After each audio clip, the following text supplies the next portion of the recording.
All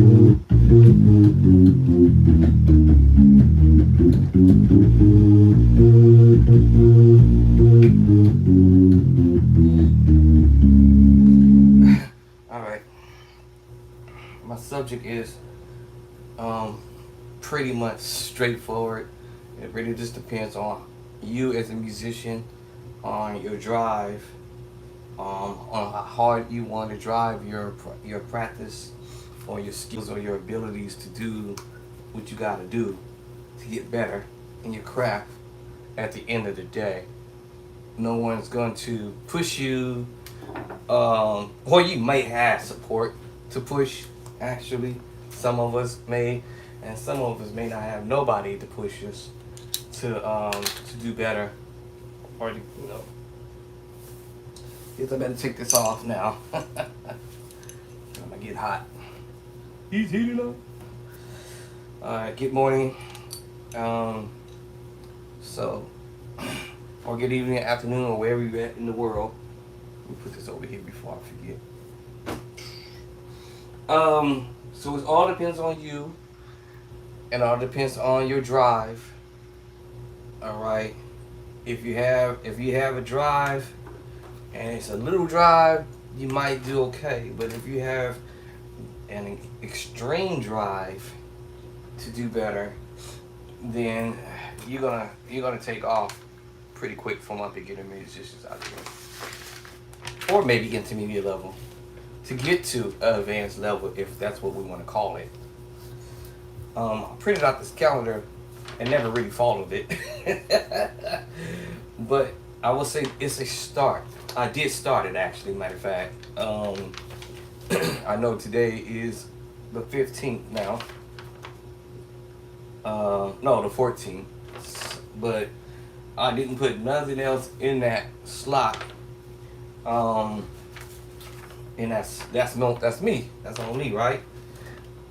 So this is something that some of us we don't want to do because we got some whole lot of issues going on upstairs in our minds that we feel that we don't need to have to do all this. But this for beginner level musician, maybe in the very beginning, to track your I want to say track your work, right? Your work ethic. It's like being on a job. If some of us have jobs, you want to evaluate yourself. Because I promise you this, that manager or supervisor or whoever it is watching you is evaluating you, whether you are what's the word I like to use, whether you are high performance or whether you're mid-range performance or low range performance. It's three: high, midway, and low performance person. So keep that in mind for people who are trying to get jobs and get some type of work. Try to at least, if you can't be on that high level, at least be midway, because if you're on the low range, you just might not survive that job. And I'll say no more at that point. But if you are a mid and high in that area, and they always say there's always room for improvement. So if you at the low range and you stay there at the low range, chances are you may not remain there. That's just the fact. The bottom line is, because people want quality people to do the job. No one wants to have somebody, if you have property or you have trying to get car work or whatever it is, people don't want low end quality work. They want quality work. Unfortunately, in this lifestyle, we all got to put out a substantial amount of money to pay so-called quality work. But I've also learned that mid-range and not low range, because they say you get what you pay for. But there are quality people who should be on the high range at a company working there and making their money doing that. But there's sometimes people who just end up on the mid range, and that's okay, all right? But again, there's always room for improvement. And we know that anything happens below that mid range, chances are you may not be there anymore. That's just facts. Because after a while, the company is gonna say, "Hey man, you're causing me to lose money," and the company feel like they losing money behind you because you at a low quality range. They going to let you see that door. All right, you're gonna be heading to the door. All right. Anyway, musically wise, it's the same scenario. If you want to give quality practice, and you give your quality practice, then you'll start to over a period of time see where you were and see where you're at now and see where you're heading later in the future. So if I want to continue to play this way,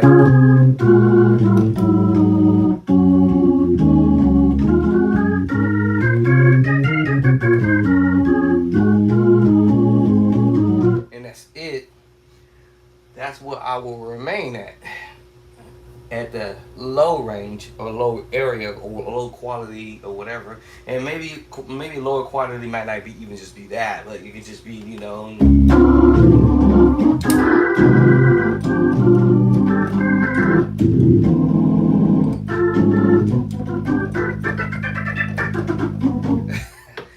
quality range. You might not be there too long, because people is going to say, "Wow, man." Now I say this to say that old a manager had he used to tell me, he said the lack of knowledge can make you or break you. So if you're not willing to learn, you will stay where you're at. That's it. That's just point blank. So it really just depends. Somebody asked me this question. Said, "Well, how long does it take before you can start to be able to play well, or at a certain level?" And it really just depends on where your mindset is. If your mindset is you want to stay, don't get me wrong. Everything is simple. That's all I'm saying. Everything is simple. Just lay it out. Whether you slower, everything is simple, right? 'Cause that's what I do. I just keep it simple. I know cats be. Okay, that's great, fantastic. They got their speed up to that point, right? I have to work at my speed, but right now, can I work on what my manager used to tell me back in the day? He said accuracy is more important than you trying to go fast and cut corners and messing up, and then later on you got to turn around and go back and redo what you was supposed to do the right way the first time around.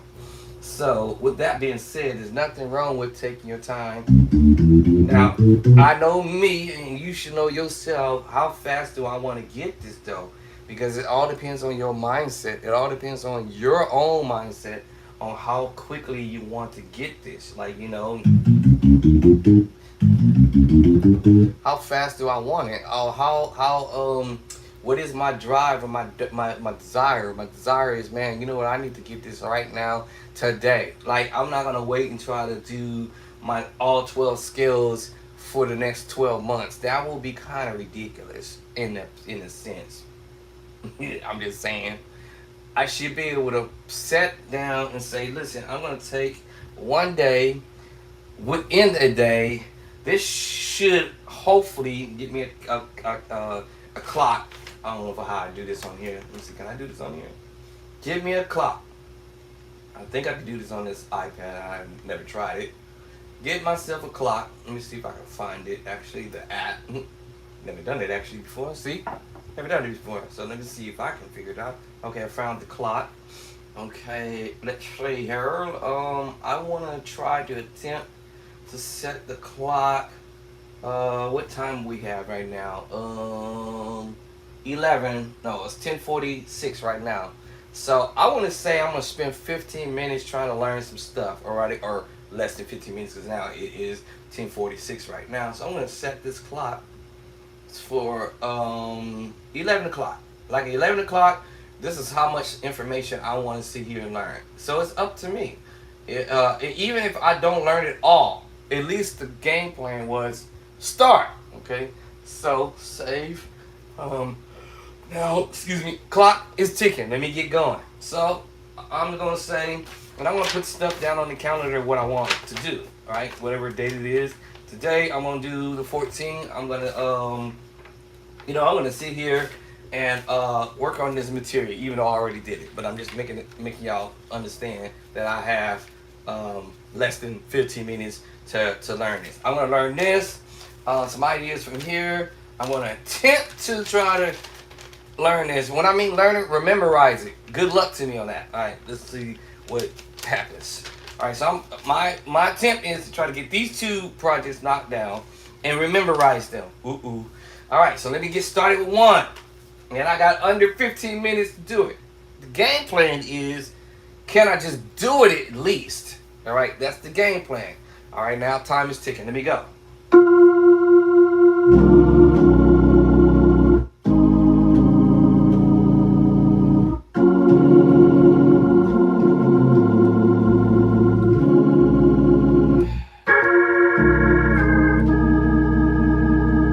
I messed up. Do it again.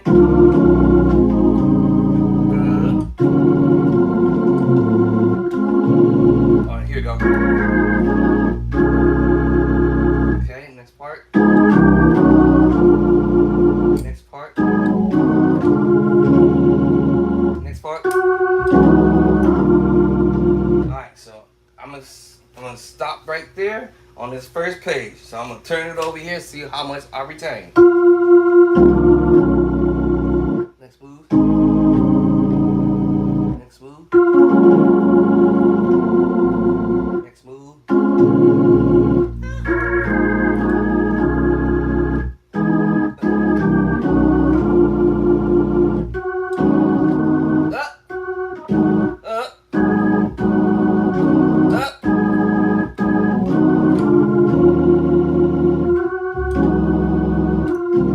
Do it again.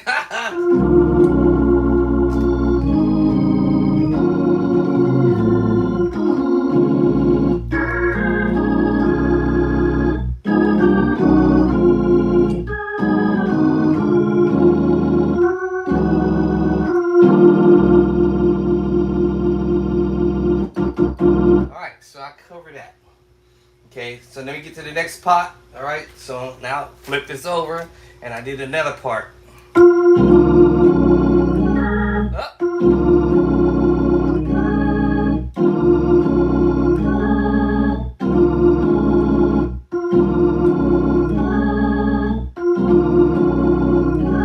So get it down.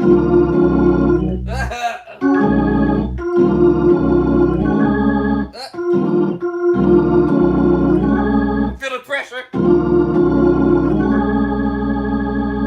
Okay.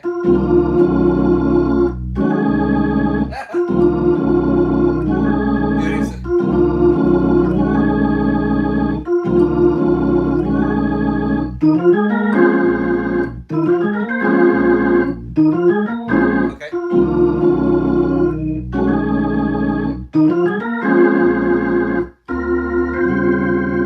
Alright, I got it now.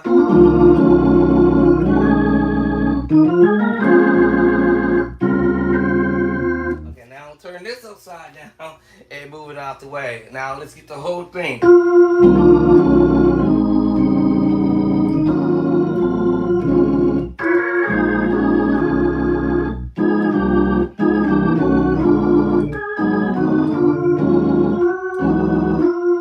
Next part.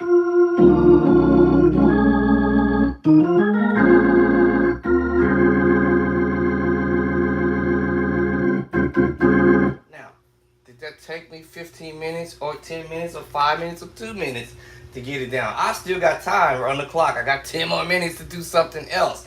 All right, let's do something else. And I may have to go and do some loop.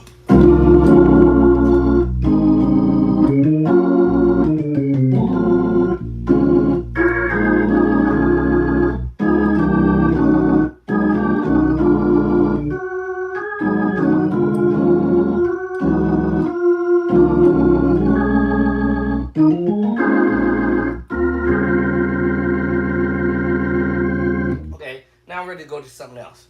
All right, now I'm moving over here to this half. Uh-oh. Whoa. Let me see.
I'm doing that little extra boom, da boom, ba with the pedal.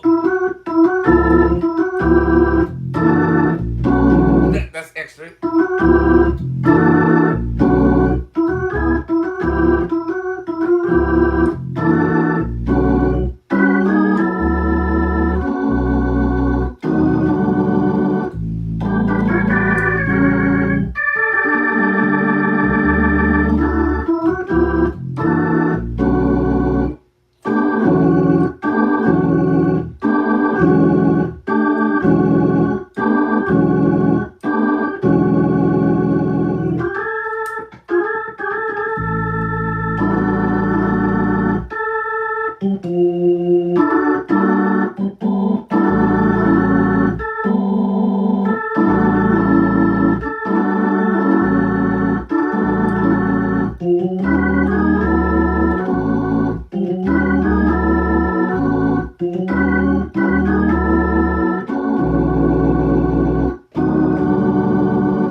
For this clock to go off. Right, how much time do I have? Oh, 5 more minutes to go. Whoo! I feel the pressure.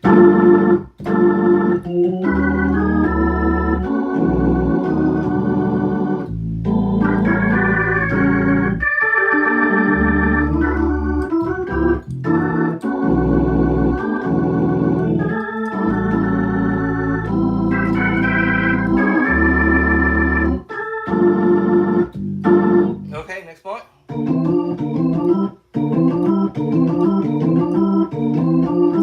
So it's not about speed, but it's all about accuracy.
let me see if I got all that correct. Woo! All right, that was a lot. So I'm gonna get.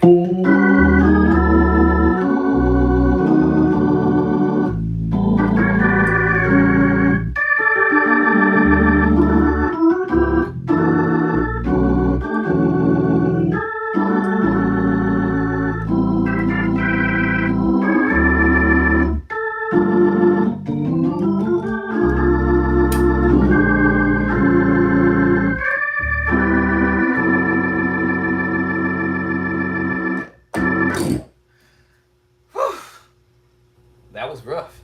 Actually, that was supposed to be 51 chord progressional moves that I did, but I added some extra moves along the way, and that was me doing it. That chord. That was an extra chord. So it was 51 chords, so now I'm going to say it's now 52. That was there.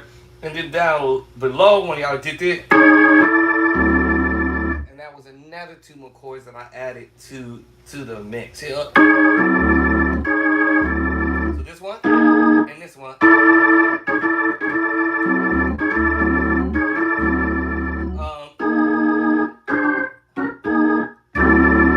And I could have did that too.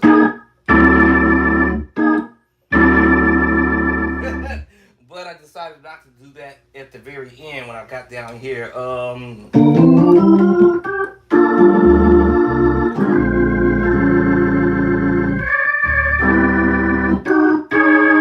Because I had to move the hand. I had to move my hand. And pick up those two chords that I just added to this mix here, which was 51 chords. Progression now is 51 to 53 chord progression on move that I did today. In the key, a D. And you're gonna learn how to play in any key. Now I would have did it. Now I would have an extra chord I would have did. Clock going off. Clock going off. So my 15-minute practice went up in smoke. Actually, it was less.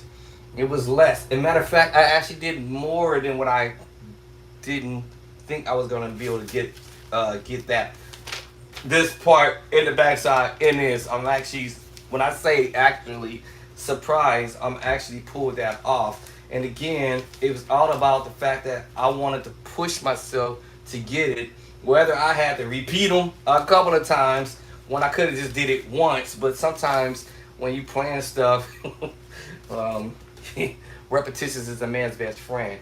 So the more I kept doing it, the more my hands is going to say, wait a minute, that I missed the chord along the way. Or no, that's not the way I did it the first time or the second time. My wife used to have me laughing sometimes. She'd be like, bro, I can hear you praying the da-da, da-da, da-da, da-da, da-da, da-da, you know, why you keep doing that? Yeah, so why we do it is because, I don't know. Well, I do have to know. Some of us older G's, we might have to repeat stuff again and again and again. But at some point, this will become a no-brainer. In other words, basically, I can just come to the board and it'll be no big deal because now it's already in my spirit and I don't have to keep doing that.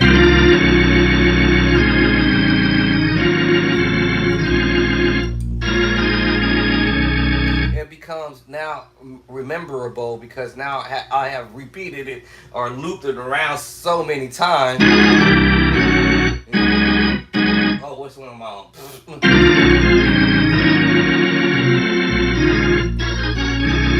And then so at some point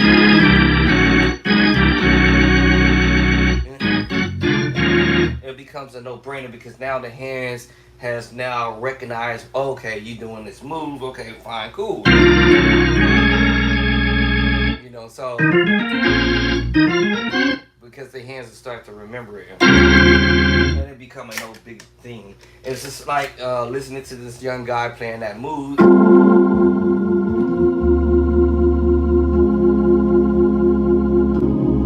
Oh, so E flat. And at some point, I understand the chord movement. F. flat or F minor. I'm doing F minor, but because my pedals is telling me what chords I'm playing, F at 2.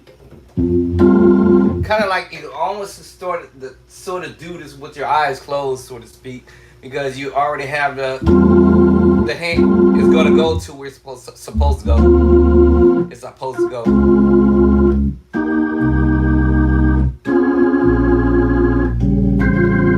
The hands will go because of you repeating the same thing over for a few times or more than a few times. And then I wrote a book. I haven't published it, but it was called Everyday Chords, or I already know this.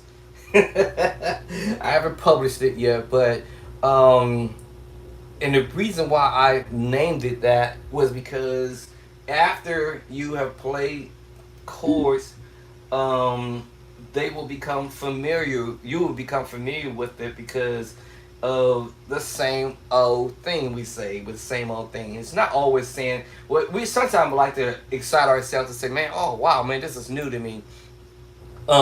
If you're a beginner, yes, for sure. This is definitely new to me. This is definitely new to me to be doing my scales, you know, because I didn't know them. I didn't know what my skills were. So until somebody said, "Hey, you need to learn. That's a C, that's a D, that's an E, and that's an F, and that's G, A, and B." Oh, okay. And then they tell you it's gonna repeat it again. C, D, E, F, G, A, B. Oh. So in the beginning, yes, it was brand new to you. You were like, "Oh, okay, I did not know that." C, D, E, F, G, A, B. The difference is you just playing the same notes, but you're doing octaves, all right? Keep repeating the same thing. C, D, E, F, G, A, B. Oh, in the beginning, yes, it was a slow process. C. Oh, that's a D. Yep. That's an E. That's an F. And that's a G. Yep, yeah. That's an A. Yeah, that's a B. And then you back to C. Oh, until you understand the concept behind it and not be in Dismo land. I'm trying to be nice, but now you're no longer in Dismo land. As my manager used to say, past manager, ex manager used to say, he's retired actually. I think he retired this year or last year. I think it was this year.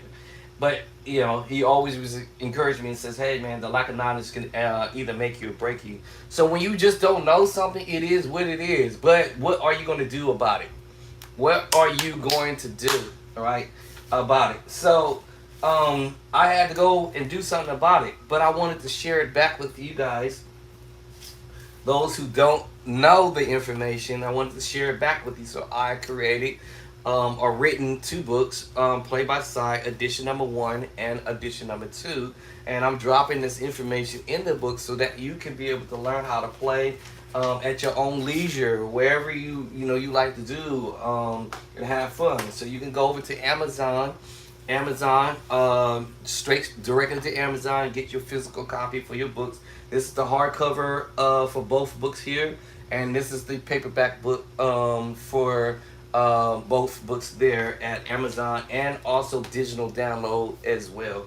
So you desire of wanting to learn these chords that I'm sitting here playing and messing around with. But again, I go back to the calendar, or maybe you don't have to put it on a calendar. Get your notebook and say, "Hey man, I want to learn how to do this and that and the other."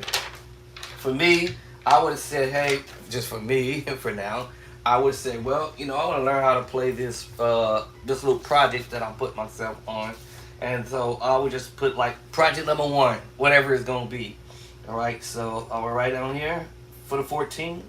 I circled it, okay, and every day I'm gonna keep on pushing myself to do stuff as much as possible. When I say every day, I'm gonna try that, but not everything is always possible because there are other things you may have to do in life in general.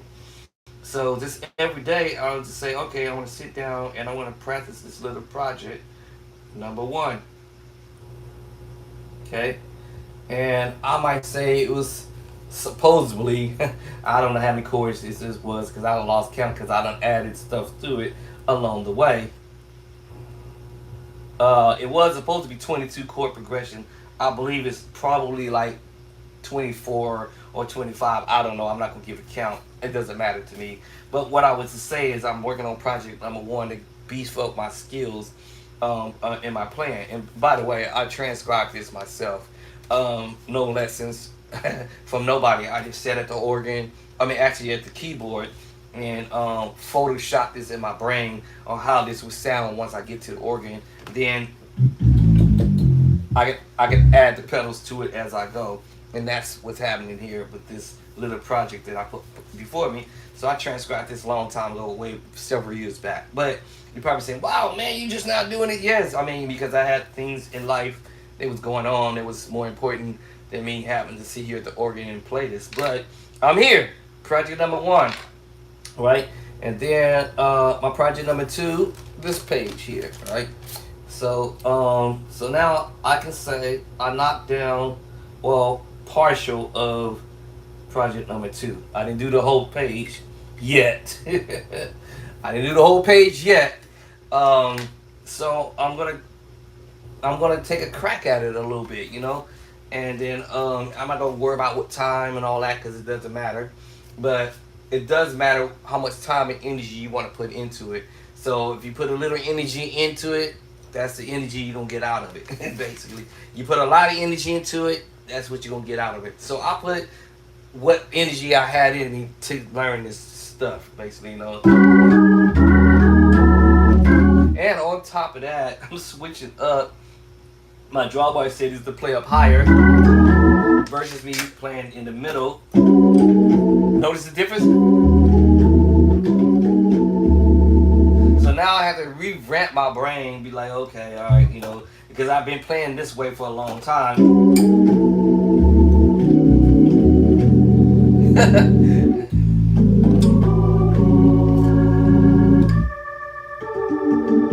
My hands used to doing it because I'm sitting right smack down in the middle of the board. Well, I feel comfortable doing it this way. Not to say I don't feel comfortable doing this, but the voicings or the sound that I'm hearing in my ears, to me, playing it in the middle of the keyboard sounds cool. But me doing it this way sounds a little bit more aggressive because your drawbar's tones are more stronger. You're making a statement. Yo! Y'all best to hear me.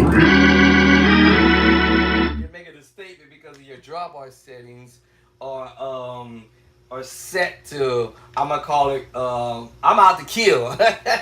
Kill the game. I'm sitting here killing the game the real way, though. Not killing the game like.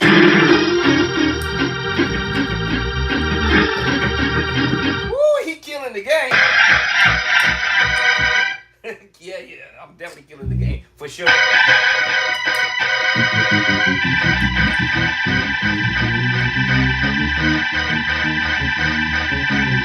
Yeah, I'm killing the game for sure.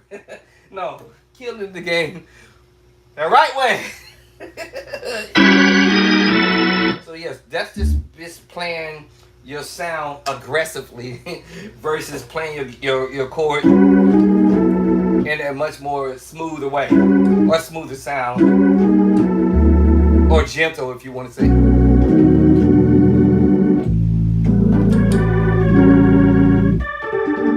Versus me like coming at you, hitting you. I'm hitting your ears for sure.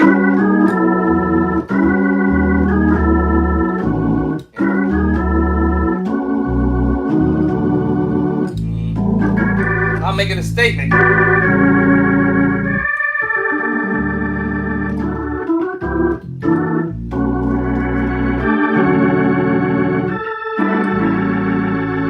But the problem I have with this is that the organ has a wall, and you can't go any further than the wall.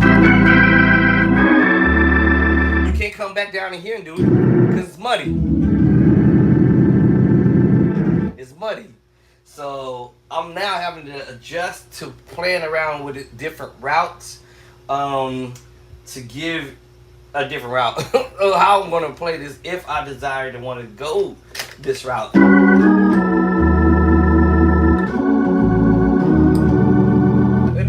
aggressive. That's all. I'm just playing the chord. Just a little bit aggressive.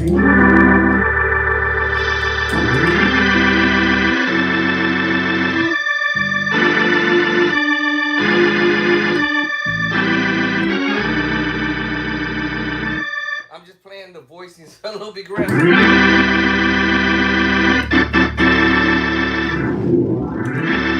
Just playing the chords aggressively because of my drawbar is pulled out. So there's a big difference in wanting to sound aggressive, and then there's a difference in wanting to sound, if I say it this way, sweet, tasteful, to the viewer's ears. Not everybody wants that hit all the time.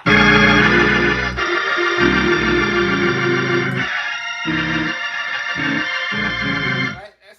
That's for a certain time, but not everybody wants that hard hitting movement. Some people want gentle. They want that gentle, smooth, and not to say nothing I'm doing smooth, because I can still play smooth chords and still be aggressive with it, and play the same thing. It just be more.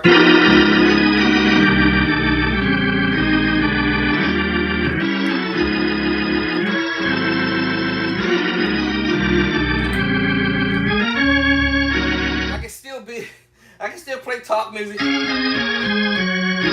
It's just aggressive.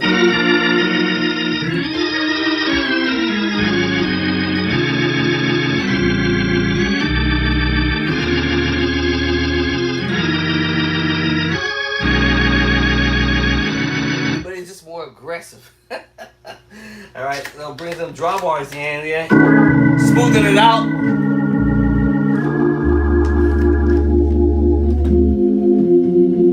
Smoothed it out a little bit, so I'm not as aggressive with it.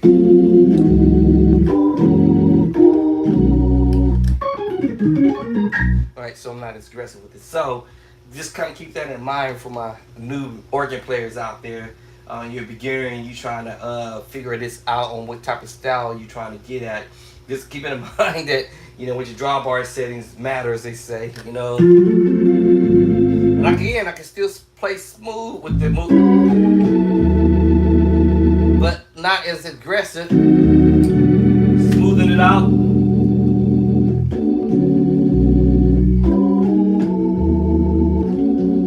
That's why I do it on purpose,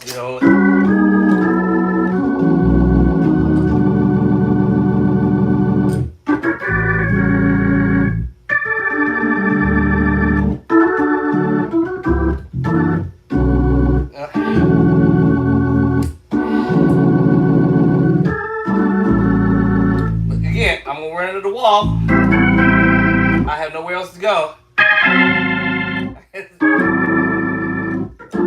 can still pull off what I'm doing.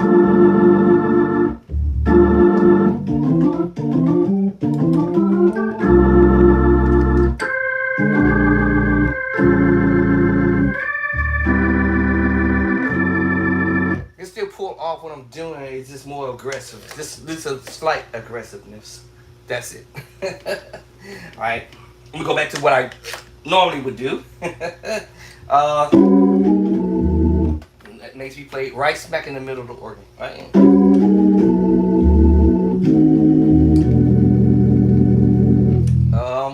Ta-da. Oh, I forgot what was that.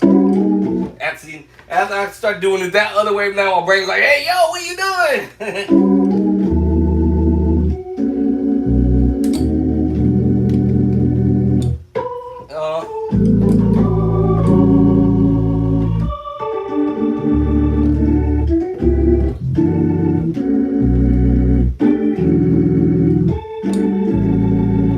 Got room.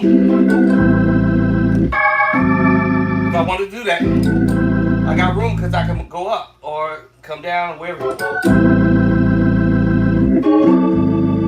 Alright.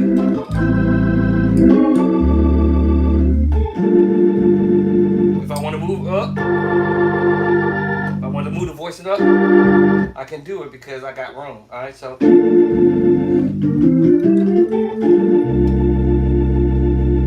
Da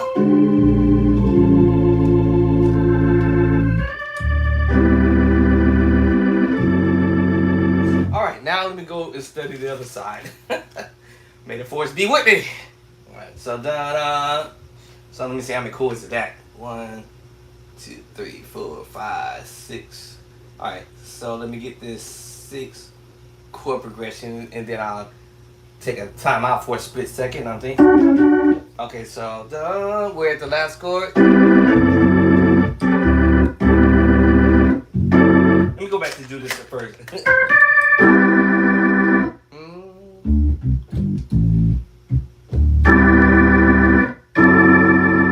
That's the last 2 chords on the other page here, so now I'm going to the next side.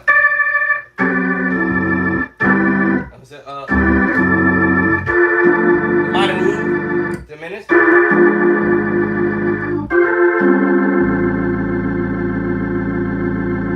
then D. Okay, that's 6 chord progression. Let me get it down.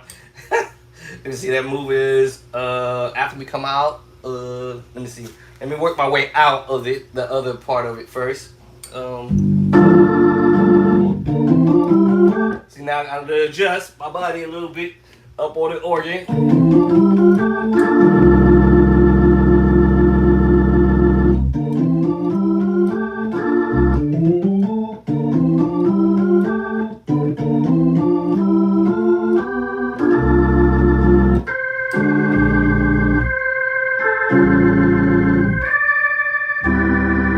Coming out.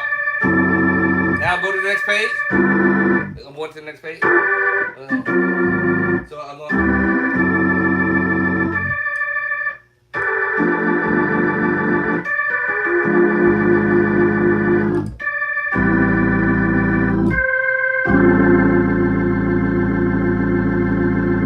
And then see. What was the last one? Let's see.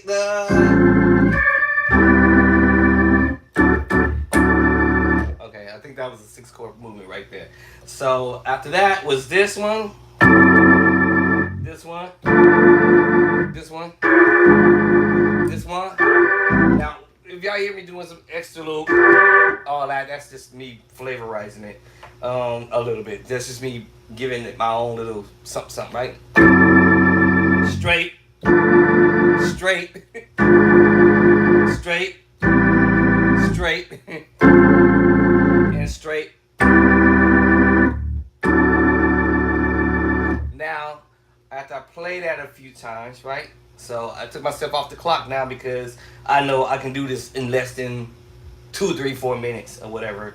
After repeating it a few times, because what I'm trying to do is remember the sequence of how I written it. That's the crazy thing. Now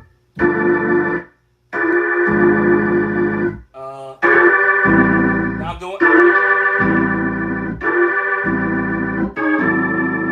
Remember that chord from earlier? I was messing around with it. Back to it. Circling it.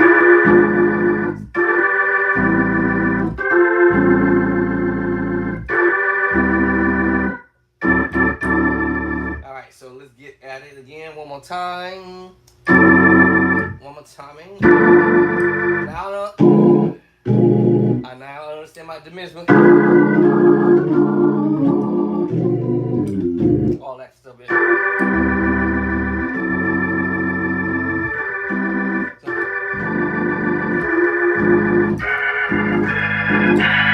I understand that.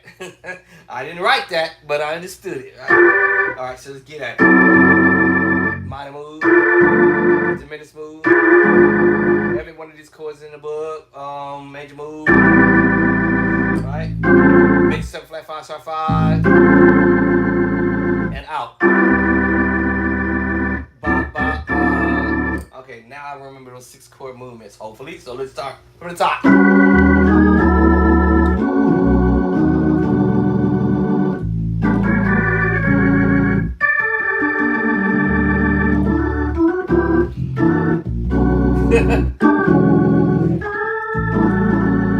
Remember, I had nowhere to go.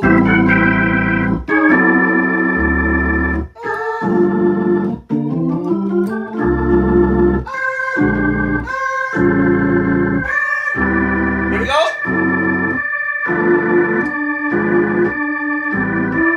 Now I'm doing Alright, so I didn't do that at first, but I'm just saying, I'm just flavor right in. That time I'm walking.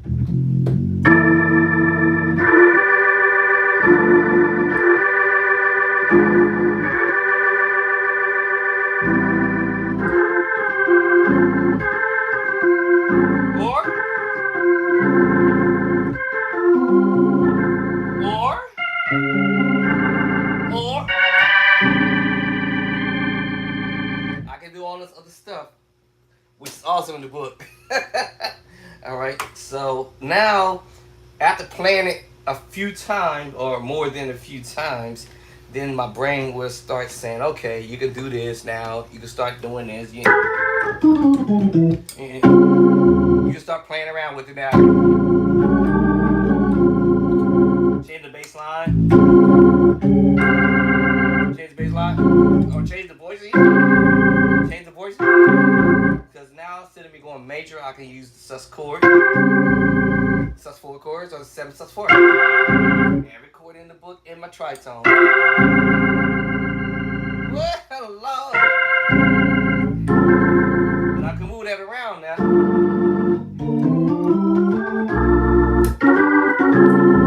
I did major. See, I don't have to do it the way I normally would. 7 sus4. This is the tritone with the 7 sus4 chord. Now I can go major. Or both. Or all of them.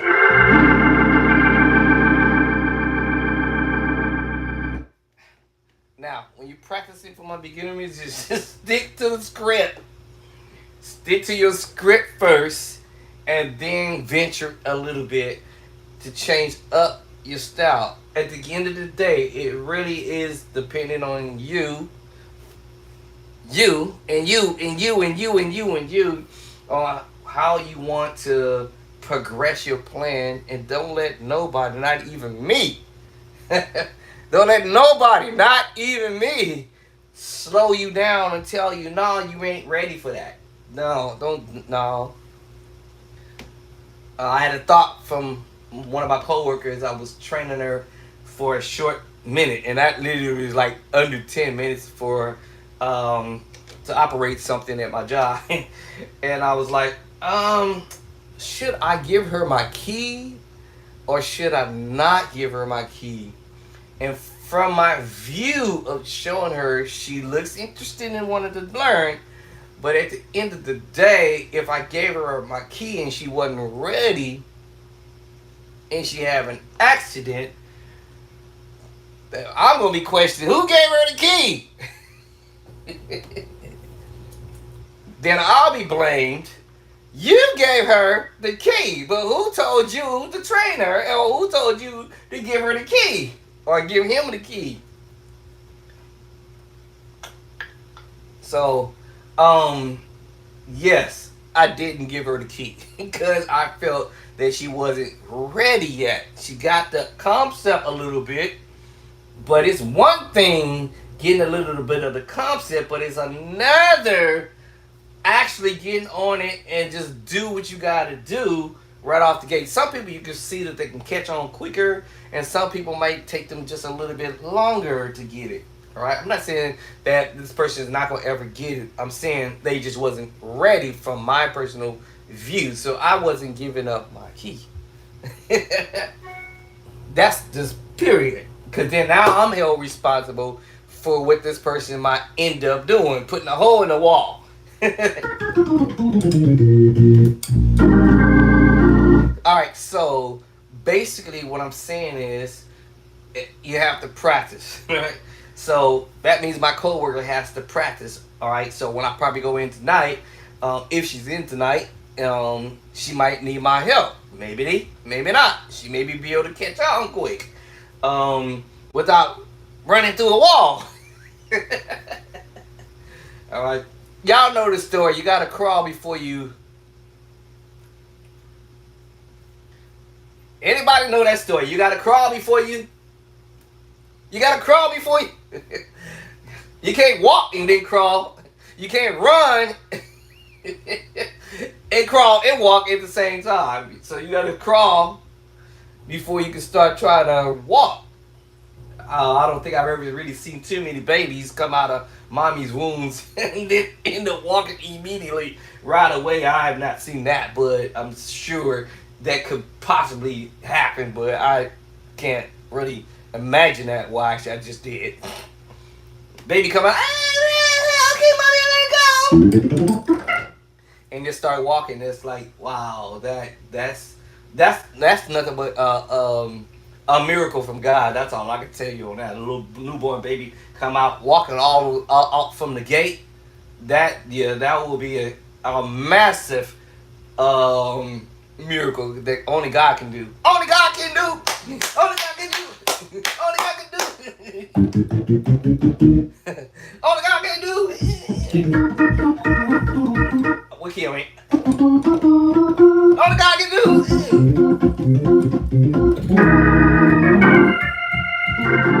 Only God can do it. Only God can do it. Only God can do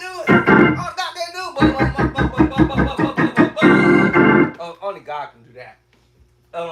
But anyways, practicing the keyboard step by step on the organ is a process, and it's no big deal. Take your time, but be in a hurry now. No, just take your time, but be aggressive with it. That's all. Just be a little bit aggressive. You wanna step your game up, so you ain't sitting on these social media watching everybody else do it.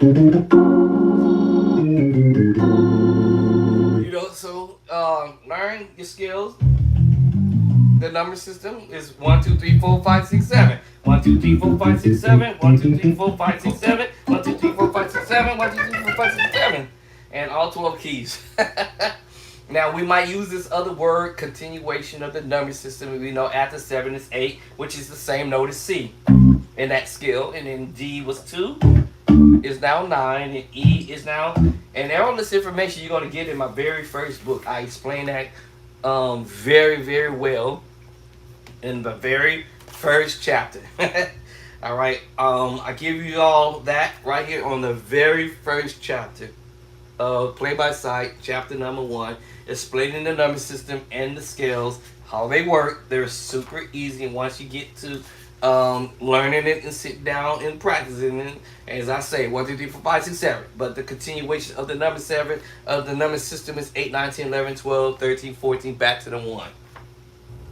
All right. Then also I teach you guys my structure around how I'm picking up chord, or how I have picked up chords. Basically, was major, minor, augmented, diminished 7, dominant chord, major 7 chord, sus2, sus4, 7 sus4 chord, and last but least tritone. And that is chapter 2, 3, 4, 5, 6, 7, and 8.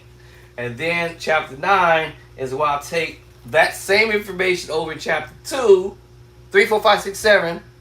All right. And then I transformationally, is that a good word? I made that one up. But I transformationally taking those ideas, and I went over to chapter 9 and started giving you what I would have did if I didn't know. No one would have shown me how to do this. I just took what I understood from chapter 2 to chapter number to chapter number 7 and 8, and created the idea of dope chords, off the hook chords, if you will, that you hear me doing. It's in the book. Every chord I'm playing. The major 9. Alright? And these chords are in the book. So I'm like, oh, let me drop these in the book, because I have wanted you guys to be what I call it, jump start. So you can start playing your major chord. It all depends on what bass line you started with.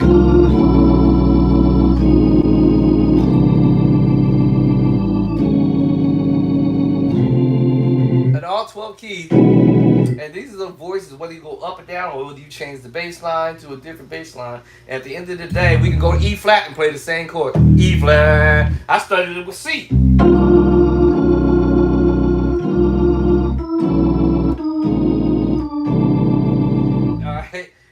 then we can do this on E flat. E flat.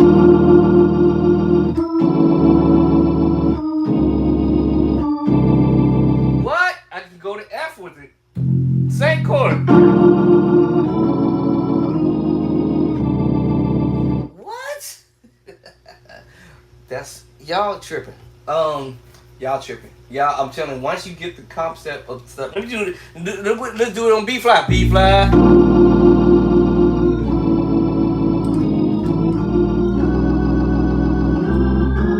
Yeah, that sounds funny. But this chord is being played on B flat. We're talking about transposing.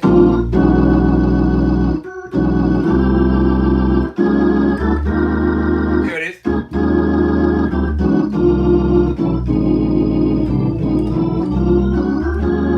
And that's what you hear. And sometimes you may play the same chord, go to F with it. And that's what you heard me doing. I just made the chord bigger. Inversion.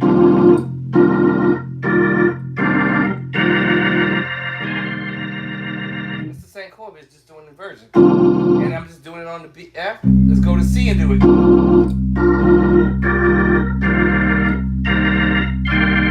What? Go to E flat and do it.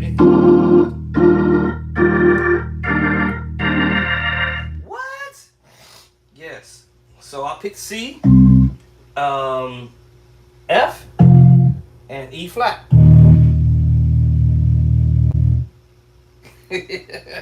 All right. And so when you start figuring out, or not, you don't have to figure it out. I stop using that word, figure it out. I got it figured out for y'all. I did it. All the moves.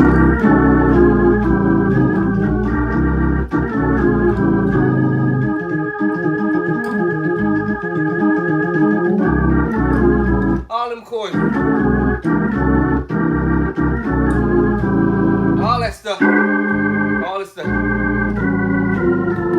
I did all that. This, all this. Alright, so these chords are in the book, y'all.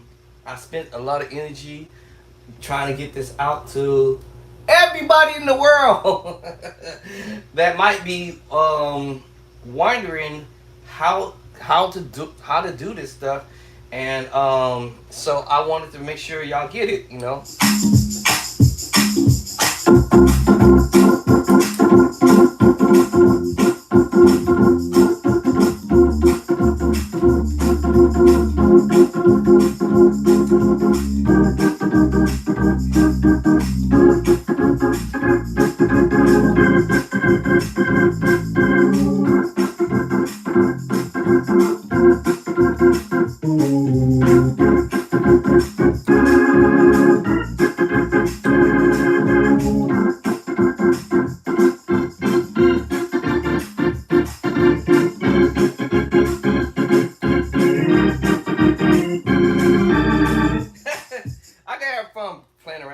Because I understand what they're doing, but you know, you create talk music from it. You can get it from wherever you want to get it from, but just having fun messing with it.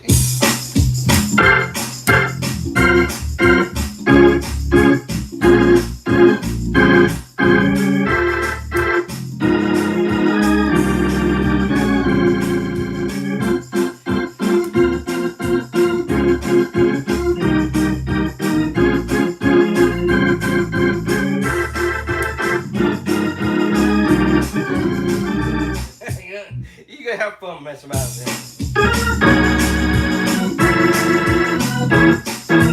it.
Choking on my own saliva.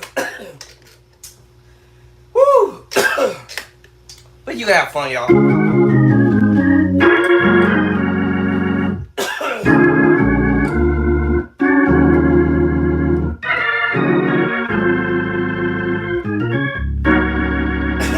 Alright.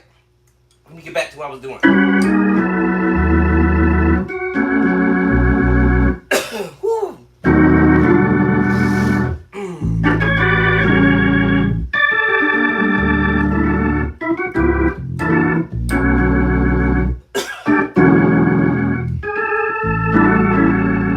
See?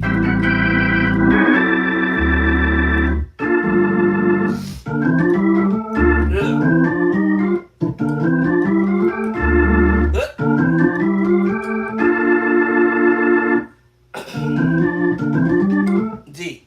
I'm about to go to D and C.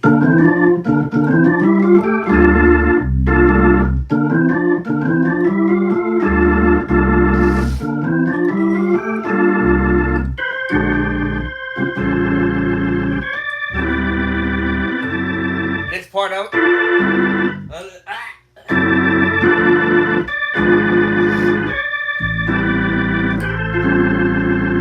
And then out. What did I play? Nope.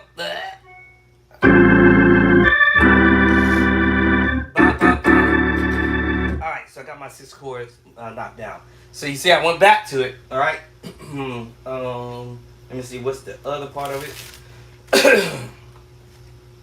I got all juiced up with the other stuff.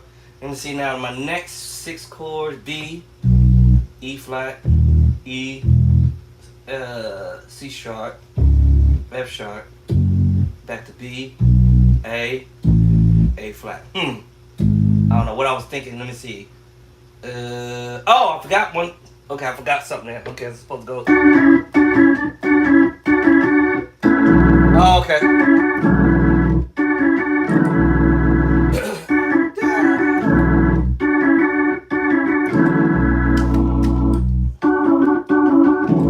It's called practicing or grinding. Alright, let me get the last piece of this.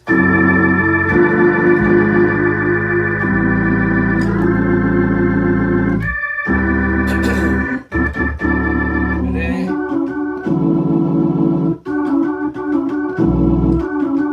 that's a trip. Alright, am I playing what I've written though? Because I fit with the E flat, I'm wondering if I'm going up. Up. Up. Let me see. I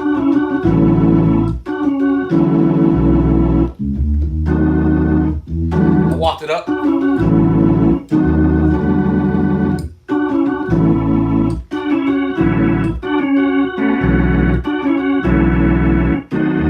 Is that chord I told you? I literally just played it earlier. Just transpose.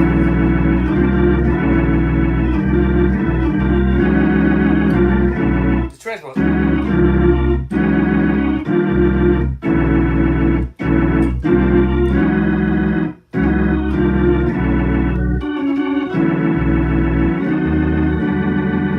Okay, I'm wondering if I'm going up or down. Let me see. Probably going down because I see my feet going to this F C sharp. So hold on. But I can still pull this off going up too. I just gotta get back to it. Yeah. Let me get it.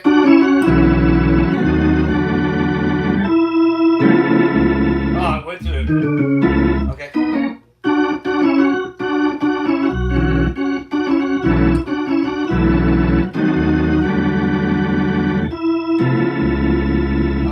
Or down.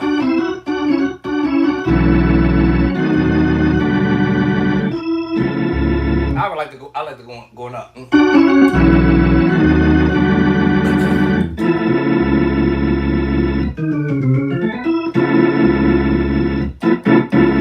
This chord is just the same thing as this.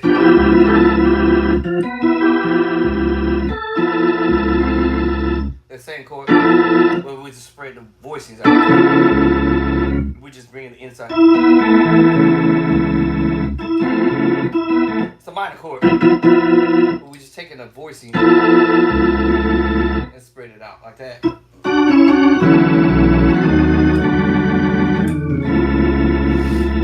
Okay, so I got that. Okay, so let me see. Start here.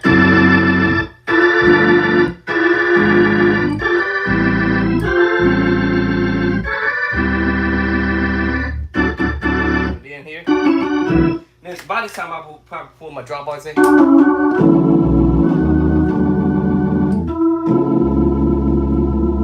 Alright, so those 4 chord progressions there, and 1, 2, 3, 4, I think. Or actually, was it 5? 1, 2, 3, 4. Yeah, so 1, 2, 3, 4.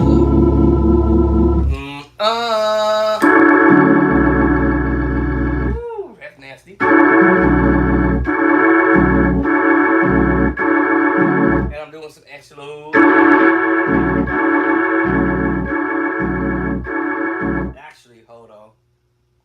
I'm doing extra. Let me see, my right hand actually is. There it is. I'm doing extra. That was extra. It's the same thing. I'm just taking off the top note and bringing it down to the bottom. It's the same chord I played for here. And I understand. I'm playing the D chord. I'm sorry. A D chord and an A chord mixed together. So let me see.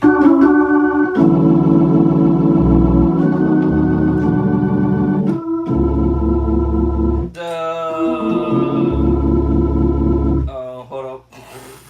What's my next chord? F sharp. Okay, let me see. Nope. G. There it is. Alright, so.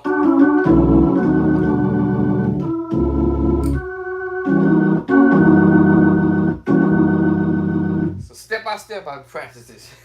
So let me just get at the other one.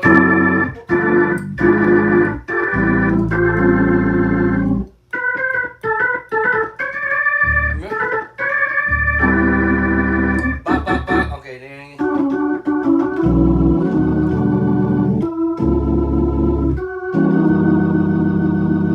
That's crazy. And then this one. Oh, that's nasty. You know, it's my foot pedals now. I'm doing the foot now.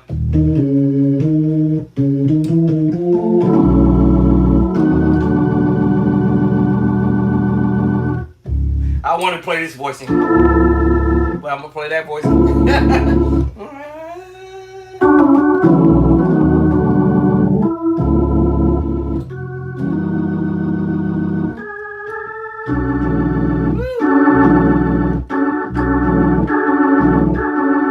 And also, too, what I'm doing is instead of playing the chord straight on, I'm allowing my left hand chord, y'all. So that's the other part I forgot to mention. I'm training my left hand to lead and my right hand follow. Usually the right hand is the dominant chord for me. It's just gonna play what it's gonna do and the left hand follows with it. In this case, I'm training my brain to do the opposite and say, hey, yo, you left hand, you gonna have to let us know where you going. So my left hand is now a lot more stronger than it ever has been. So so my left hand is doing the chord first, and I'm bringing the right hand.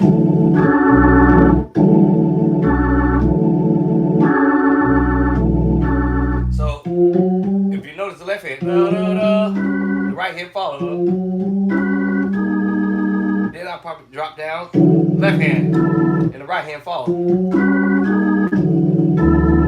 It's just create a different style.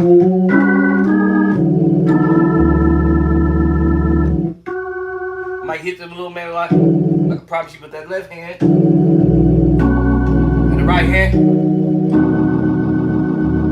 So you see what I'm saying? So it's kind of sounds kind of cool when you do it.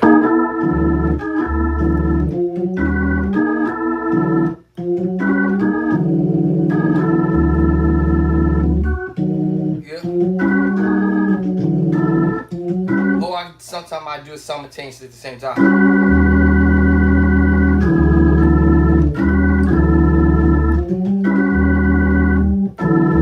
At the same time too.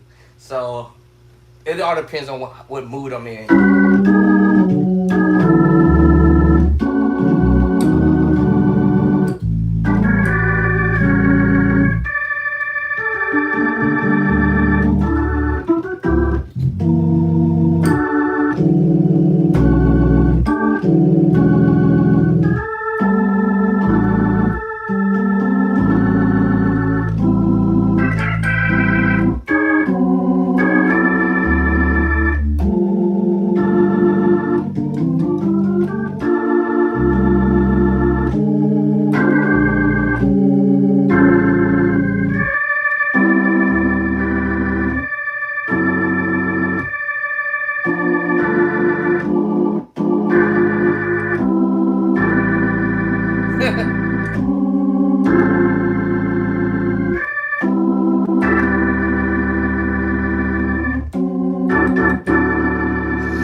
And then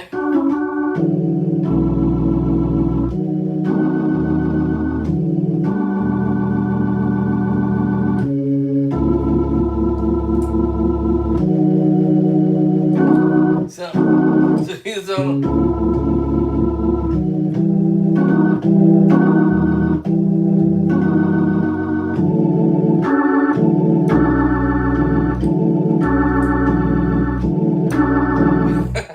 so I do that on purpose because the left hand is weak. You don't want that left hand weak. You want that left hand to talk, move, get around, do its thing.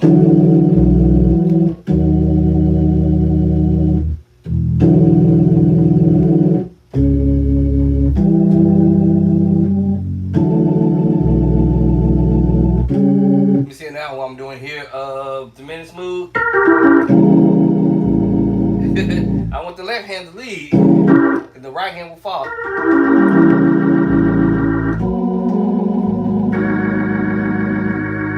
What?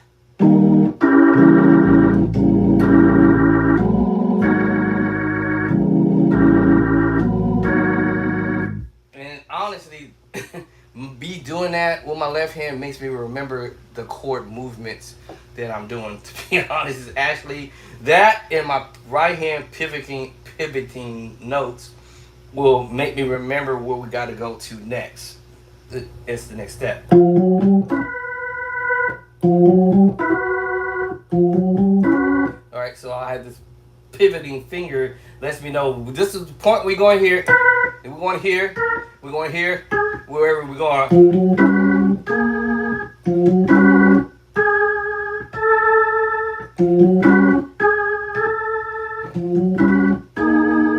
And then the chord comes.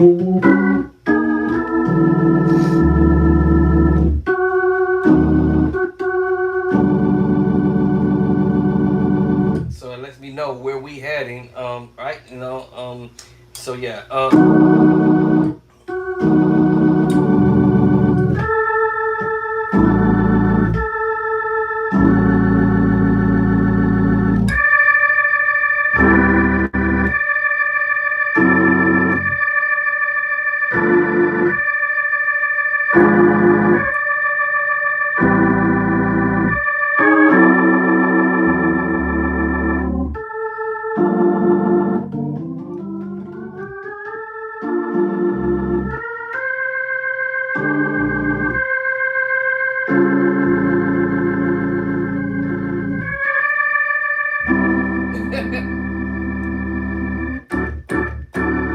So, while I'm doing two things at the same time, I'm allowing the pivot finger, or whether it's the pinky or the ring finger, and my left hand doing the chording. Then my hands is gonna auto drop to hopefully the right chords along the way. All right, so now let me see if I can remember how far did we get?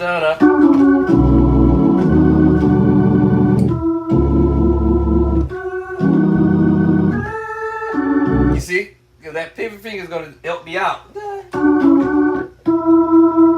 Whether it's switching between the pinky and the ring finger. ring finger, ring finger, pinky. Right? And then see, ring finger, pinky,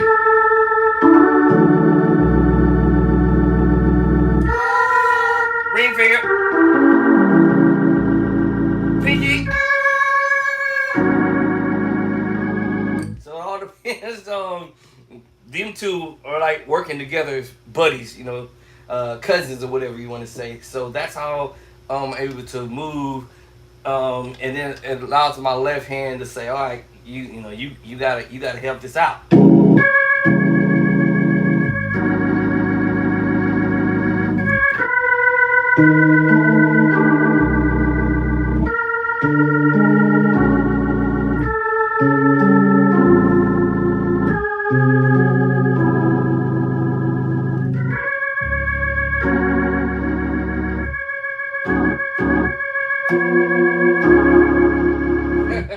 So that's how I train my brain to say, hey, yo, left hand, you gotta come up. You gotta help me out. Alright? So now I'm almost finished with this side. I got another 1, 2, 3, 4, 5, 6, 7, 8, 9 more chords to go. And then I'm gonna try to memorize this whole thing. Right? The whole thing. Nothing but the whole thing, right? Yes, it takes time, but like I said, it really is up to you to decide on how much information you want to retain in a day. If you got to do it all day and come back and take a time out, recess, let your brain kind of like, ooh, let this information, let the information marinate. It just come back and pick it back up. That's all I'm doing, picking it back up. All right, so I can finish this whole page and be done with it, and so I can go on to my next project until I get all this done. And it might not be a lot, but it feels like a lot.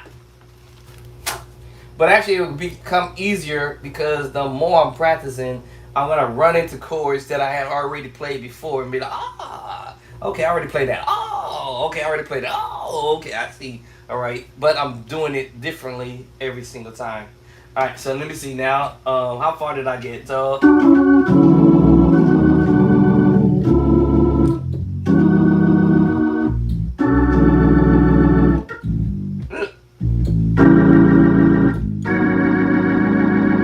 Okay, so now let's see how much I retain. Uh-oh.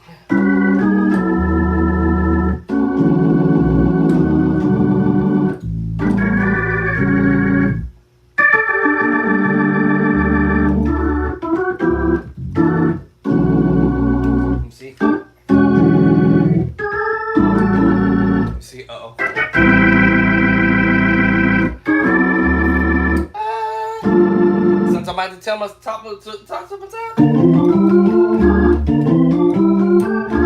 Look, one baby.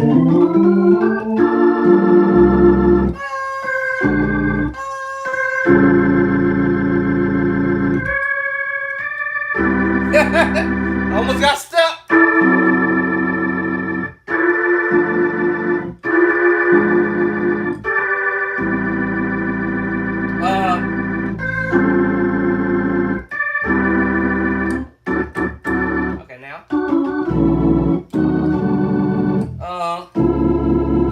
F sharp, B, A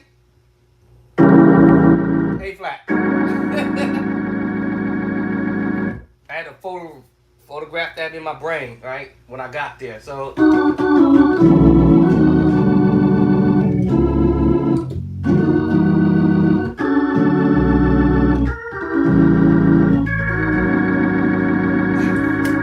Okay.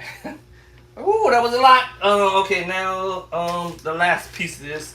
Now, if I ain't ready for it, I can always come back later and do it, right? But sometimes I like to see, can I do it? What I mean by that is this something that I have to like, oh my God, this is too much. So So we're going to. Let me see. No, how are we doing this? D and A. Then. Mm, oh, okay. I'll be making up stuff. Y'all be like.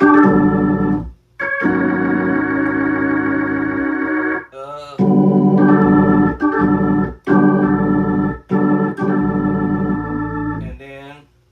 Ah. Well, I don't know what I was doing when I was nope. That's crazy. I don't know what I was thinking. Ta-da! Oh, okay.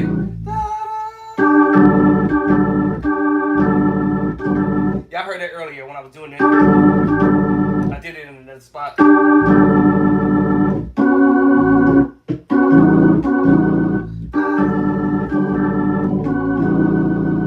Okay.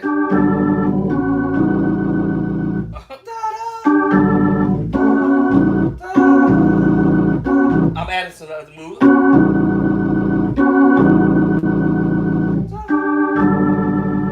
Okay, let me play what I played. I added. That's not what it's on the paper, but I just do that there. Alright, so don't let nobody lie to y'all, tell y'all I'm stealing people's chords. Or not like that. Y'all can see me evidently. There's nobody in this room but me. Hey, anybody here? This is me. So I sit here at the organ and be like, let me try this. Let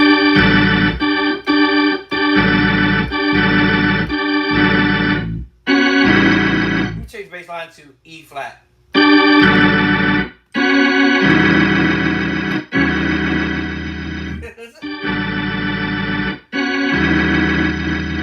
I'll be doing some stuff, y'all.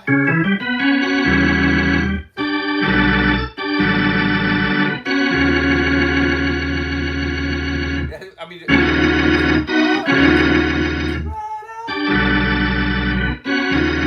Okay, so let me stick what I was doing. All right, so.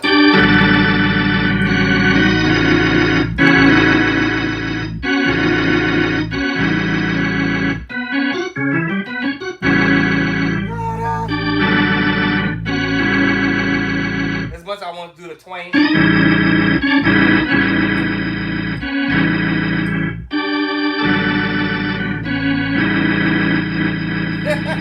I'll be having fun doing this.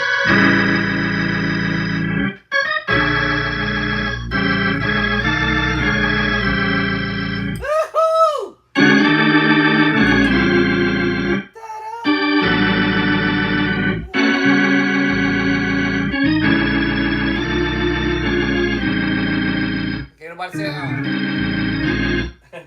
so no, y'all, I don't be stealing anybody's chords. I think y'all stealing my chords. I've been wrote this a long time ago. I'm just sitting down messing with it now.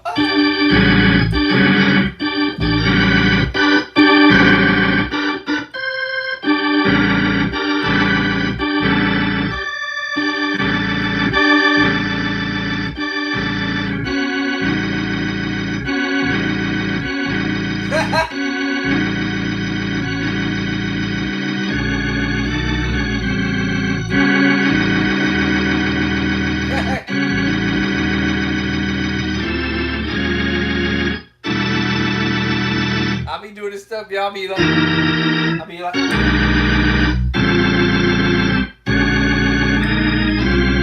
stuff be like, what?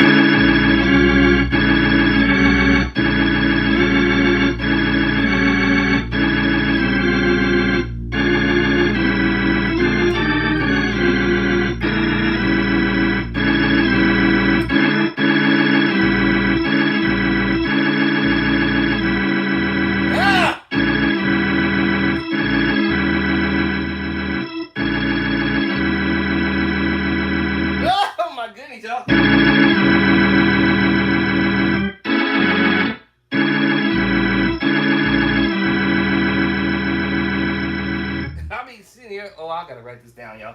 I don't even know what I did. What did I do?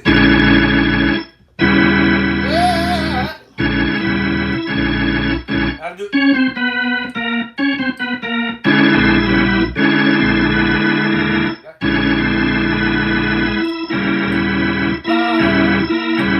I be seeing you do this.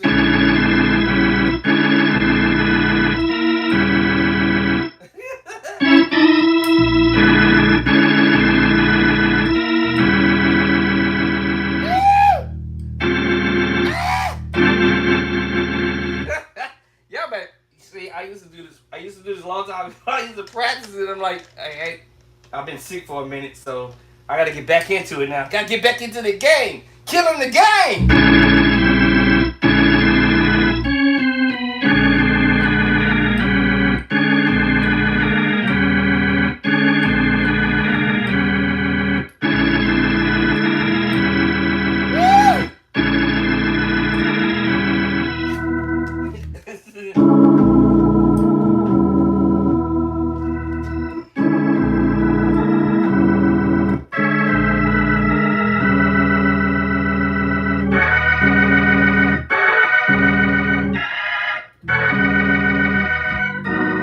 I be.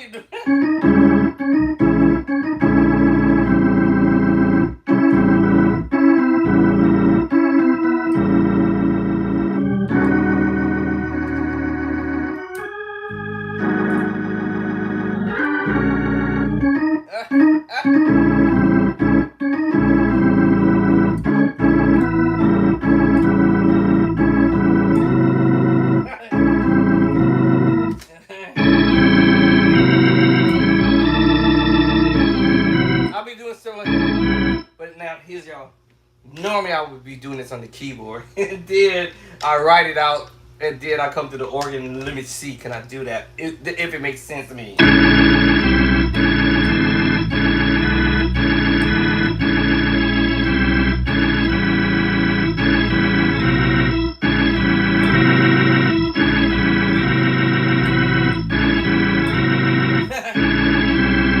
I forgot what I was doing earlier.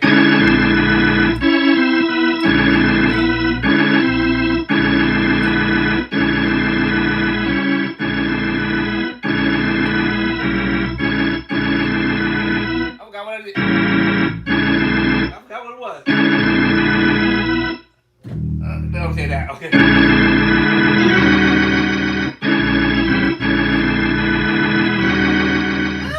That's crazy.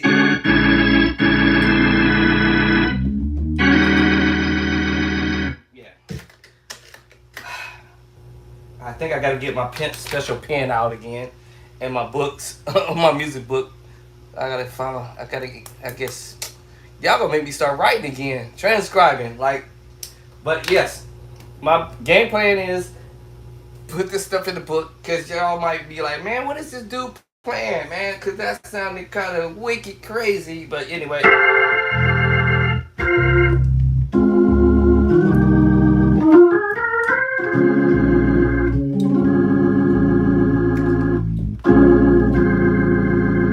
So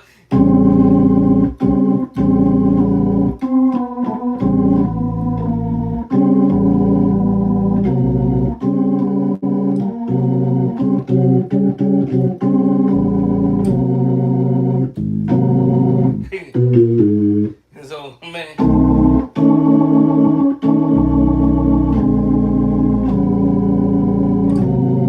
It's all kind of crazy stuff you can do.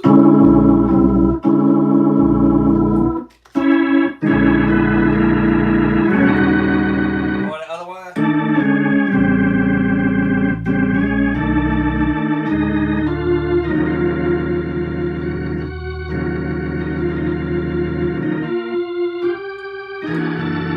All kind of stuff. Anyway, let me get back to what I was doing. What was the last couple chords I got to do? I was doing it. How am I doing this? A. And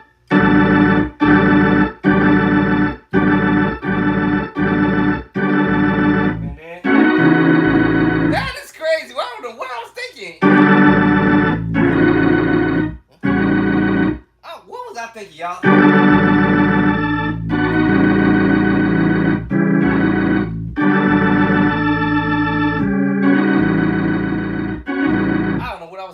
did this.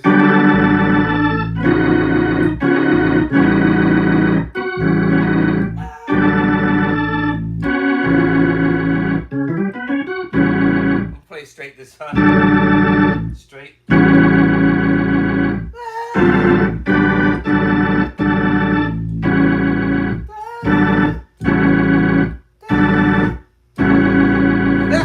Y'all, I went somewhere else earlier. I'm like,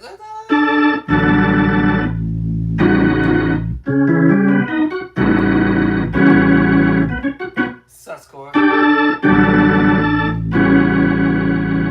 so I'm trying to memorize this in my head now because after doing all this other stuff.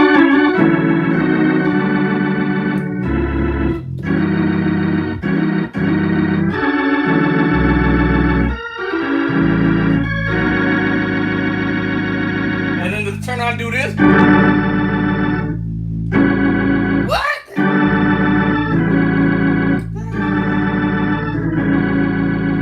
Okay, whoo! Alright, so I got 2 chords out of the 9, I think. 1, 2, 3, 4, 5, 6, 7, 8, 9. So I got 2 out of 9. Got 7 to go. 7 to go. Lord have mercy. What was I thinking when I did this? Now what's this other crazy thing I did? What? What in the world? I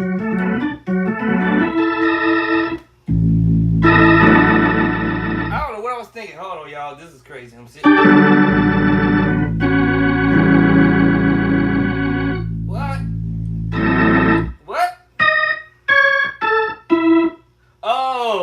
Okay, I know what I'm doing. That's 2 chords. Okay, so it's more than 9 chords here. 1, 2, 3, 4, 5, 6, 7, 8, 9, 10. Okay, 10 chord progression. Alrighty then. Let's see. This move. And then what am I doing? What am I doing? Is this? Oh. Let me see. It's up. Oh. What am I doing now? I have to see where my hand is going to fall after that second chord. Second chord.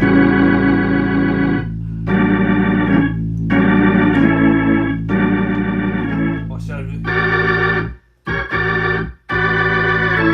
I'm deciding now. I have to decide up or down. Well, hold on.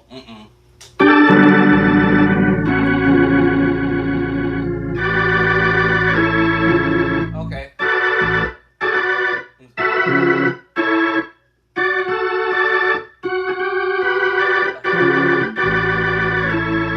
I'm trying to figure out how to pull this up. Oh, okay. Now I get it now. Let's see, hold on.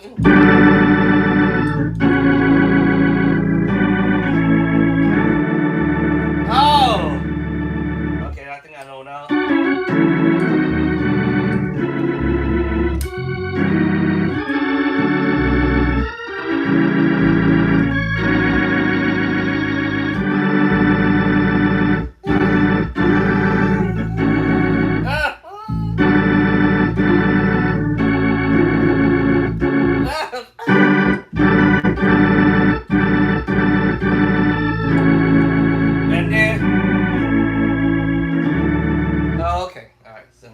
Alright, so I got that knocked down. See, so I got my first chord, second chord, third chord, fourth chord, fifth chord. Okay, now alright, 5 out of 9, 10. So I got 5 more to go. Okay, try to memorize it.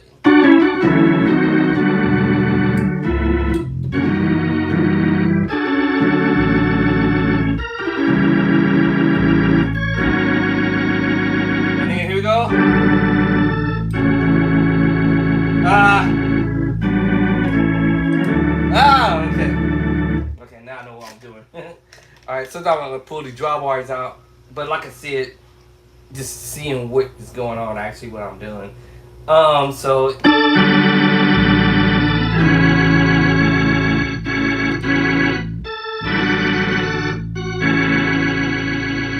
And then... F sharp. Uh-oh. Let me see. Where am I going now?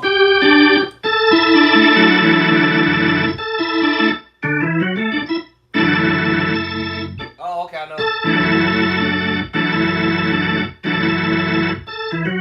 F sharp to G. I'm wondering how I'm doing this. Let me see. I hear this move in my head now.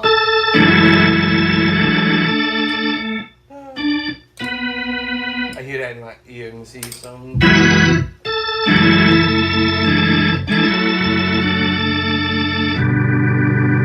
I hear that in my or so.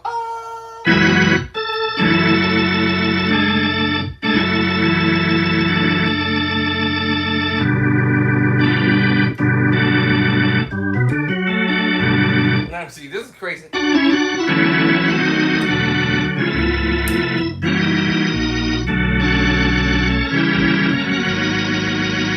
then I switch up.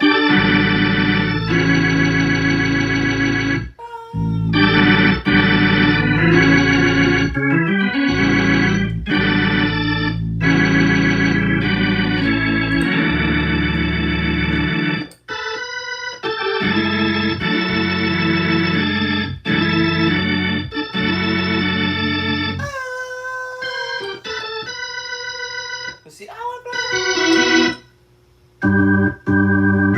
I'm adding something to my.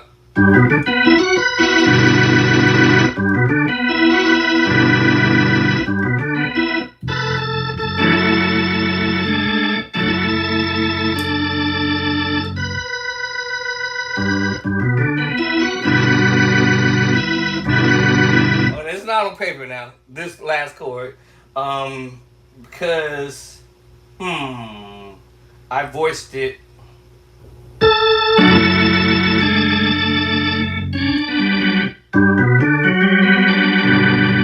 That's how I voiced it.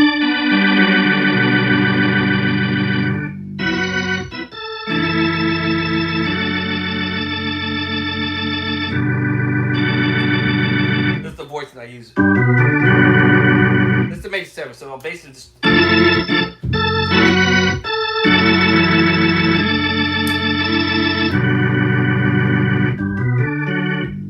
Now, think of the G, D minor, and I want to say D. Those two chords. This depends on the inversion you use. D, root persistent. So I'm like.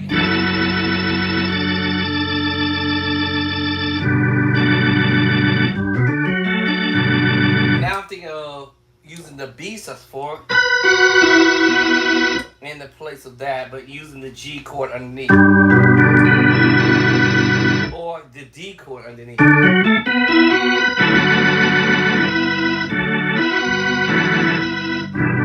I'll give you that. Or the major 7, G major 7 mixed with the B sus4 chord. Or the E sus2 put together.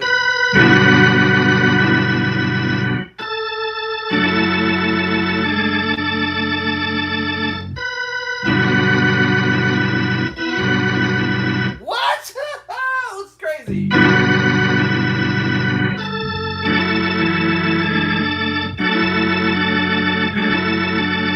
Yeah, so.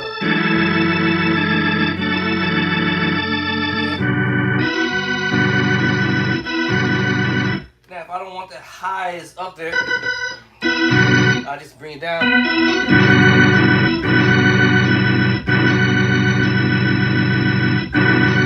It's the B sus2 chord, but if I want that,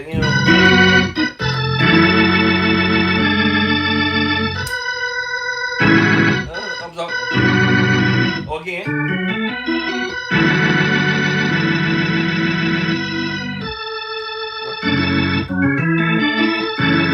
Now, thinking of the power chord. Messing around with it, but yeah, y'all get the point. But anyway, so, yeah. So, now I've got what I was doing. Oh, no. Let's see.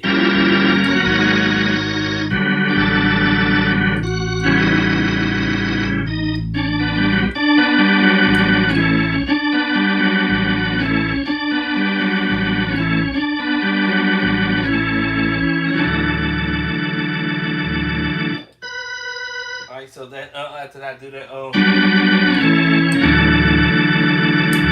to the oh my bad. Listen.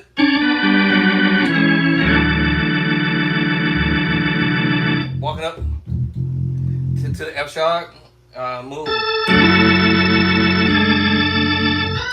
Then up to the G.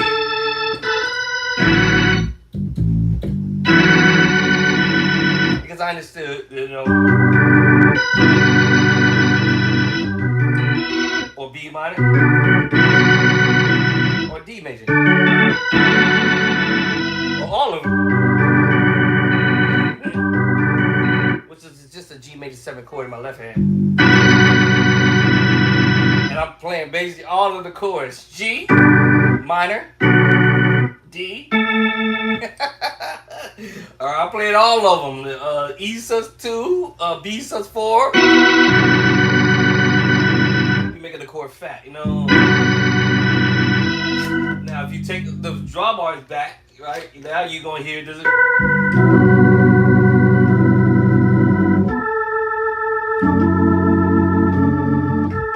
Oh, what was I doing with my left hand? Well, what was I doing with my left hand next? Oh. Remember, I could do the major 7 chords movement, but, I'm bringing the voices inside.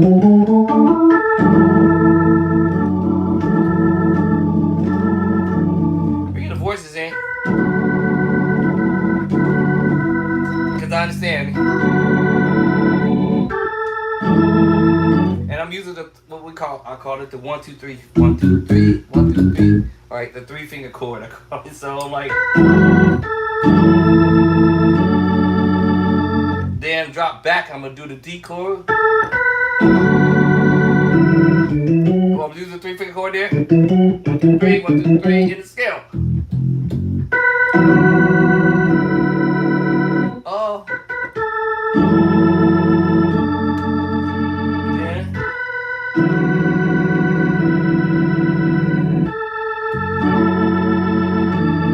Up to G.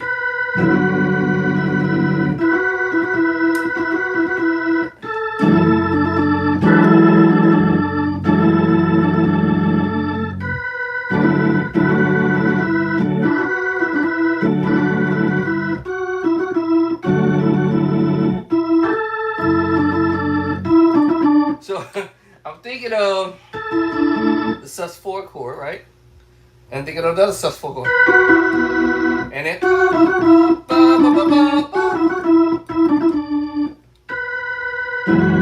yeah.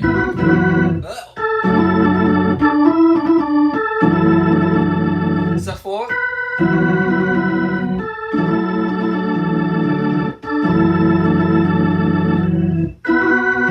And then let me see. Am I keeping that same in the left hand? And I can use the same 3-finger chord, go up, or transpose. I like the other one, the D one, the same one I was doing. Stay there. Stay there. Go to G.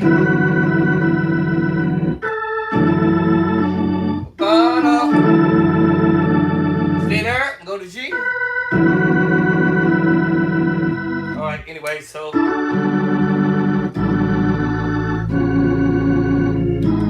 wrong bass line. Hey, I was on the right hand. I don't know what I was doing when I did this.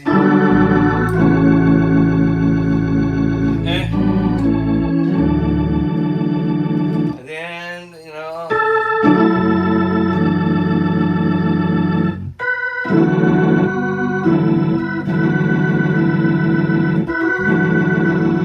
Alright, so now I know what that chord I was doing. Alright, so now I got 1, 2, 3, 4, 5, 6, 7 chords. Now I need to get to my 8, 9, 10. 3 more to go. And I'm trying to think, what am I doing?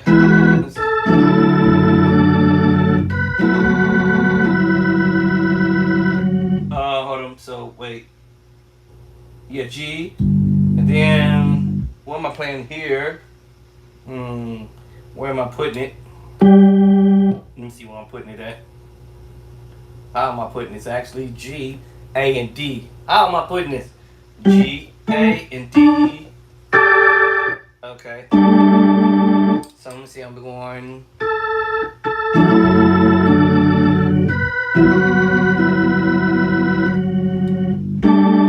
Oh, okay. Sus. Okay, I got it. Then I go to A. Okay, so.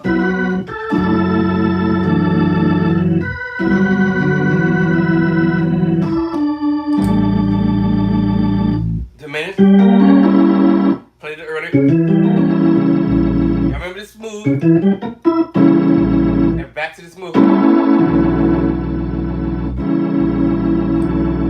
I told you.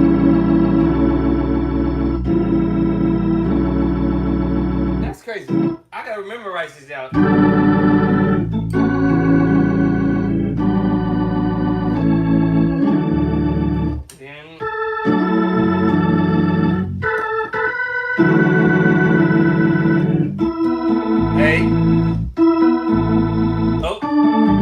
Dude, a minute. Remember, I played this earlier. But now we putting that movement on B flat. I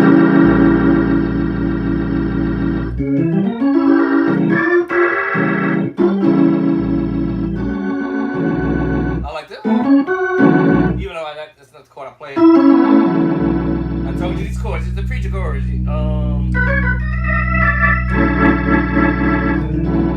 Gotta get it with it. It's how you spread the move.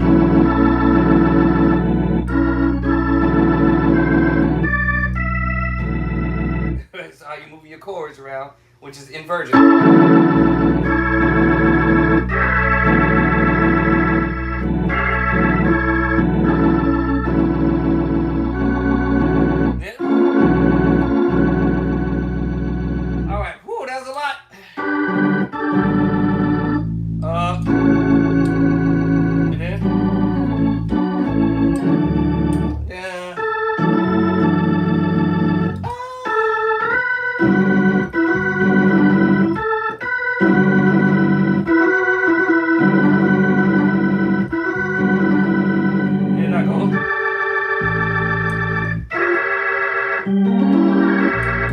Depends on how you want. Because I understand my dimension.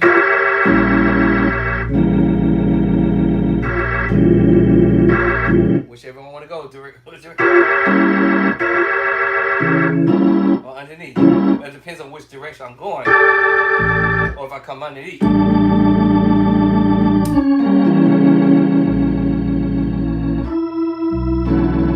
Y'all seen the move?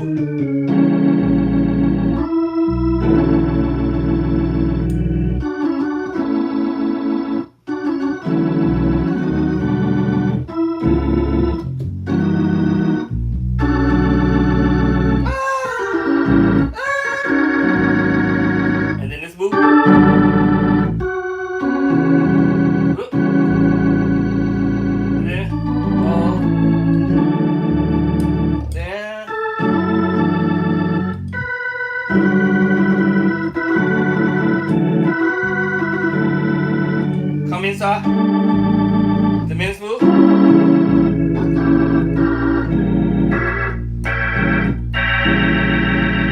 Get y'all. Oh. No. What was it going? Oh. Let me see. I'm trying to think of another idea.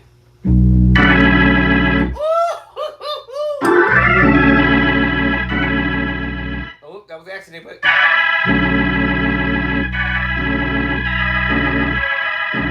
That was the accident. I didn't know if that was going to work or not.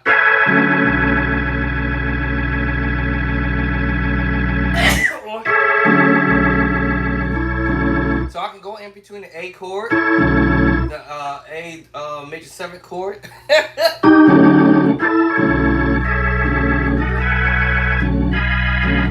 And even the E chord. Either one of them chords. Any one of them chords, I can do this over this major 7th move, even though that's not what I've written, but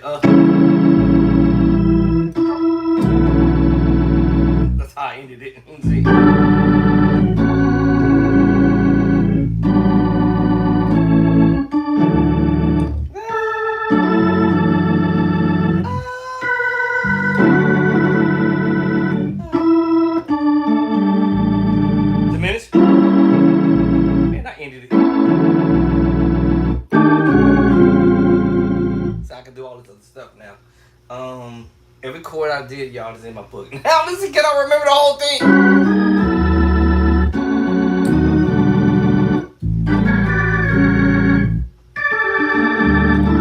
Turn on photograph, remember? Good luck to me, y'all. Let's see. Let's see.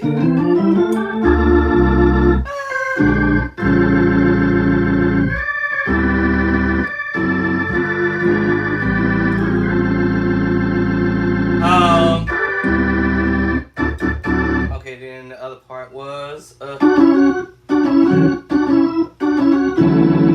I there? Is that the part? Yeah, that's one.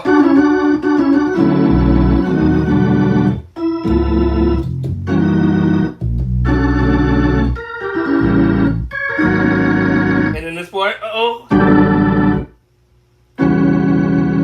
was like,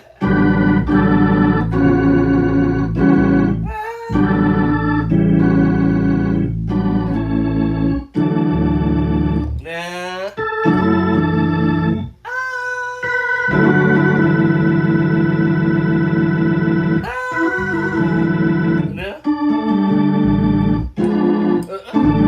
The minute. I do that, innit? Alright, I think I got it. I think I got it.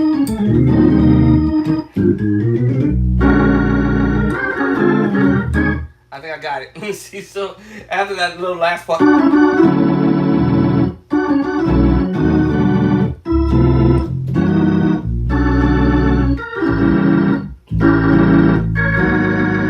And then this. Say on an A. It says A, D, F sharp, G, A, diminisher, and I'm out. Okay. Alright, now I got that down. I got this whole thing down. But definitely, like I said, y'all, I will keep practicing it over and over. I'm not gonna let it disappear because I heard the saying, and I always say it myself: if you don't use it, you lose it. So if you're trying to practice in keys that you're unfamiliar with, all right, we all can do it in all 12 keys, play in all 12 keys, but we just have to take our time doing it every day as much as possible. That's why I've written a book called Everyday Chords, because you're going to end up playing some of the same chords. All right, over a period of time, you're going to realize you grab a certain style of doing things. So now, after I brought all my drawbar settings out, now I have to revamp my brain to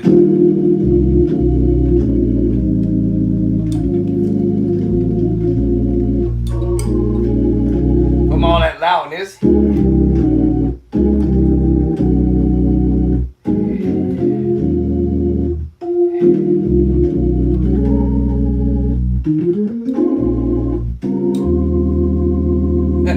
All right,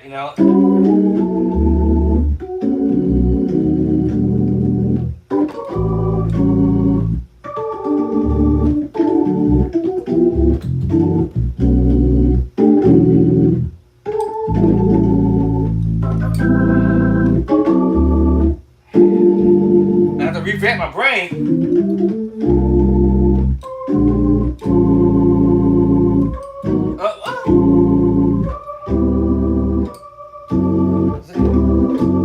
And then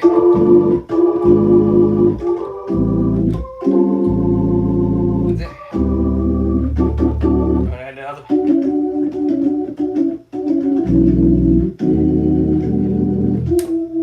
Because I'm down on the board.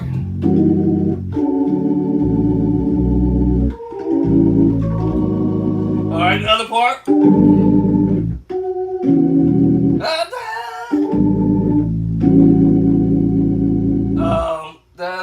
Wait a minute.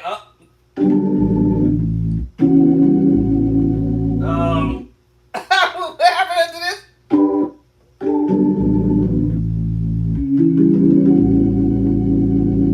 Oh, maybe. Hold on, now I went blank. when I bring my drawbar sets out, they're not gonna remember them. But let me see. I'm gonna try to do without it. Hold on.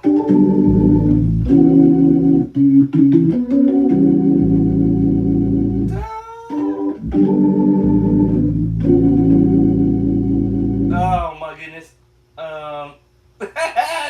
Wait, hold on. Let me think. Photograph from memory. And then, am I going? Oh, okay, I know now. Good. And then, oh, and then.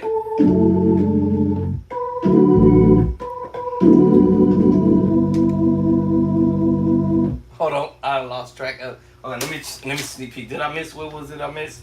Da, da, da, da, da. Oh yeah, I did it all. Okay, I did it. Okay, hold on. See, it sounds different in my ear when I drop those drawbars. So I'm like, okay, hold on. Uh.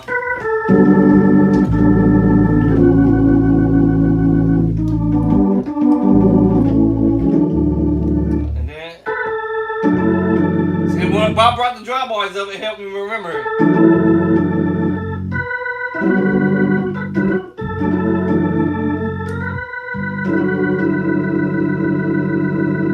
So.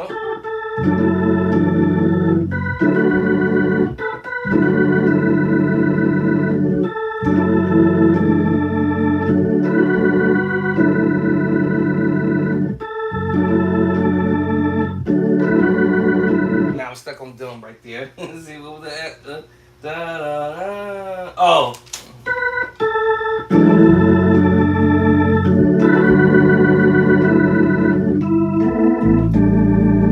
Give me a minute. And then I'm done. So that's the thing with the drawbars. When I had them out, my memory was listening to them highs and stuff like that. So now when I readjust the drawbars, then it's like, uh-oh, hold on.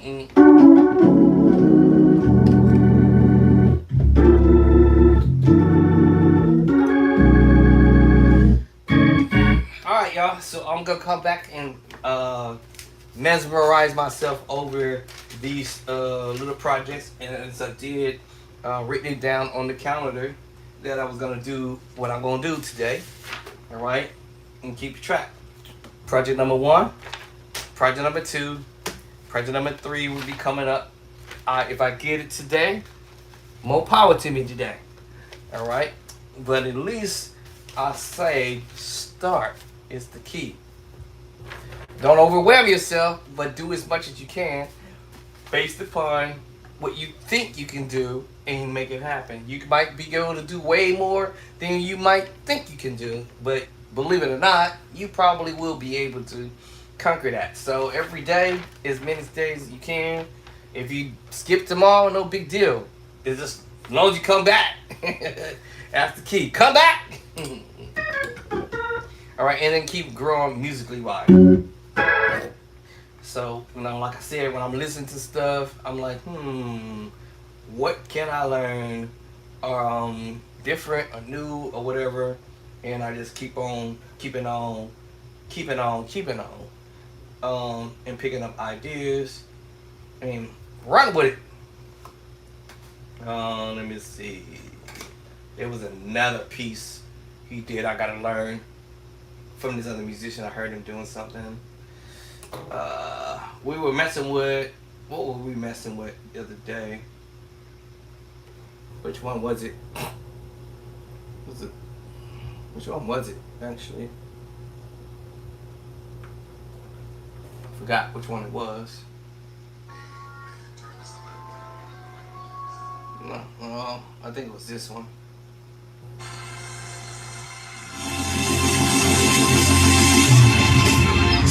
We'll mess with this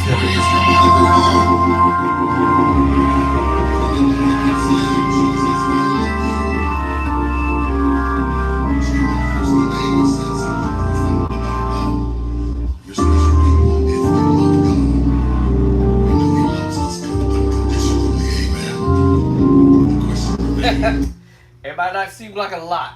Actually, it wasn't a lot. Actually, it was just probably 10 chord progression will move that he was doing, but they were nice. Um,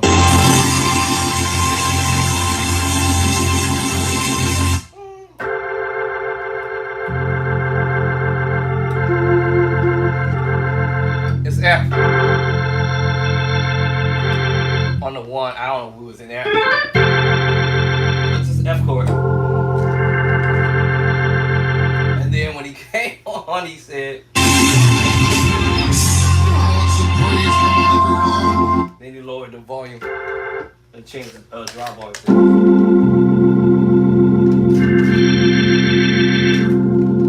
Alright. So I'm like, okay. Nothing new. I already know F add 2.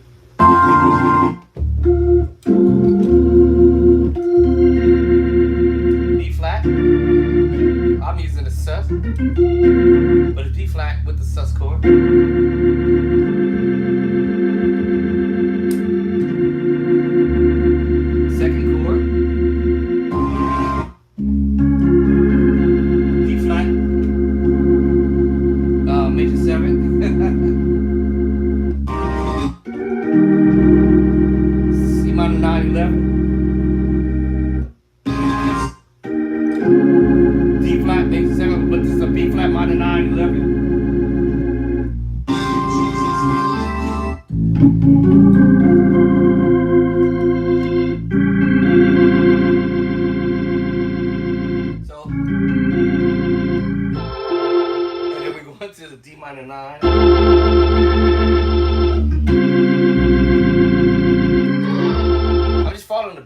Actually,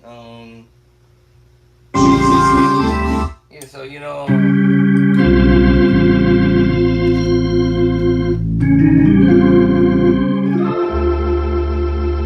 so you could put it here. These are the voices that I use too.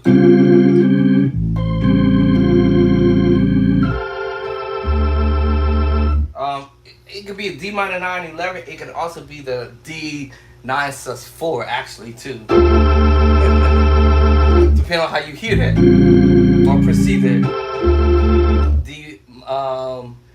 D 9 sus 4. And then he goes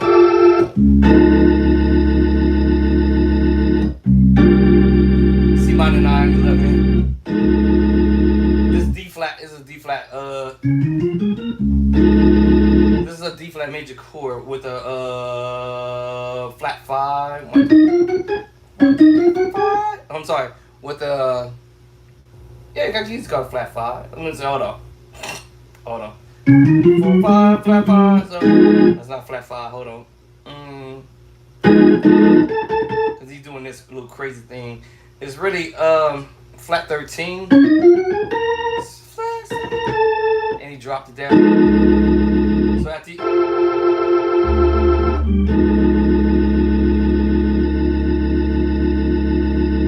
alright, so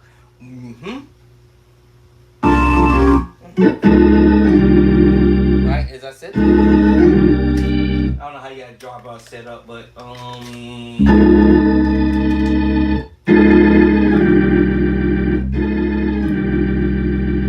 C minor 9 11. And then it's like he's resolved it. So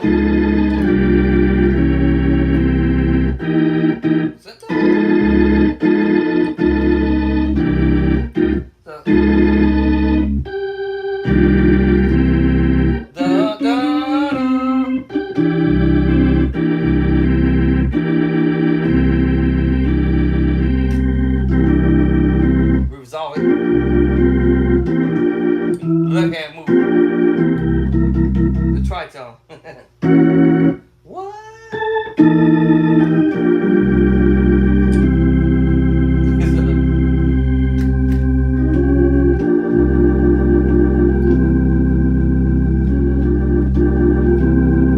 And then I'll have perfect pitch, but I'm like, Alright, so then he's going. I think I was playing this earlier. You remember the chords I played earlier? So in this case, he's using E. What I said yesterday, the B and the E, and doing it.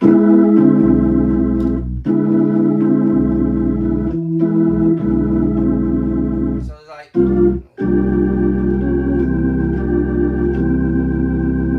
Now me, I would have went there, but he said, okay, I'm gonna play this. Now my brain is singing E to the augmented. Alright, so this is really tricky. This is at 16 seconds of this right here. And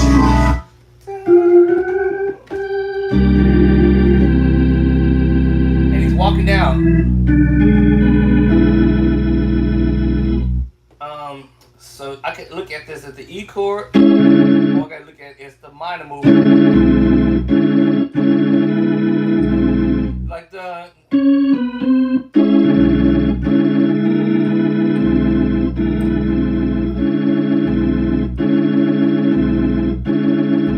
So you can use that A minor move and drop it down. Or you can go E up to it.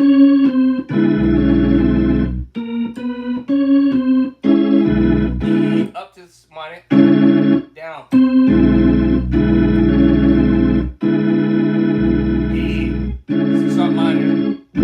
I'm sorry, A flat minor, drop down. I was right, C sharp minor. That all depends on how he's doing.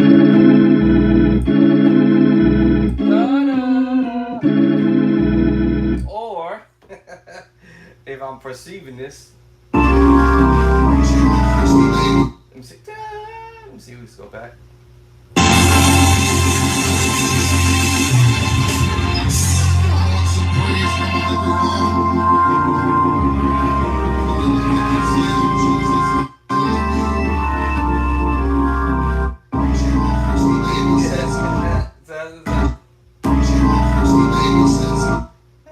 You hear that?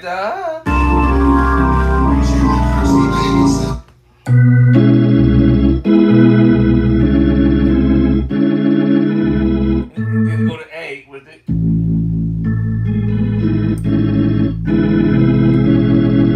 So let me see how we're gonna pull this off. I forgot how to do it.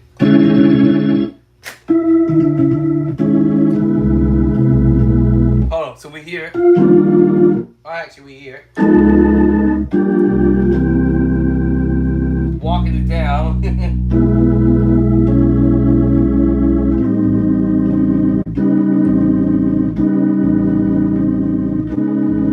Oh, actually, I'm sorry. Here it is.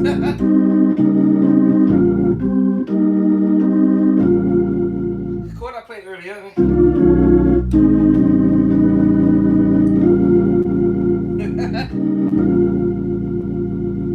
That's dangerous. He's dangerous with his movement.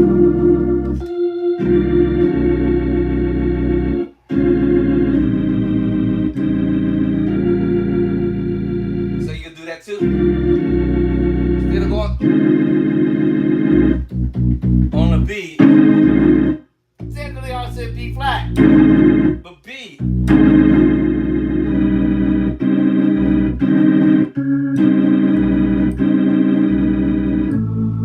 Then you drop it.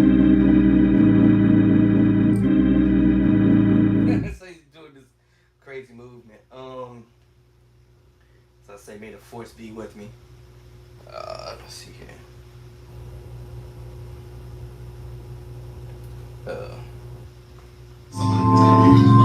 Let's see. Where's what did I do with it? Uh-oh. Whoa. What did I do with it?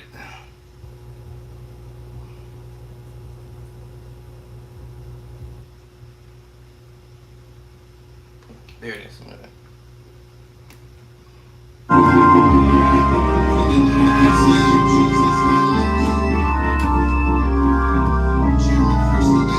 So, we remember that.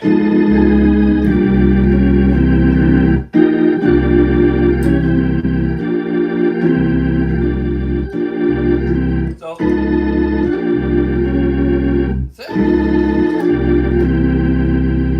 now it's tricky right here because the pedal movement. Um, so let me back up. Back this up, brother.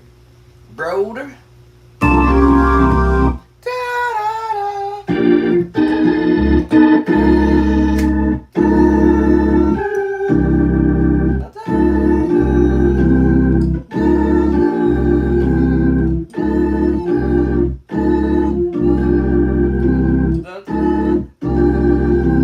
Yeah, hear that?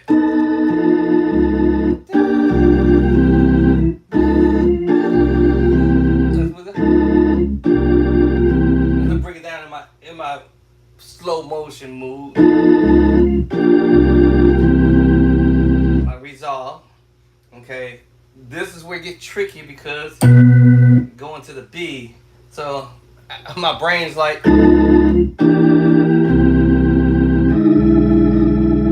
it sounds funny. It's a minor move. But you play the outside note, going to the B bass. What? So I'm gonna throw the D there. My brain wanted to hit B flat, but B. What?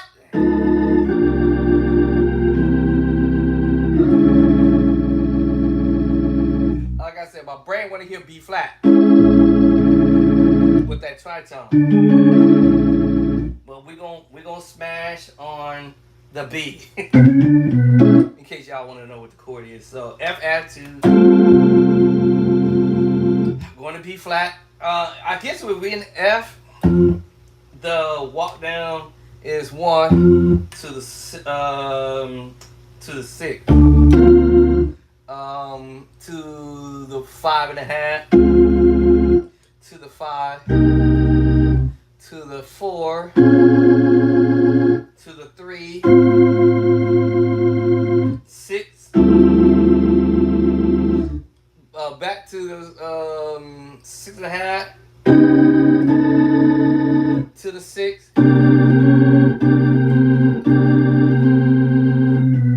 walking it out of the key scale of 4.5. This gets tricky.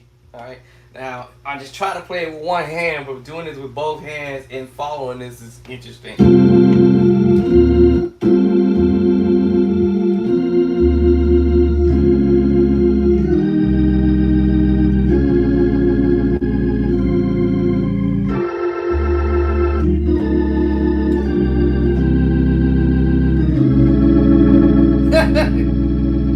That's crazy. And I threw the D to kind of help offset the tritone, but it's a minor move. But my brain want to be flat though. That's the norm. But we're going to B because he's walking it down. And then go to A. Alright, so I'm trying to do this slowly. What was it? Start at this move. And then.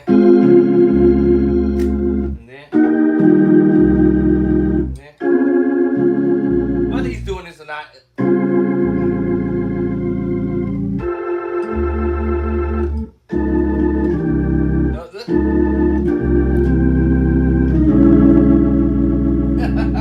Whether he's doing it or not, I'm gonna try to get close. Alright, so now meanwhile the pedals is on B. Now I think he's gonna go like this.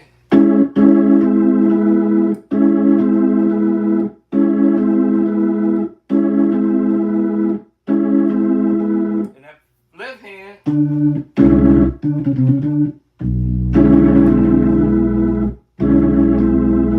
just so you hear it clearly, like, you know.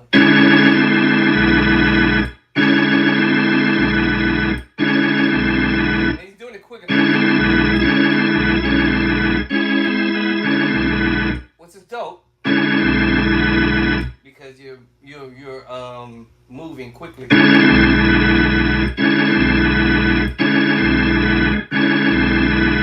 Okay. So whole thing. Let's do it with the drawbars all the way out so y'all get it. Next move. Next move. Next move. Oh, hold up. Next move. Next move. Next move. Next move.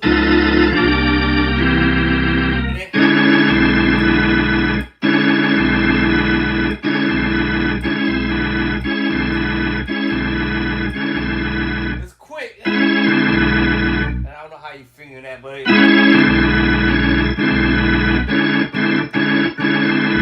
just do what I gotta do to get there. To get there. Alright, that's over the B. Alright, so yeah. Now we're going to A. Alright, so let's get at that. Down. So we're on the B now, right?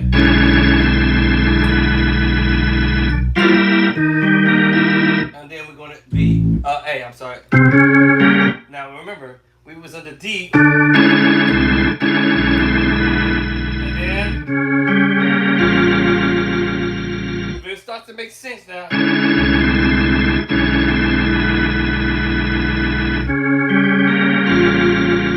It starts to make sense, right?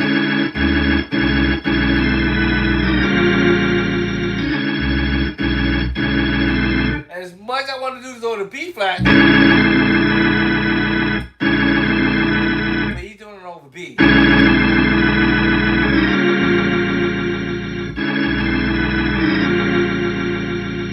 Alright, so that's the next chord. 10 seconds into this. Da-da.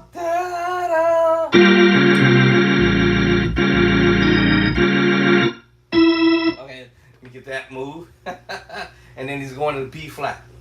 Alright. Let me see what we're going. So, we're gonna. So after that.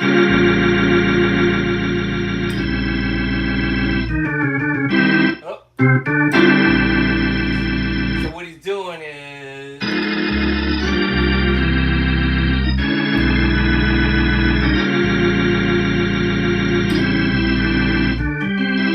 Let's put the drawbar settings in. Drawbars do matter, but I don't know what his drawbar settings is. But yeah, let the force be with me. I don't know what his drawbar settings actually set at, or how he's pulling this off. But so let's get at it. So here. Now he's up on the organ, so I would just imagine the drawbars is somewhere, and then he goes in.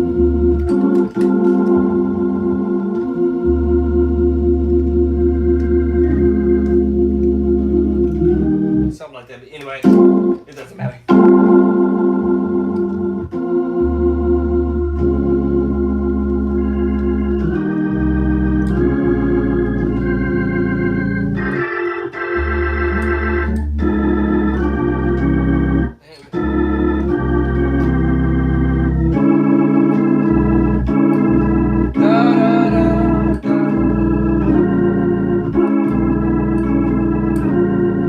Not making it so obvious, but I can hear the.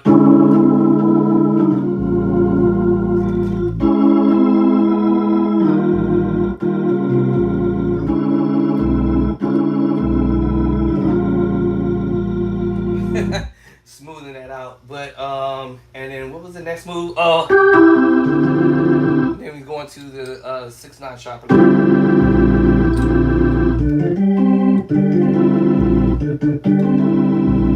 So after that,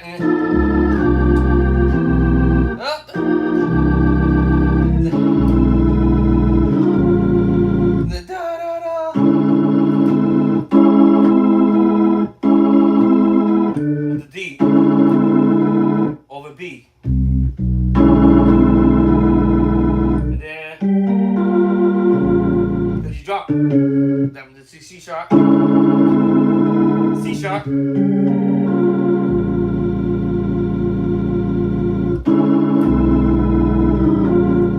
Smoothing it out. Make sure you just do.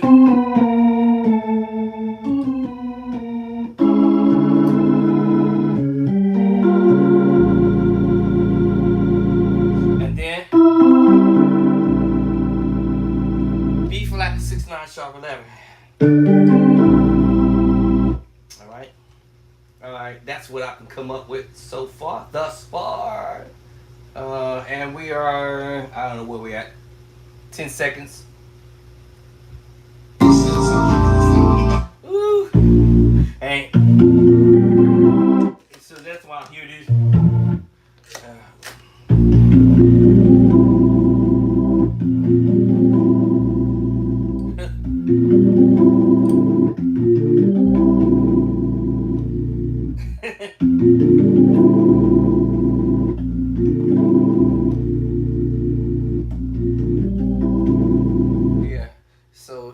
B flat 6/9 sharp 11. Now we're in F, I guess, right? But he's moving around.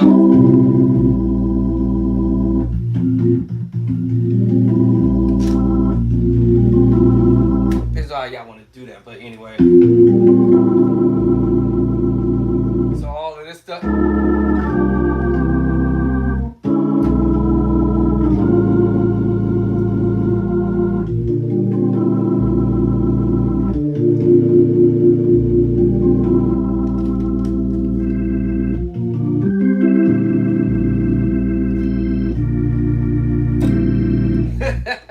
This B flat with the C chord mixed together, creating with the bass line, two major chords mixed together. I put these chords in the book so that you guys can learn how to play these voicings of chords. And I'm gonna play by sight 1 and 2. 1 and 2. 1 and 2. 1 and 2. Uno, dos. Alright, these chords is in the book. I'm like, oh. Every chord is in my book.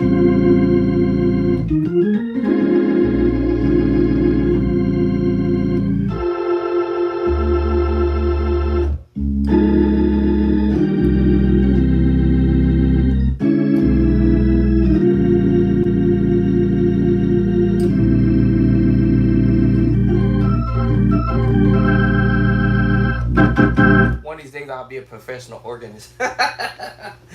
But I'm still a rookie. I'm a baby saying at this.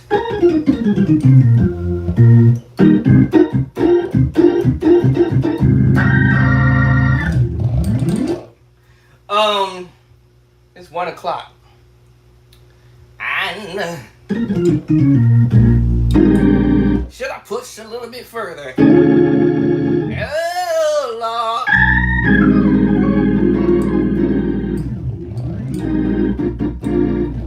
All them chords I played is in the book, y'all. Every chord. Y'all heard me doing it.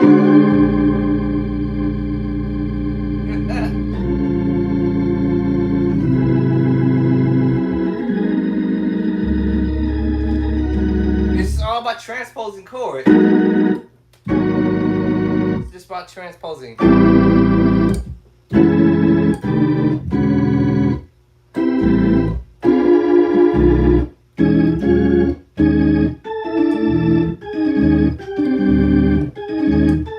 It's transposing. It's just.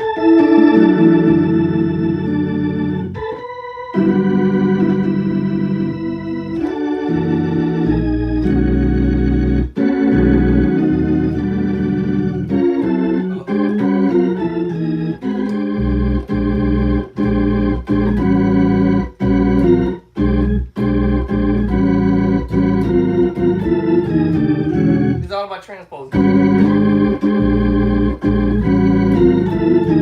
Of course, we gotta practice. And you just put in chords, and I call it like, kind of like, you gotta a bunch of puzzles of chords. I call it a bunch of puzzles of chords, and you're trying to put it in a certain type of sequence based upon, I was gonna say the scale, but yes, this based upon the scale, but based upon a pattern that you want to create. All right, so I can create a pattern by using the chords that I've already learned. So instead of me going the route that I heard this move, I started on the 6 to the 1. Watch this. Another chord on the 1. Another chord on the 3. Oh, that chord y'all heard me doing earlier. It doesn't matter what key I'm doing this in. F, it doesn't matter. If I'm doing this in the movement F or D flat or A flat, I can still play these same chords because I understand the scale note 1, 2, 3. I know I can play that same move on 3 in F and C sharp. Let's see, 1, 2, 3, 4, 4 up, 5, 5 up. The chord y'all just hear me doing a minute ago. 6, 6 up, 6 up, 6, 7, 7 and a half, 6 up, 6 up, down to the 6, another chord. 5, let's say, it doesn't matter what key I'm saying, but if I'm on D flat, I'm saying 6 up to the 6, 5 and a half up to the 5, 3, let's go, 4 up, 4, to the 4, to the 3, 2,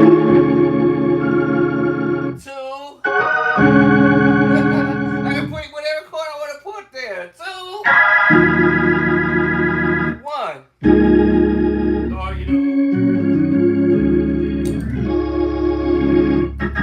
right. So I can put whatever chord I want because I understand the number system, and I can do that same idea in F sharp or even in A, B, whatever key, because you can take the same chord you already familiar with doing and put it in that key and be like, oh. Alright. Anyway, where we at? Let me see. So I forgot it already. No. I forgot. I'll just go here.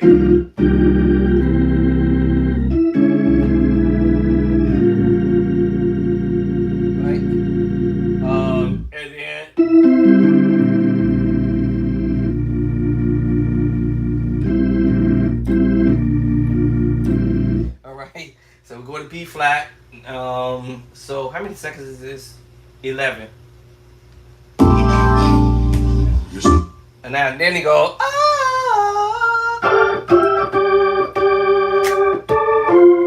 Let's see. Let's see. He's doing this on E flat. Now this kind of reminds me of the little move, but I'll do it differently. I think it was E flat. Yeah, Elder Devin did this move at E flat. It was kind of interesting how he did that. But let me see. Use this idea. Now, think about it. I'm thinking about it. I'm like, wait a minute.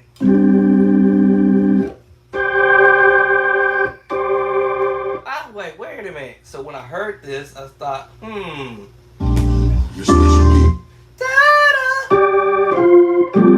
you do this over E flat.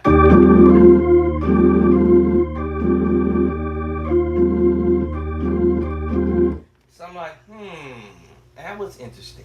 And he's doing this over the major 7 chord or major 9. But he's walking it down.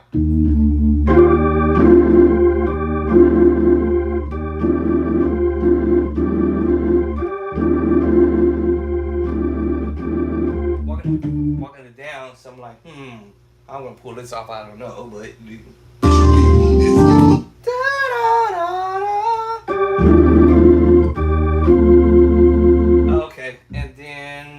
F sharp.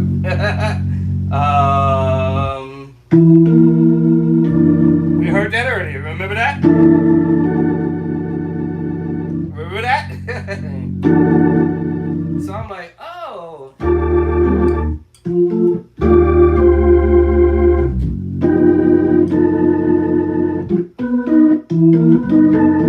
Oh, hold up. There it is.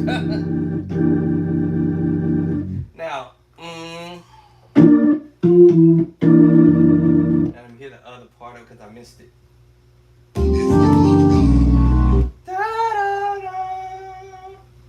May the force be with me.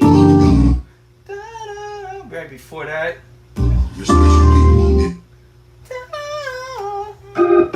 So I'm thinking.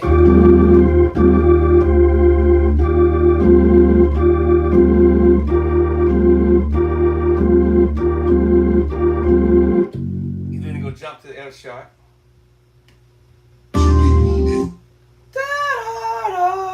So I think I hear it.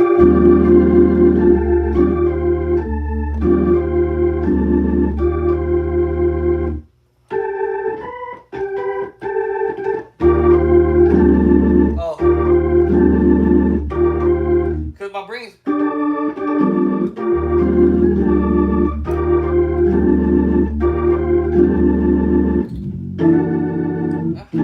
so this is not easy.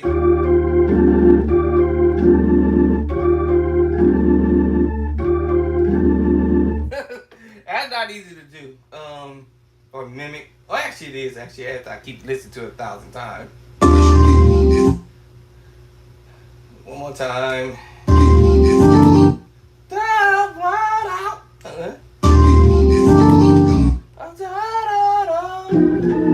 What's this on there?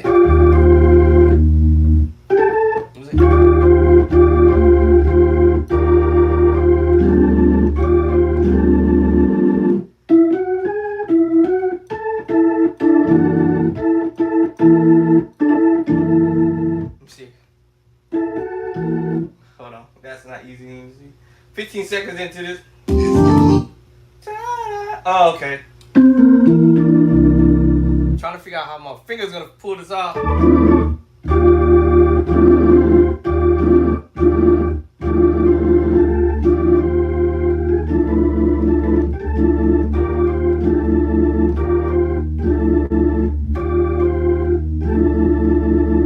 There it is. Let's try to connect it to the other chord. Hold on. I'm grinding now.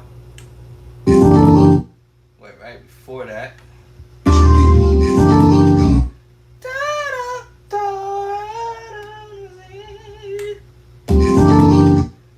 So.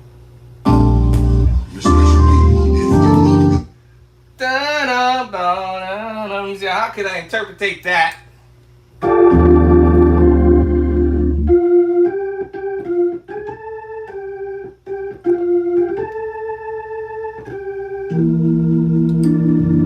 Okay.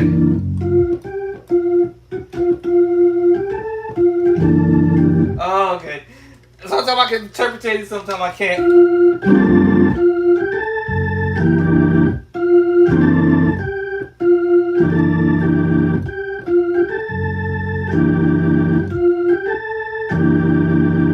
This is not easy to see.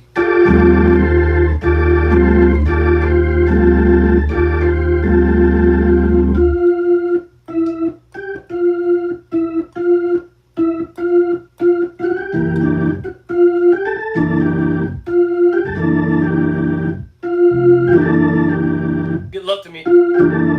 Just trying to figure it.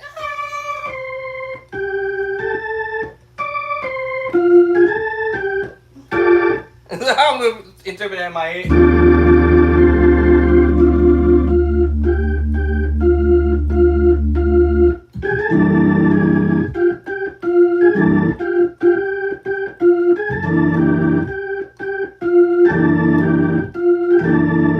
I'm not sure how you doing that, y'all, but I'm just.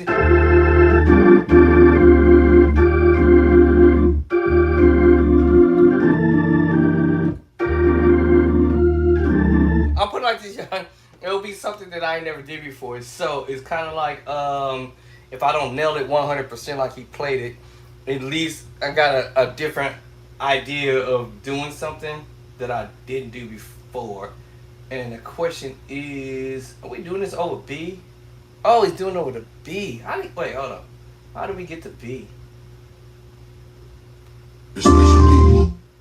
All right, E flat to D. No, we go to F sharp. I know I ain't tripping. Your bow ain't tripping.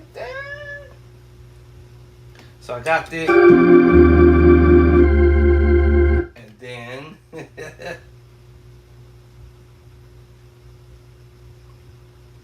and then, and I think we still be here.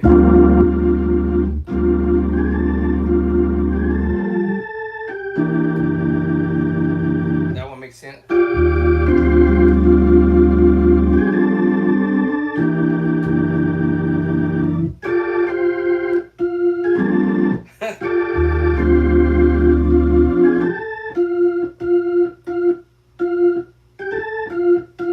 I think we still on D.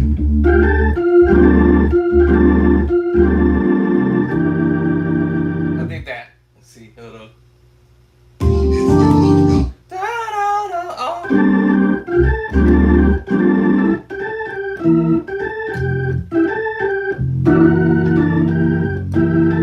Oh, how do you feel, Holly? That's why I went over this. Coming down. That's why I went it.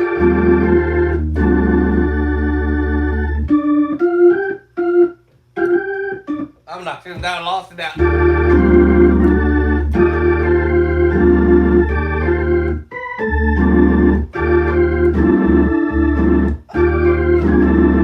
That's why. That one too. That one too.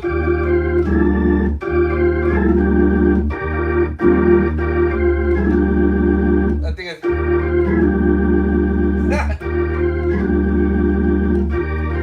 All right.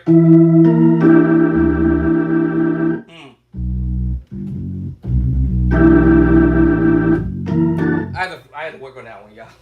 That one is a challenging one.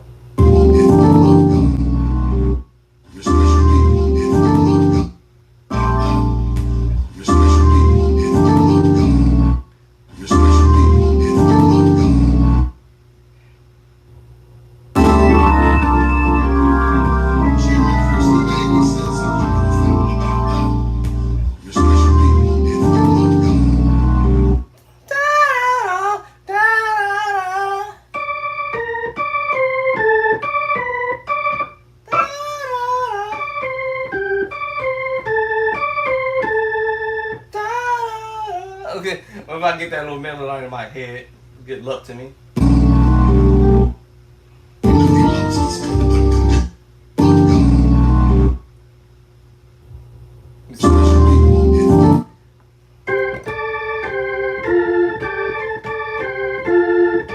Let's see.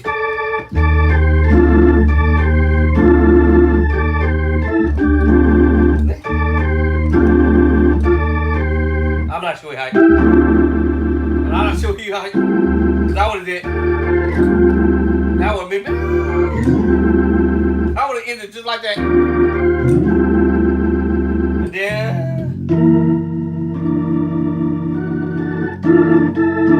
That's what I would think I would have.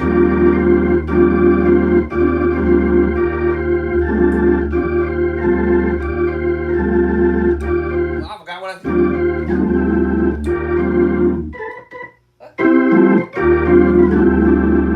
That's what I did.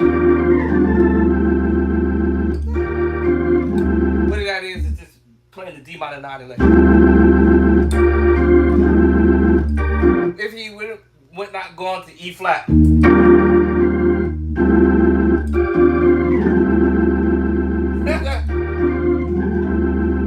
That's what I would have did that.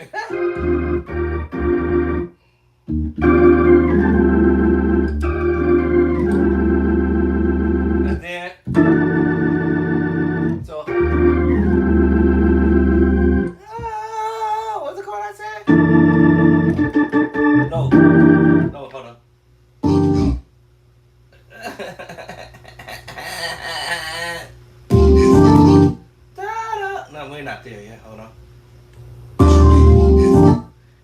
So I hear him doing this. Yeah.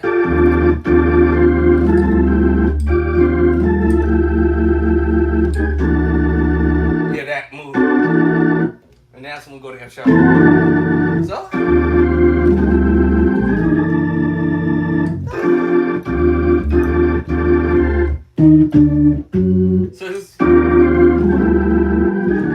that's how I'm gonna pull this off.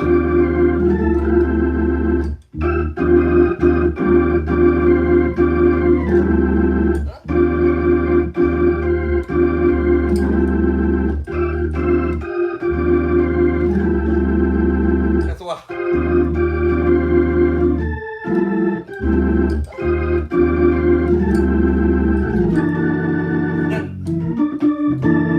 That's how I would have do that.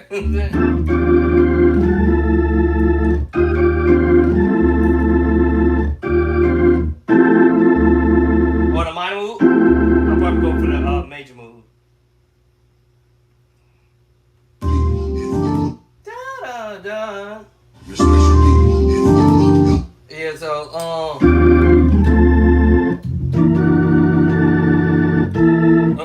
hold up. D. Here it is. So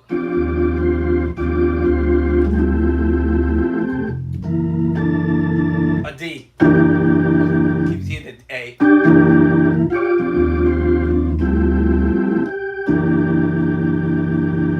Alright, so let me see. And I don't know why my brain hearing B. Like a quick D to F sharp.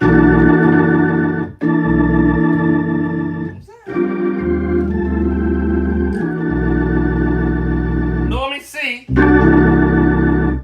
And he could have walked it too, actually, when he did that. Like this. Walking it down to the B, to the F sharp. Really quick, actually.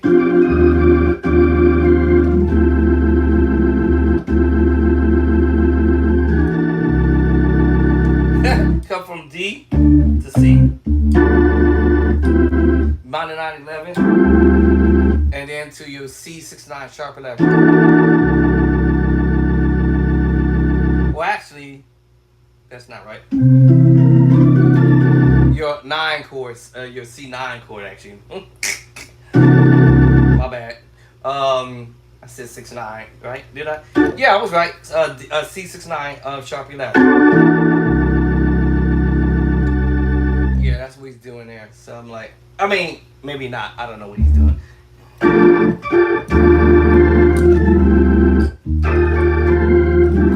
Because he moves so quickly. Anyway, may the force be with me on that. I had to practice that until I can get it.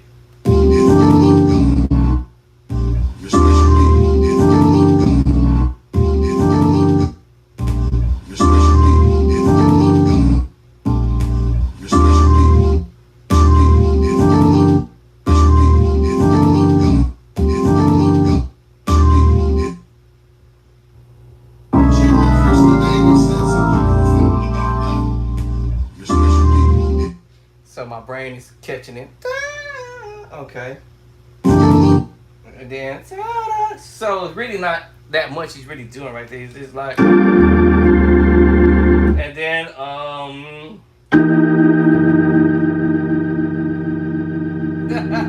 making this bigger than what it might seem.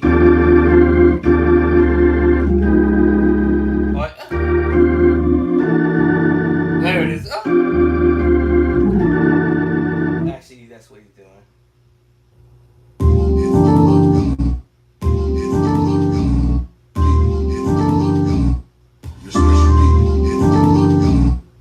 Okay, I'll get you.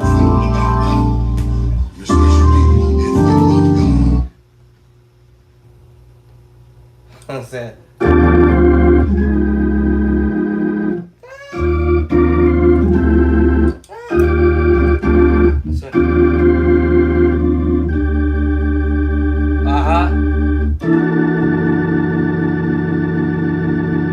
Okay. Well,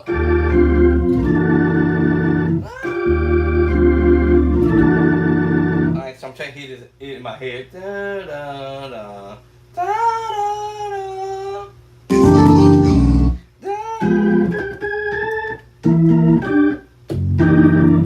da, da, da, da.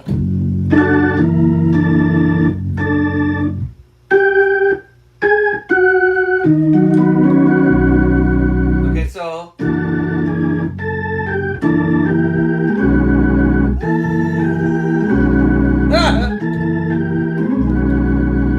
so hell no.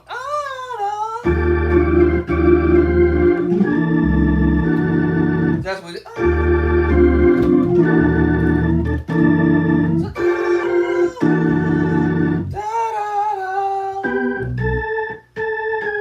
What was that? I forgot it.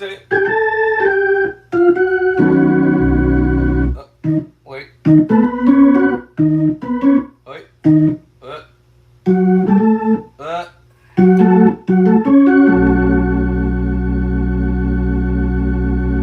A. B. So anyway, I'm done. I'll figure it out in a minute. I'll come back to it. My brain is shot now. Shot to the curb.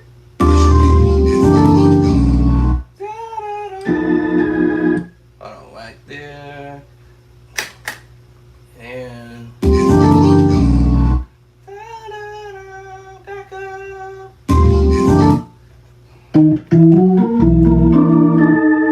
I knew that A was there.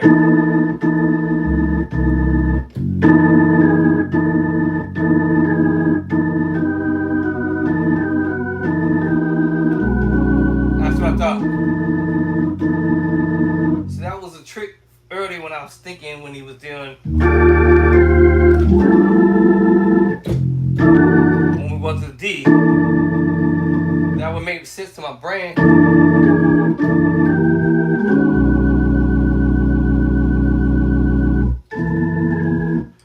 Alright, now we should be going to B.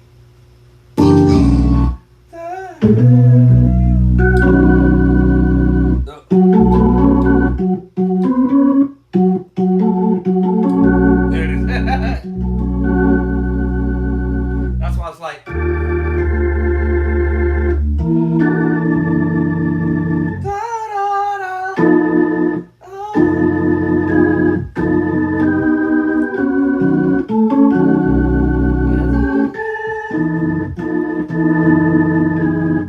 That's why I was thinking F sharp.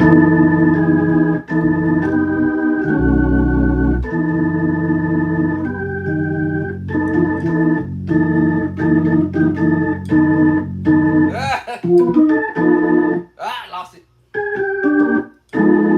Hold up. There it is. So I have to do this.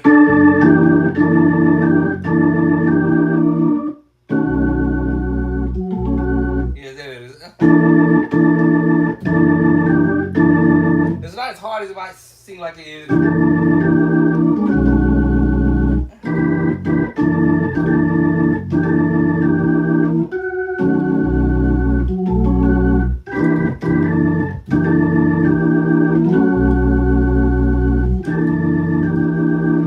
All this by the practice, y'all. Because eventually, as soon as I get it, yeah.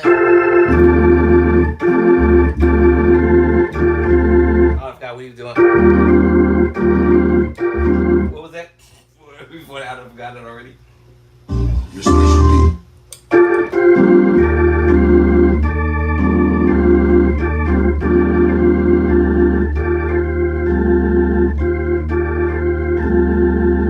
And then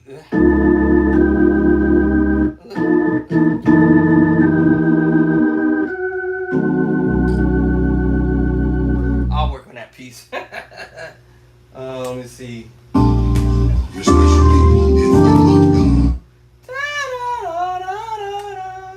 Your specialty. So I have to hit.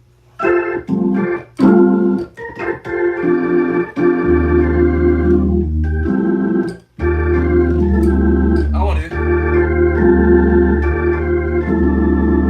That's my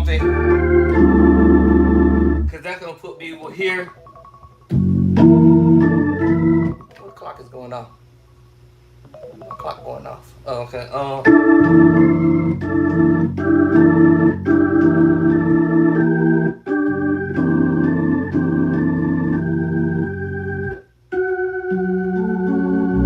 Yeah.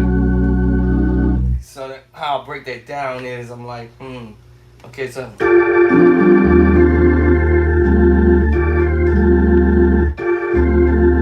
I'm not sure, but let's see. I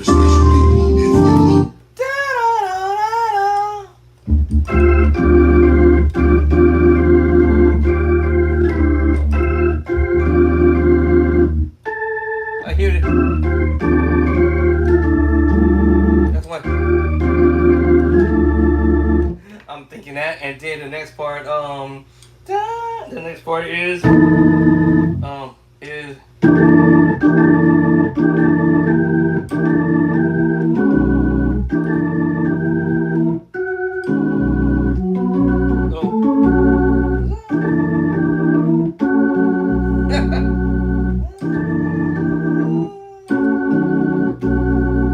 that's okay.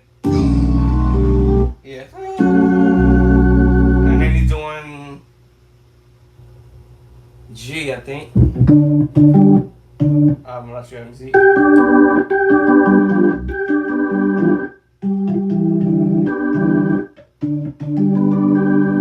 Wait.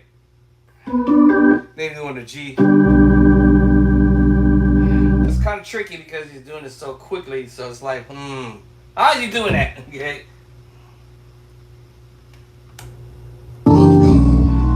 Da-da. Y'all hear that? That was that last chord. This chord here.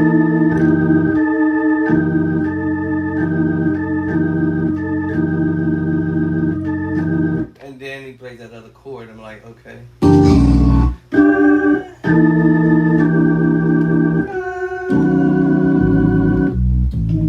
B. Or, so he's doing it.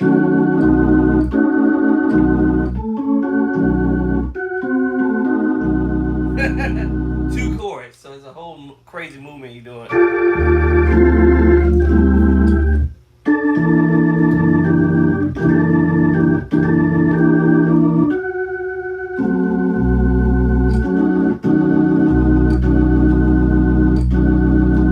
Alright, so that other part is gonna be my challenge. I forgot how I do it.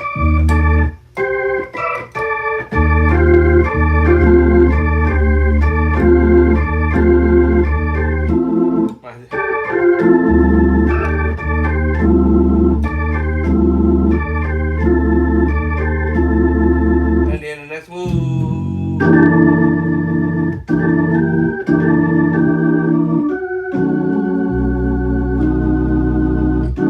Because you get dropped out. So, this is the hardest.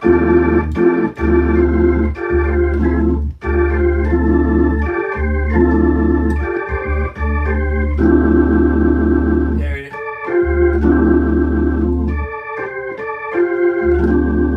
Something like that. That's, like I said, I'm gonna force be with me on that.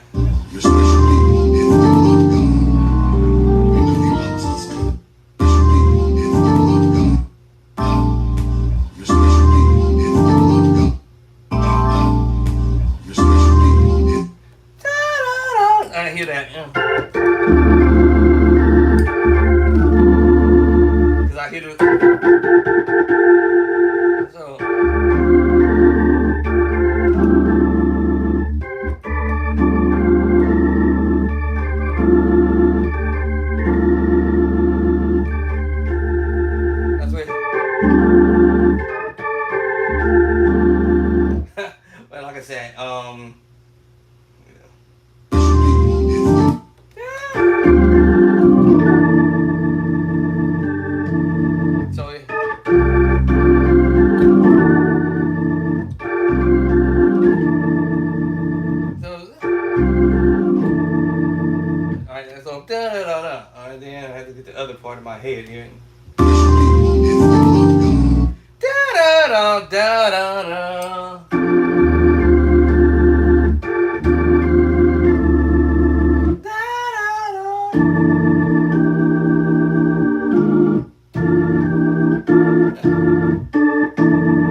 I gotta try to follow a little melody line, so to speak.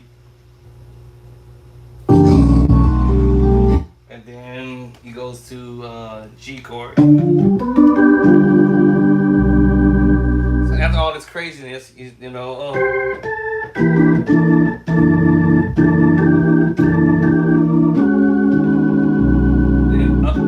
then he drop, and then he drop to the G, and then he comes back up.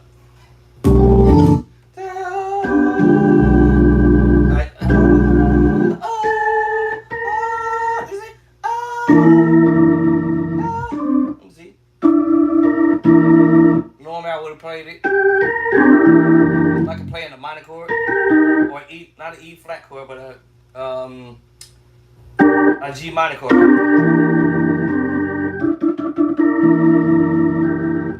You can still go to D, but now we're moving that A up to the B flat.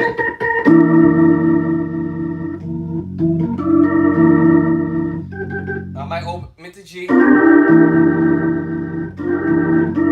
And I have the idea because after that, after you play the G chord,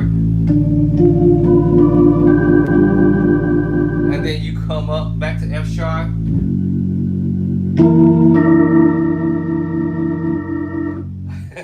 or yeah, okay, let's leave it like that. Yeah, so it's a G minor chord. We just flavoring it with the E. Alright, so he's kind of moving this chord movement. When Jesus comes, so he's going. So as he leaves here. When. Alright, so we're gonna start doing that when Jesus comes.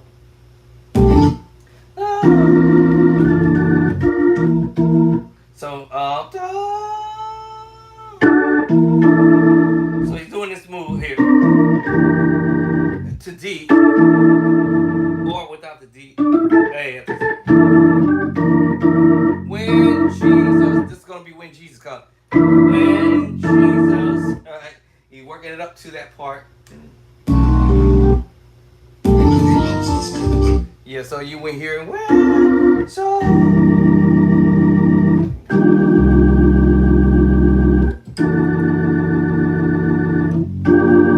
Alright, so let me get the first chord. When Jesus comes.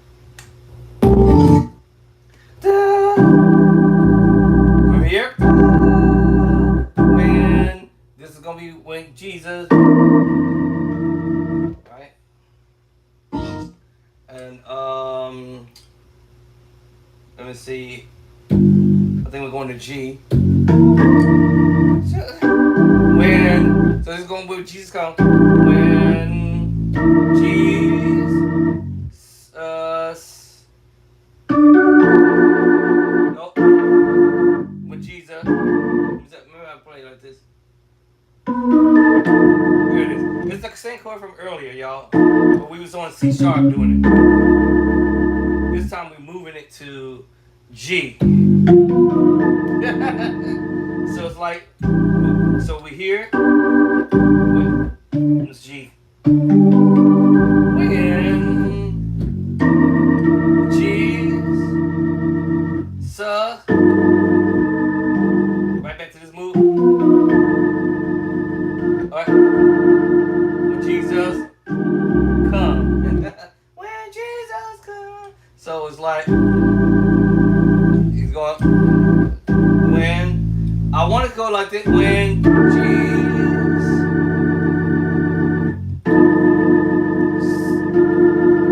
Jesus come. So basically, to say we was here last, the G chord. When Jesus come.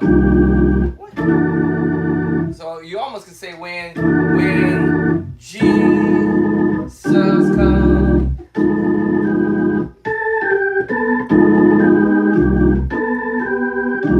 took out the melody line right there, but basically you go when Jesus come, right? So we're going back to that voicing. That's it. So when Jesus come,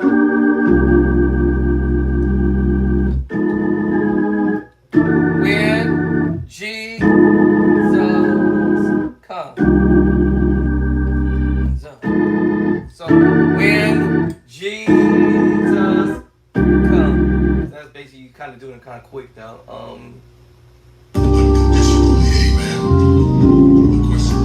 What? And let me see me catch that. So so after you did when Jesus comes. So when, but we was on G earlier, setting it up so to speak. When Jesus comes. Messed that up. Hold on. When Jesus come. All right, now this last crazy thing he did. Let me see here. 18 seconds. Amen. Da, da, da. Okay. That was. What? So normally I would have went.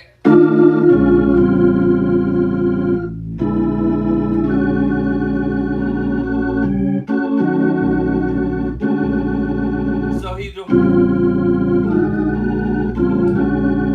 actually went backwards.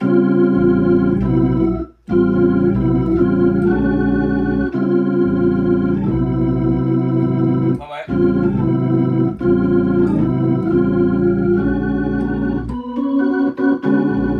So so after that, when Jesus come, and then he hit you with this little,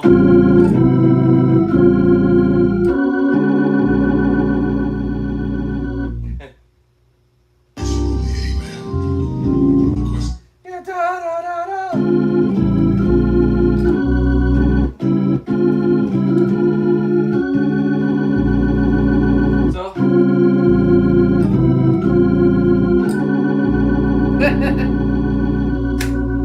And that's all him from like when Jesus come and whatever the words the preacher was saying, he was kind of sort of playing some chords behind the words, so to speak. When Jesus come, and then whatever he was saying there,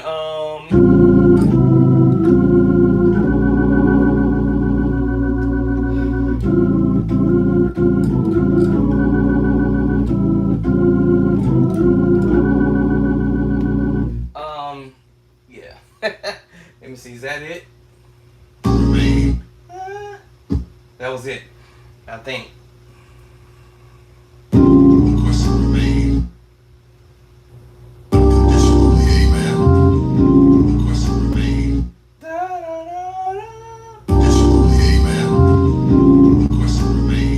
Oh, last chord. Hold on.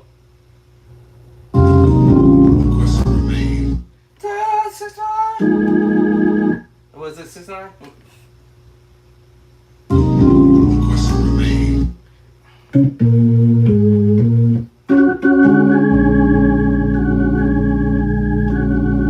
So that's after.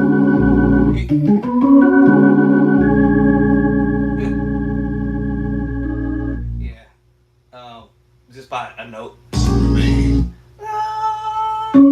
Or actually, I don't know if he was headed to the D flat, but he could have.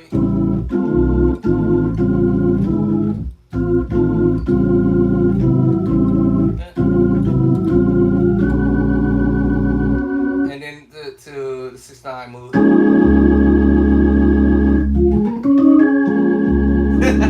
That was dope. I think that's what we was headed to, the D flat 6/9 move.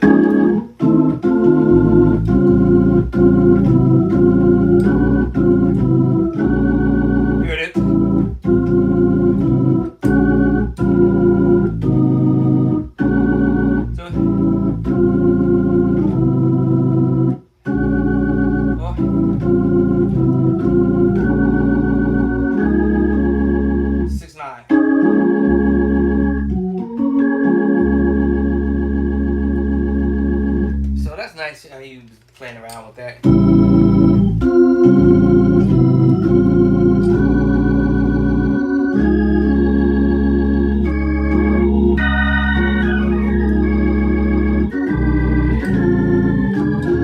So that's how you start learning how to play the organ and the keyboard is listen to chords. And I say listen to the chords. I have the chords in the book, so all you have to do is open it up and you're gonna find them chords. um, yeah, you're gonna find them quads. Every chord I played is in the book. From start to finish.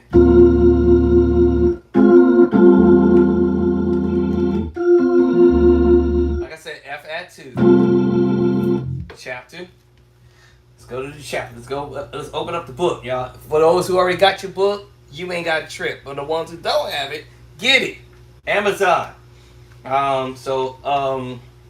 Chapter number 10, number 34. Alright. A B flat major chord.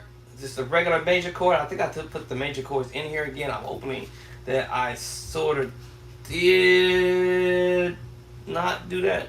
I got the major 6. I was trying not to duplicate the same chords I already did in my first book.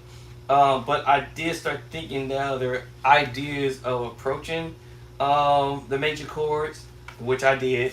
Major 9, I did do it in here. I had the major 9, 13s. Let me see, that's chapter 17.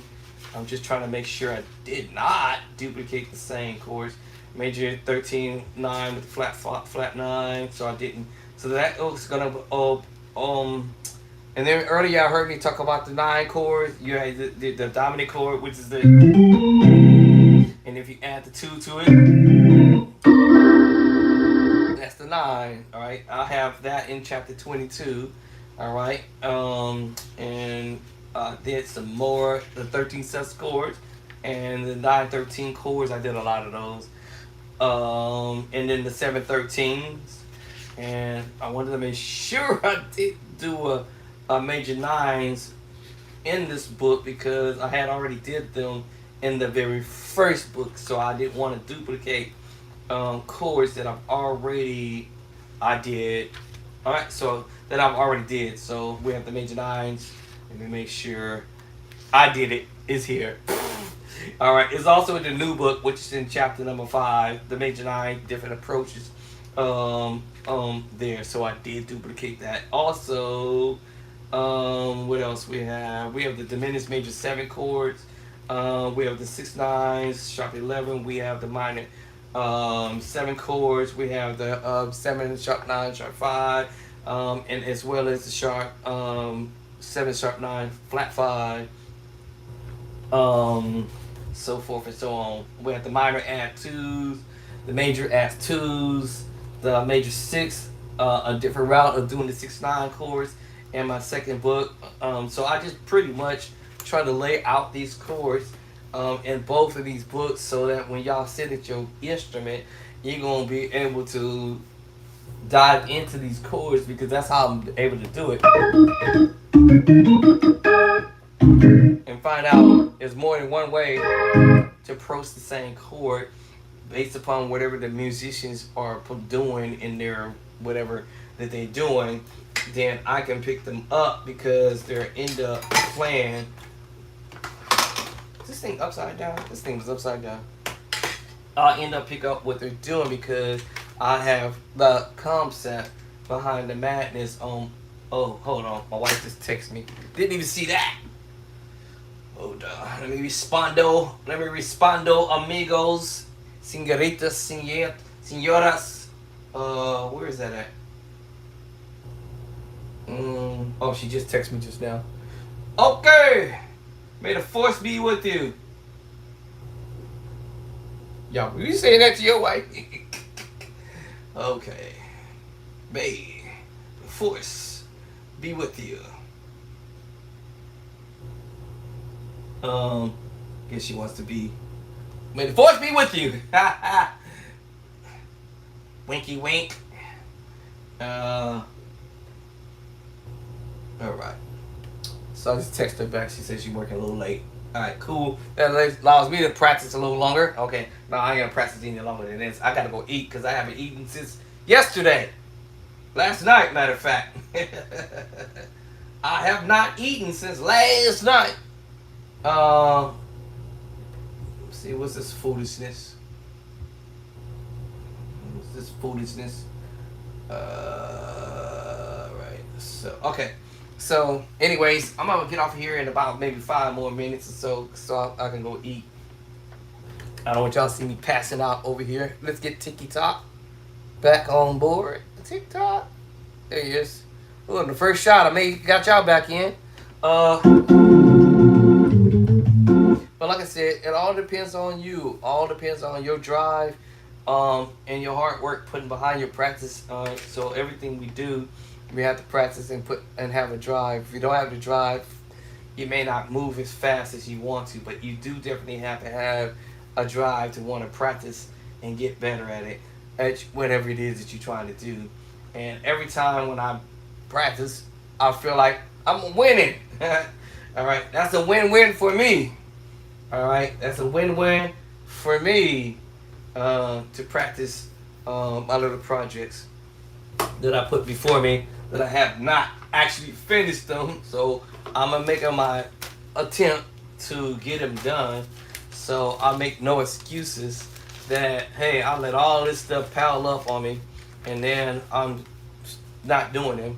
So I'm getting down to the biz, to get it all knocked down. I might jump off of it for a minute and mess around with stuff, other ideas, from other musicians and stuff like that. Which, that's something that you have to work on yourself and say, listen, I'm gonna lock in on this and this is it. For me, I get bored, so I like to go and challenge myself with other stuff. So y'all see me flipping from something, that's because I'm bored. I want to go to something else.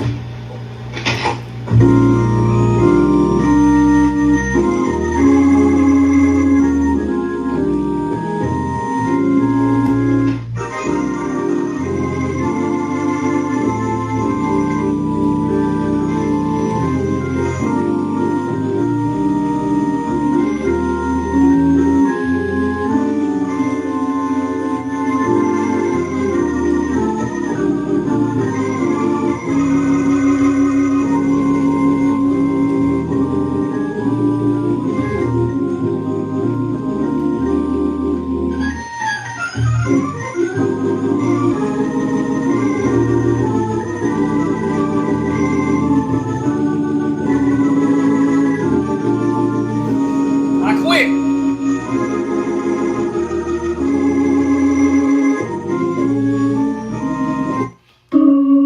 What?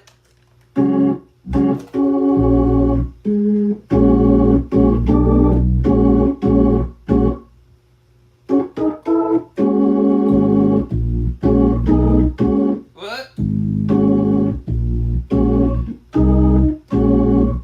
What? Hold on, y'all. What?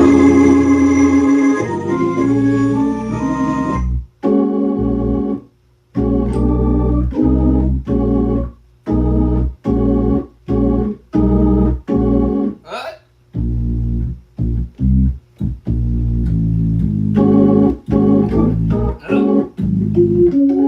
Uh,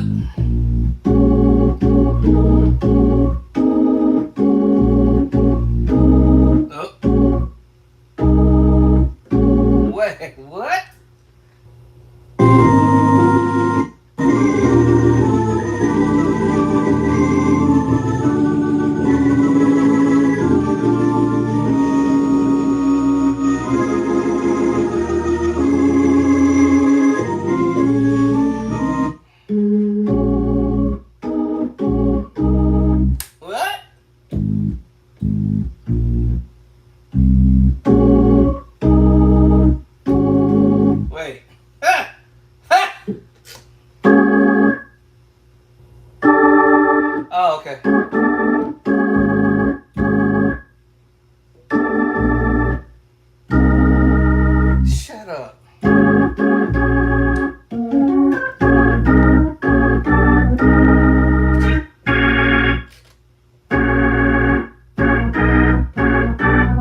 go the other way.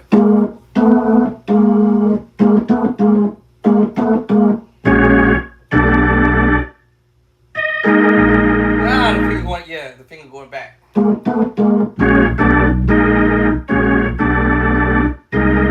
Yeah.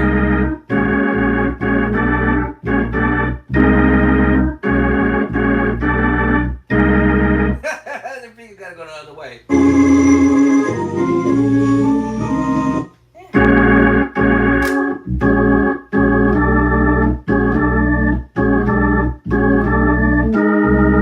The finger's going the other way.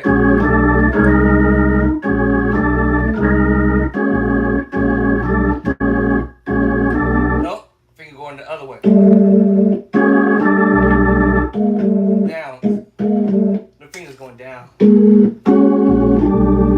Back up. Ah, that's tricky. So what's happening is the left hand going one way, the right hand is going the other, and your pedals is going another way. Pedals going up, 1, 2, 3. The left hand up, down, back up. The right hand's going up. This is confusing at first.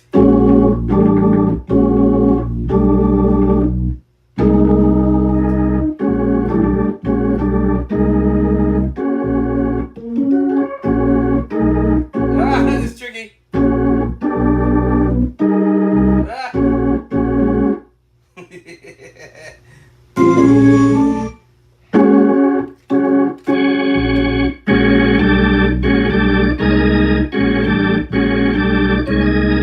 It's tricky.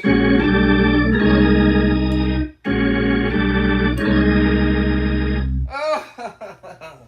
Hold on, y'all.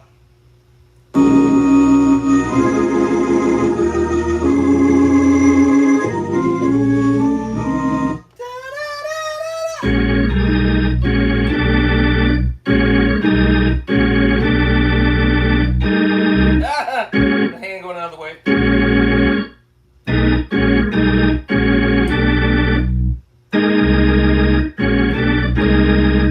Basic.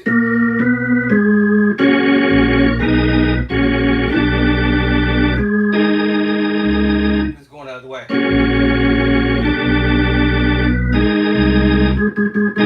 Going in reverse. So we're going A. A. Back to A flat.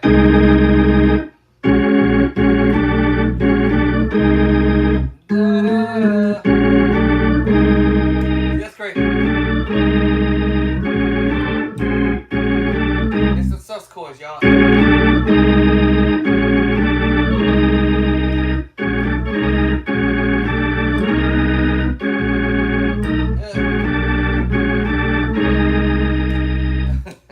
I tell you, I'll be listening to stuff and be like, what?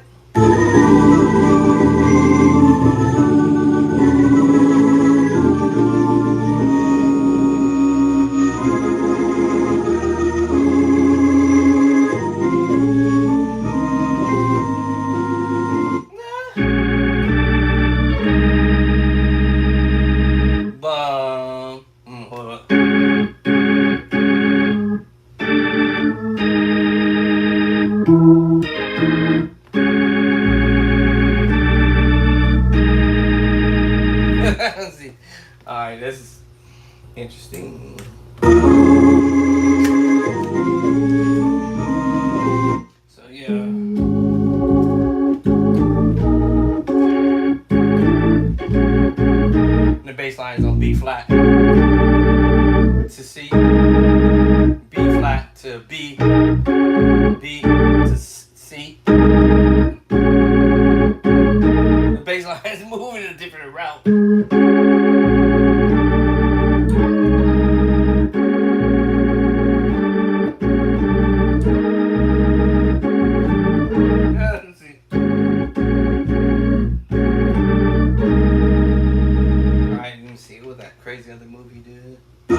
Let's see.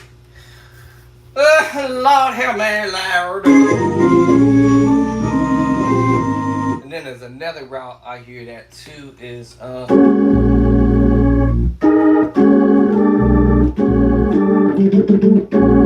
backward and back up. I hear it from that angle too.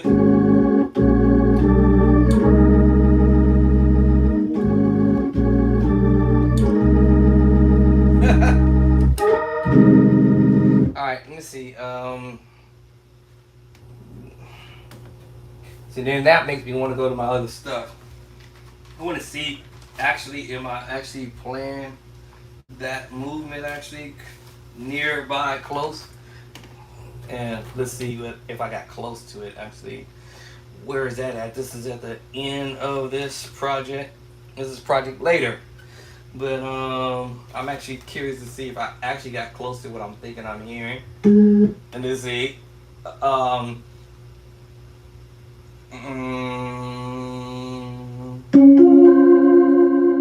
be there. Let me see. We thought started on B flat. Let me see. Let me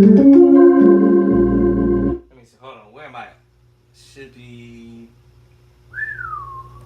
Where am I at? Should be here, I thought. Hold on. Let me find out where I'm at. B flat. Yeah, I was right. It was correct. I was right. Backwards with the belt. And then. There it is. I missed it. I was still close. That's what he was playing. He was playing the chord in the left. Yeah, so he's playing the chord.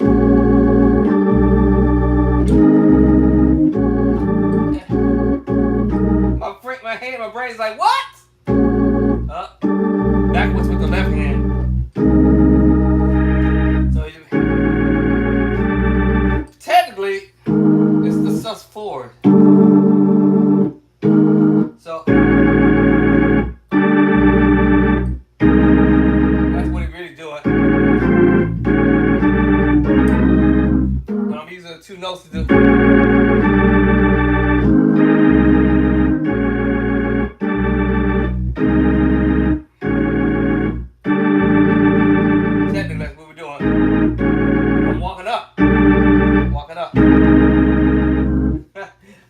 Pretty close.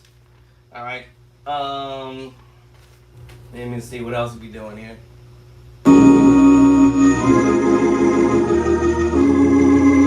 All he's doing is that. Let's see. We go to C sharp, and we playing really the B flat minor 9.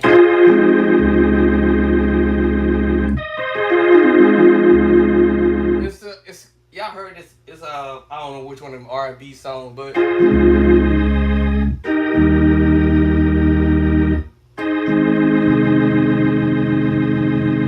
da da da da.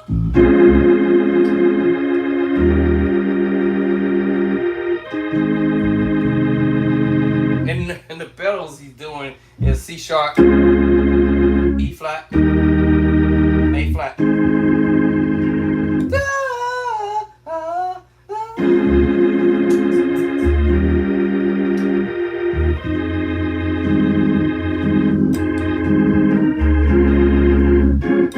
If you want to do invert.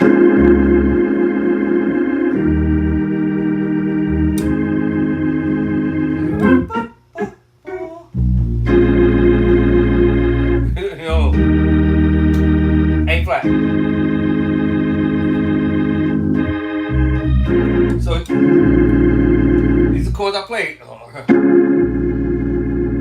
E flat. A flat. Inversion.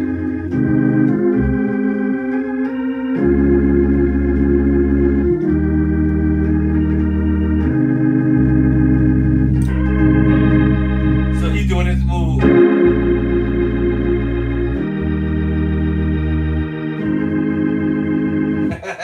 All right, is he walking up to it?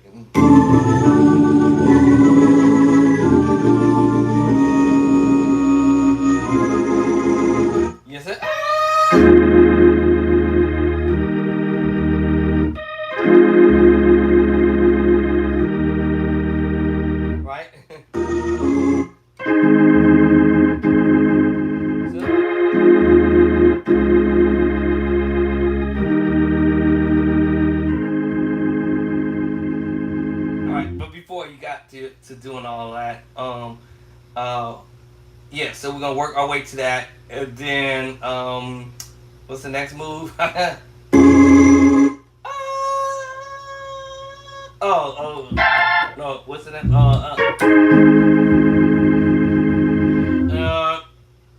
What's the next chord? I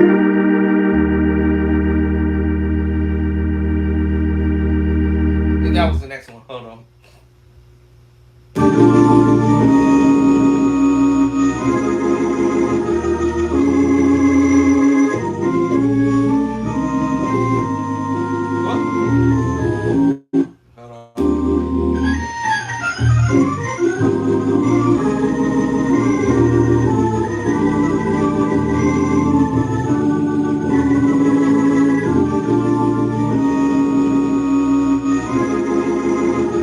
Yeah, so you,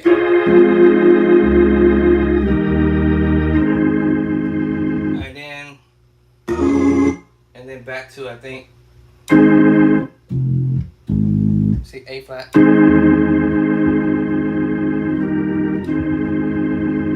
then I think after that, yeah, then, what I, and then that's when he's doing that. Let me see. Let me see here. That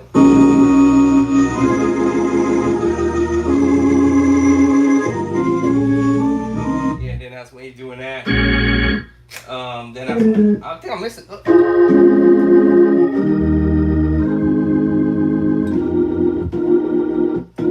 thought I was going there, and then I think we go on here. That's the first one. This is the first one he's doing. Then after that, da da da.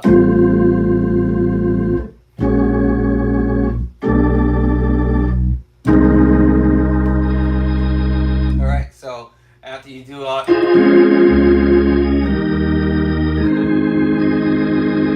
then these are the chords I played earlier. We just now turning it into like the little sus chord moves.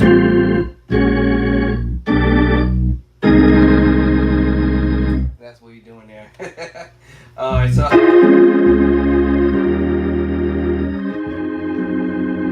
and then that's when you hear. Actually, I told you I started on B flat. I skipped one chord. It's supposed to start A to B flat, then to B, and then to C. So I said something missing.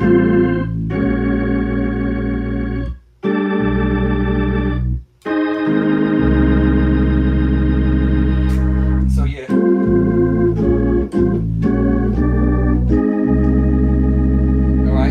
All right.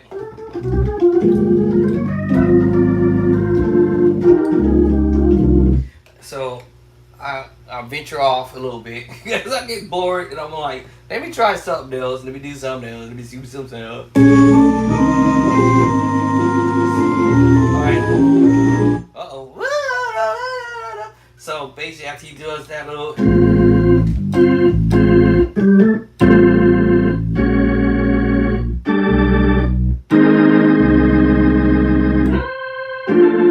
Actually, I think we're up here now. All right. So after we do that.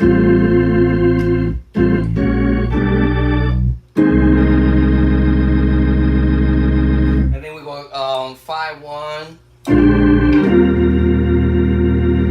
Or we can go 5-4.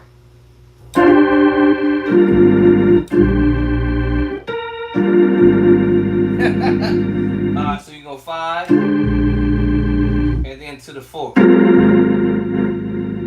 So normally you hear 5-1,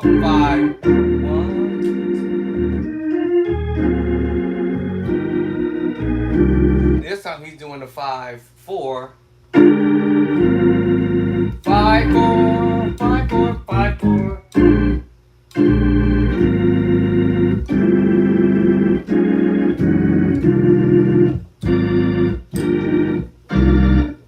You can So anyway, so all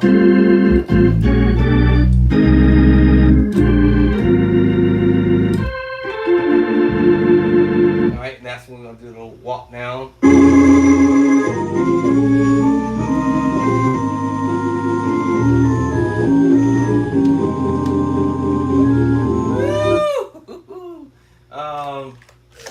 Lord have mercy. So I'm gonna play it up here. So let me see.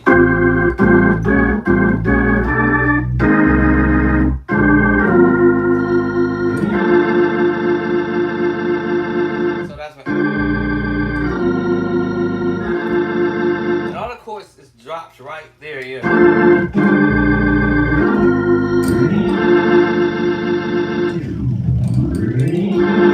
All right. But yeah, just get an idea. I mean,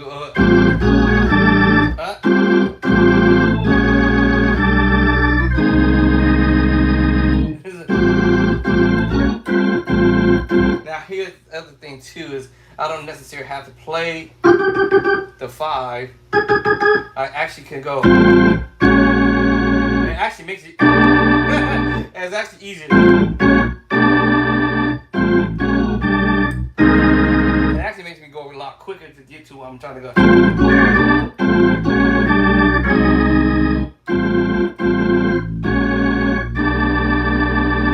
And get to my chord. Yeah, so a lot faster.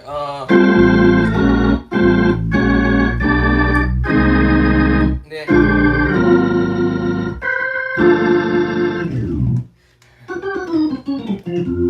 So it all depends on you on how you want to progress your plan while listening to other musicians doing something.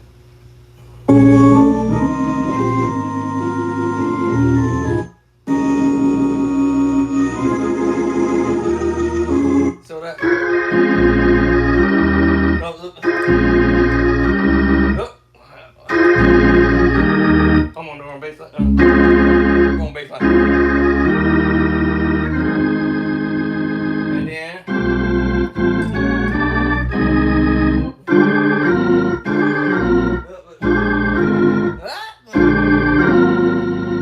So.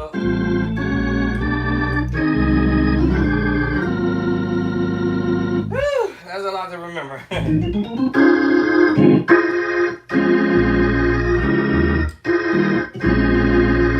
Wrong bass line.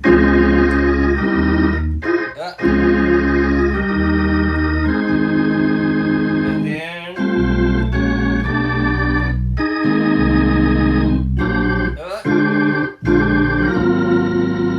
So sloppy with it. I'm trying to not play the 4, but my finger gonna do it anyway.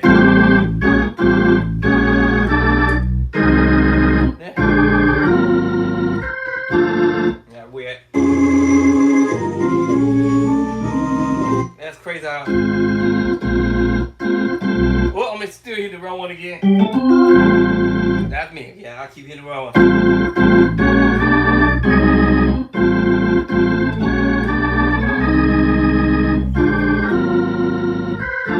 Yeah, so.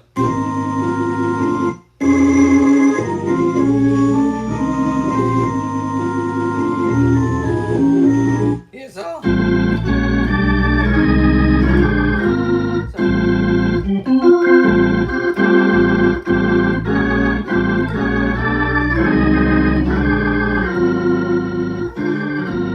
Okay, so 3, 4. So that. Wrong bass line again.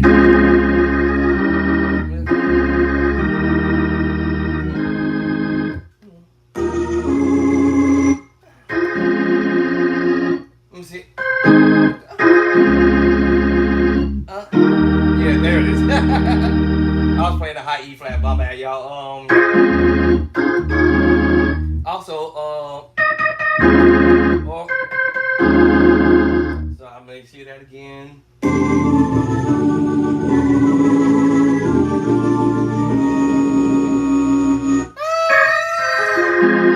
Okay,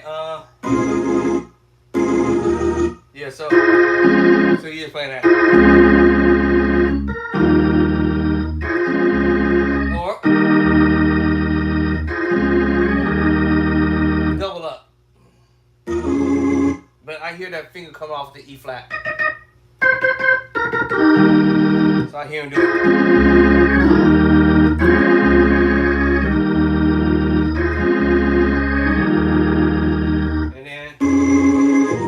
And then, so he's going it real quick. You gotta get to it quick. And then that's when you're gonna hit it.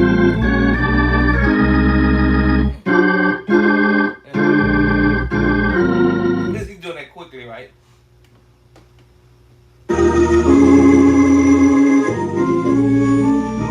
Da-da.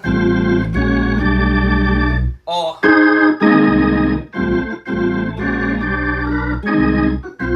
Hold up. Hold up. Hold up, right before he doing it, da-da.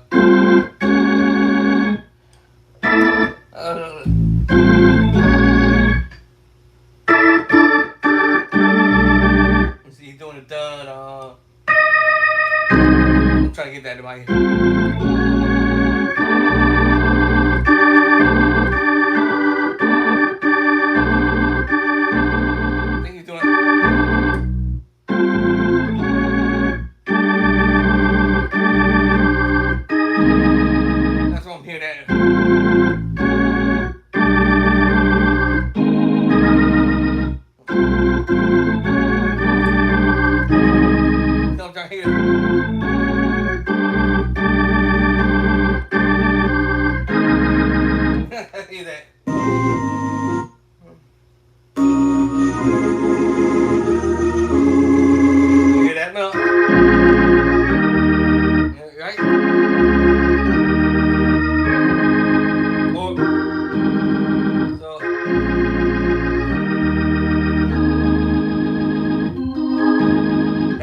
A flat that way too. E flat. And then that's why that'll be the voicing. So you know.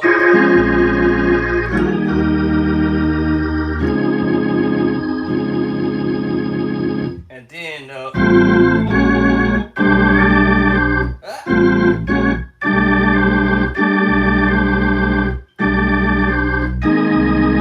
something like that in my ear. Oh, da da da. Okay, slide up to it. Okay, hold on. Hold on. Hold on. Oh, slide up to it.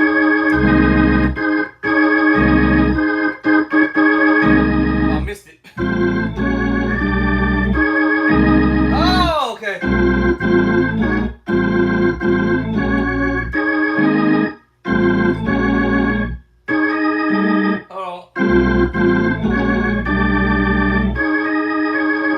Missed it again.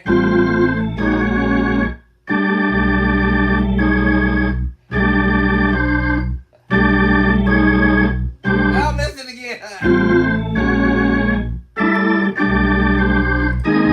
No, that's not. Let's see. Da da.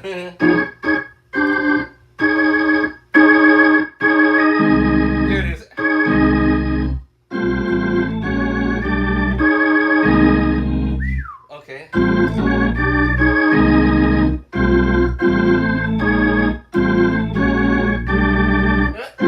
It's not easy, but it's not hard either. But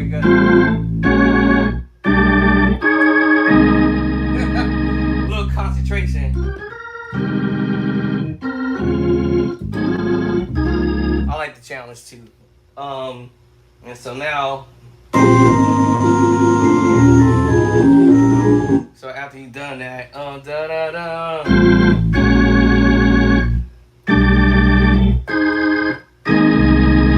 Yeah. Oh, actually,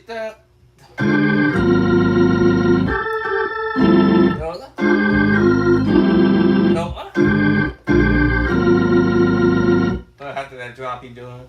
Oh. Okay. 5-4. Then I think that's where we're going next. Hold on.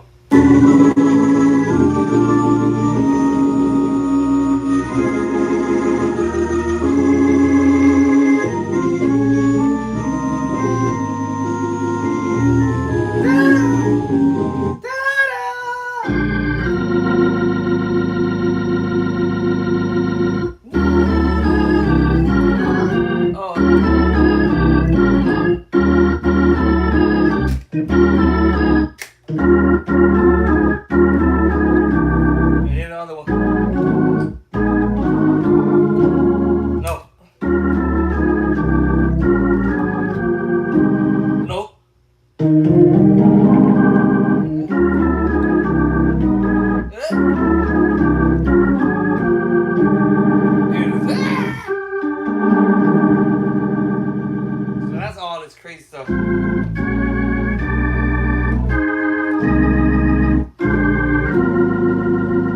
then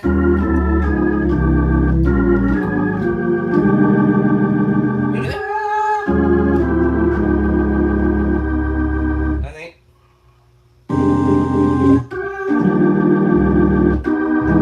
what?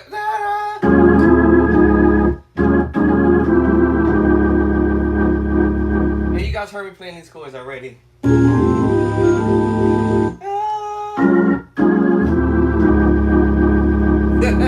Maybe we can go to G. All in chord.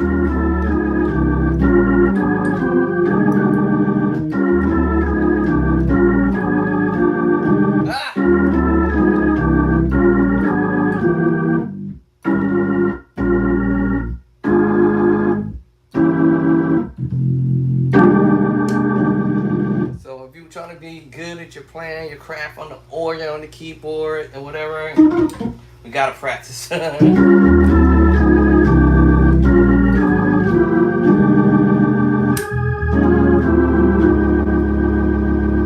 remember I did my thing here.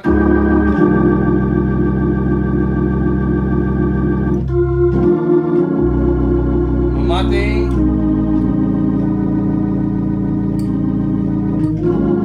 Add a lot of stuff to it.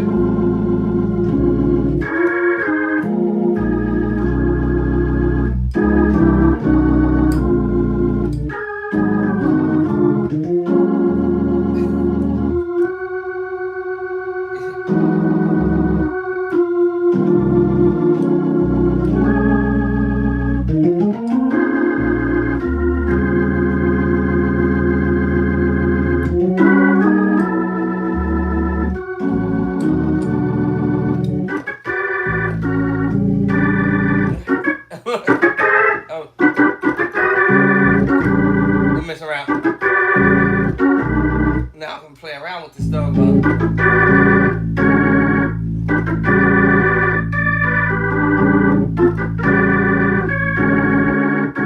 Whatever you want to do now.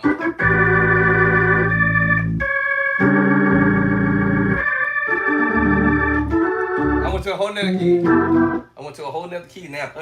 We playing around with whatever key he was doing this move. E flat. That was an E flat.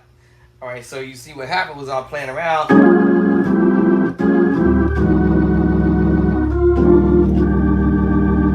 You know? Y'all know, you know.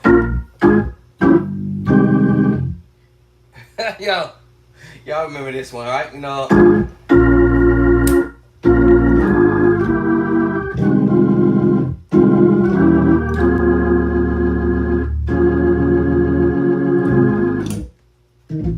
Y'all remember that? Now we just mess around with it.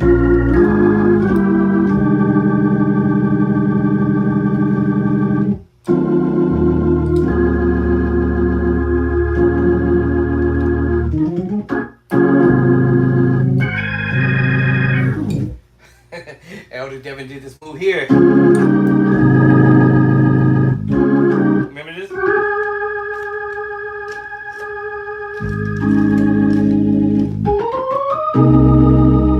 Hear that chord again.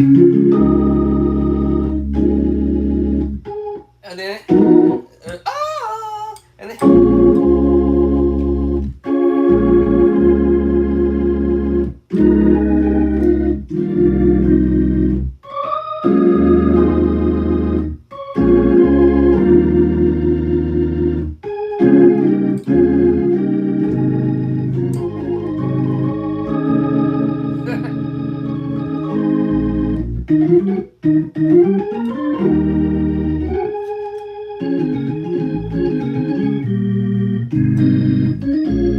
I'm supposed to be working on this. Oh, I forgot.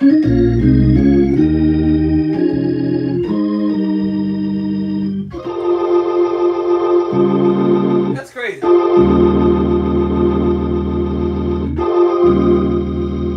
So that's stuff that I pulled from my little projects that I was working with, I'm working on. When I get bored of doing my stuff, then I'm gonna grab somebody else's idea and see if there's something that I can learn from it. And of course, it's always something to learn from it, or it's already something that I already know as far as chord is concerned. It's just the arrangement that they're putting their moves in.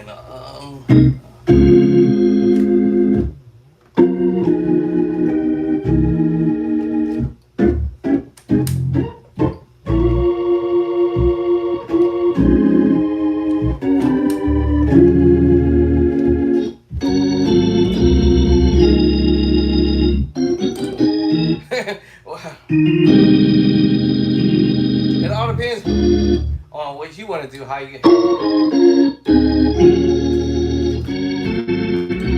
don't know how to play this stuff, but I'm just playing stuff. Oh Lord. So that's the reason why I practice these chords that I put together, because then I'll be able to play other stuff like other songs or whatever. But it's just me having fun, listening to other ideas, and as they say, grow and glow, glow and grow. And so yeah, it's about what you pick to practice on.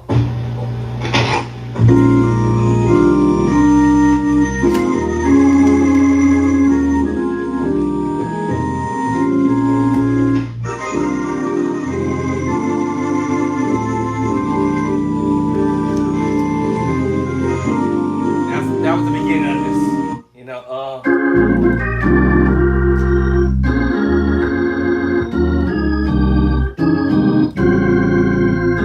I told you them chords. It's like you're gonna understand. You're playing your B flat minor 9, but remember, these are the major 7 chords in my book, chapter number 2.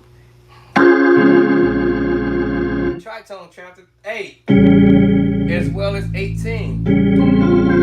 The sus4 chord, chapter number 5. Alright, in the major 7, double up. Remember, I told you these chords is in the book, double up. Chapter who? Exactly, chapter 4. I might be throwing a 9 in there because my finger wants to fall on the 9. But remember, I also written it over here too. You could play your major 9, 7, and the 9 is in my brand new book. Look, my second brand new book. In whatever version. Whatever version.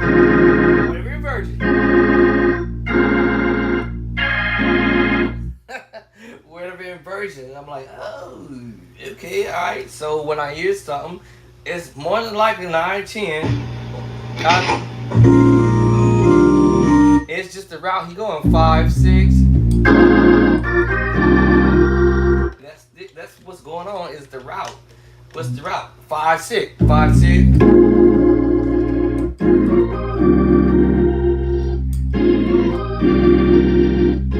And the following the melody. I'm just trying to follow that melody. And then I do the 2-finger chord. Then I do the 3-finger chord. As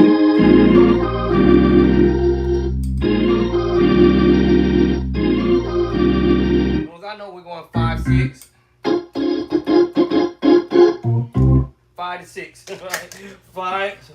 Hold on, y'all. 5, 6, 5, 6, 5, 6, 5, 6. Once I know what the 5 chord gonna be, it's game on. It's just the minor 9/11, and then the 6 is gonna be my minor 9/11.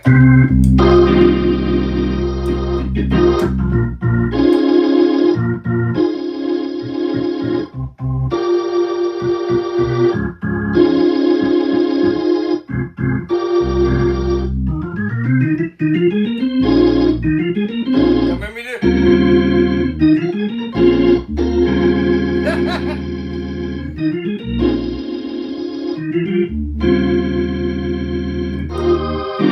And drop down to the minor 6.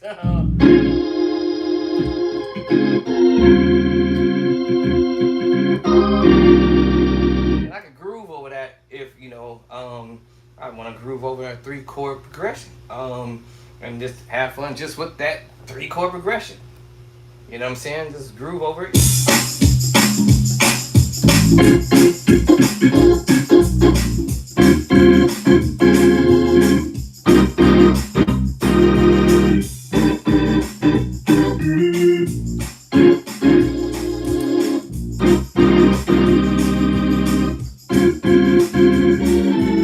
Remember that drop?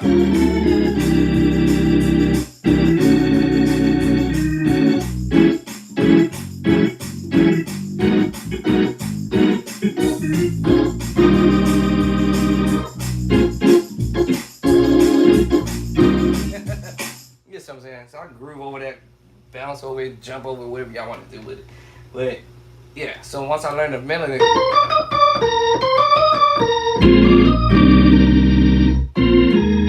so 5, 1, no 5. Wait a minute. We're in E flat. I forgot what key we're in. All right, so 5. I guess we want to call sharp 6 or flat 7, whatever y'all want to call it. 7, flat 7, whatever y'all want to call it. But anyways, as long as I know I'm going, actually, correction, it's actually 5, 2, 5, 1, 2, 5, 1, 2. Right. So, once you get the concept of some stuff, it kind of, it's fun. But yeah. And I can follow the bass line because the bass line is going to tell me a story of where we going.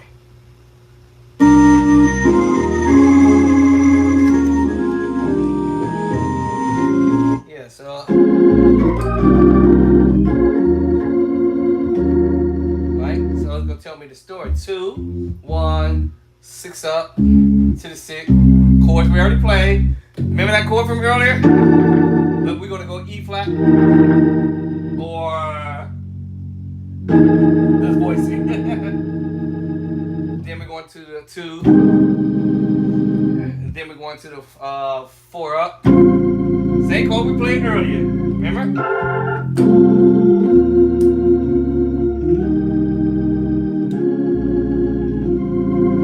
Same chord.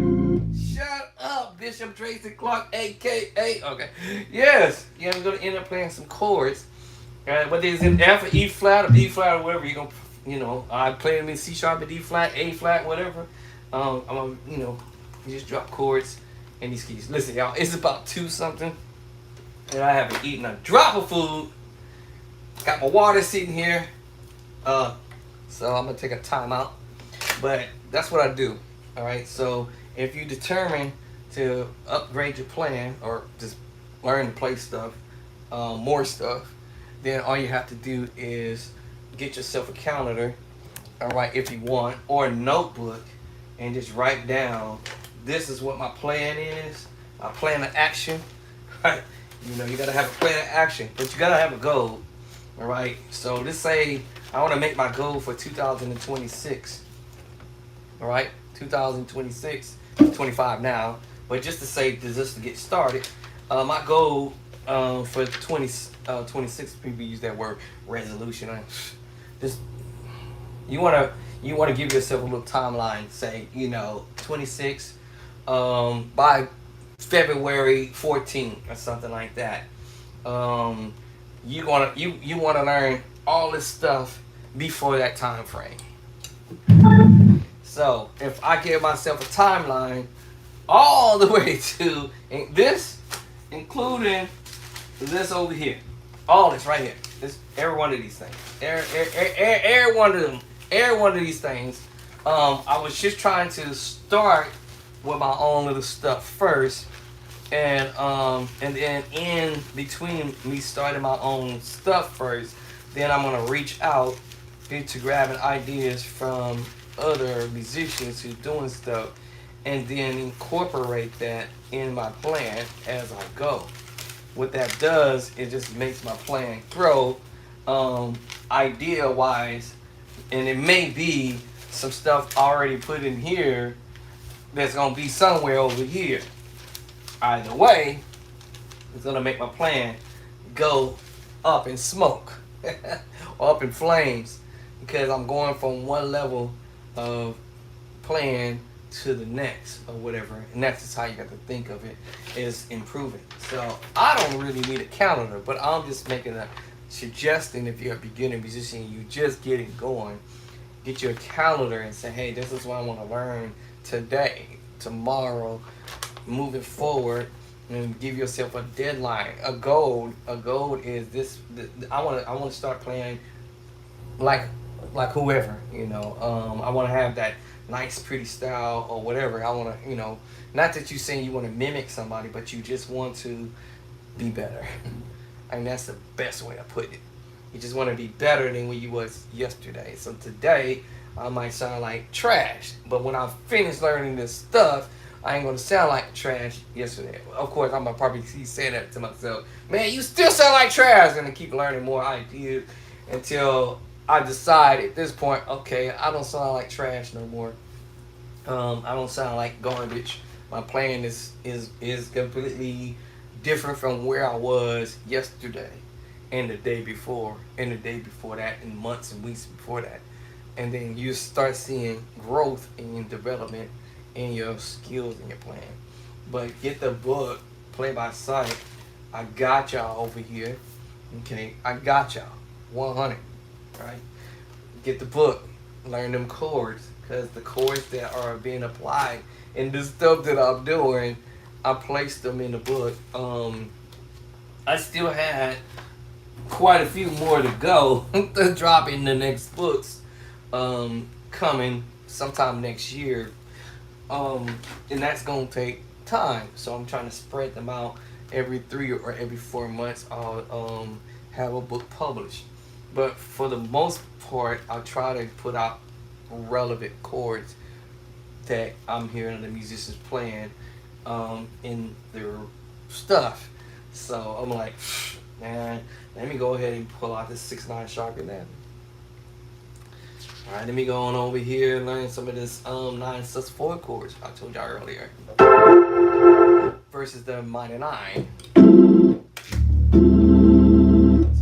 So you can play the minor 9, minor 9 11, minor 9, minor 13 9 11. You play all that. I got all that in both of these books. I gave y'all too much information for but and then so yes, you have your sus2s, your sus4s, and your 7/4, and also your 9/4 chords. That's chapter 3.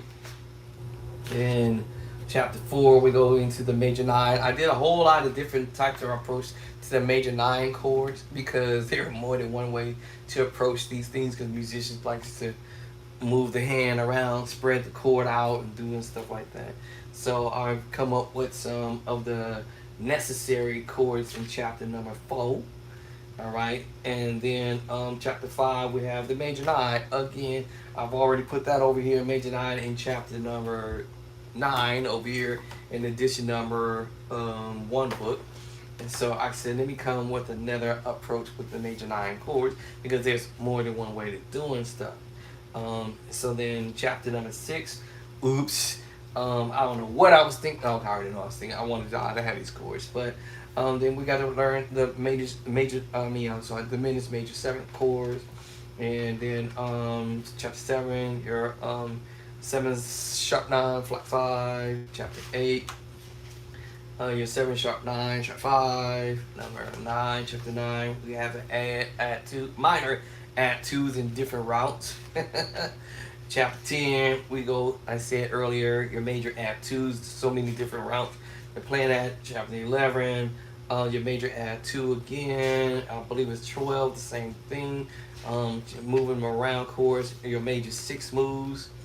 Major 6 move in a different route, because there's more than one way to play them. Your 6-9 chord and another different route, which is also over here at the first book. And then 16 is the minor 7, 11. Yeah. Chapter 17, we have the major 9, 13 again in a different approach. I told you, I be listening to people be doing stuff. I'm like, wait a minute. Oh, okay, that's a different way they doing it. Okay, cool. And then we have the diminished major 9 with the sharp 11, sharp 5. We have the sharp 11, all that. I didn't get a chance to put that in there, but I was able to put the major 13, flat 9 with the sharp 11. I'm giving y'all like some real serious hot chords, dope chords, some turn your head chords. Like, where'd you get that from, my bruh? The minor 7 with the flat 5. Also, I did it over here. Also, I did it over here again in a different route. 7-13. Another route of playing the 7-13 chords. And then I told you about the 9, that's the dominant chord. Chapter 22. And then we have the 13 sus chords. And then some more 9-13 major 9-13 chords in chapter 24. And then last but least, I gave y'all a whole bunch of chords. And then chapter 25, another approach to the 7-13 chords. So y'all got some serious heat in this book. Some heat. I'm gonna call it fire because now I've already started the heat over here. My very first book was with friction, and we got some smoke. All right, we got some friction, we got some smoke, we got some heat, and now I brought y'all the fire.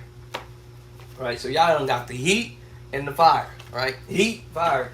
All right. And then I think my next book I'm gonna probably call that the Inferno.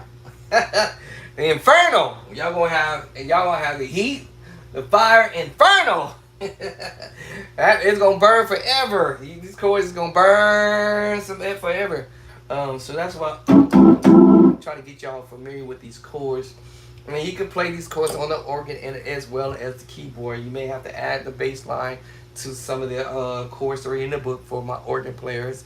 I'm pretty sure you're smart and intelligent that you can figure it out. It's not difficult to do. Just play the chord and hit the pedal. Play the chord and hit another bass line. Same chord. F, and I'm trying B flat. I'm gonna try E flat. What? Let me try C. Let's try a crazy beat, bass line B. A flat, try. And how about G? How about F sharp? And how about, of course, F? So I did all of them. All from this with one chord.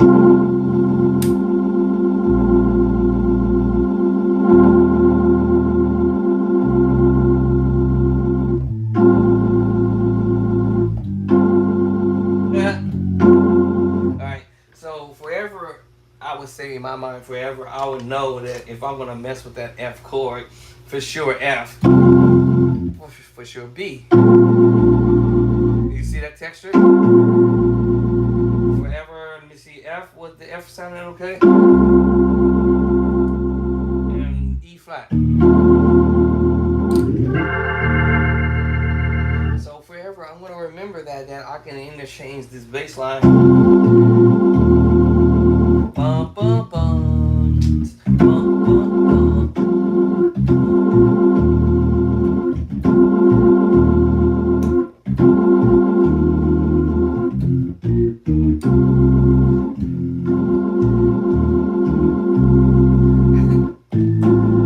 And go to A. So I'm forever gonna mess with it.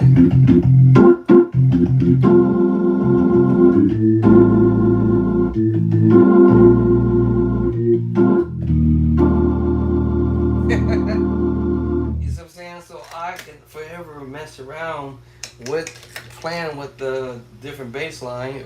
See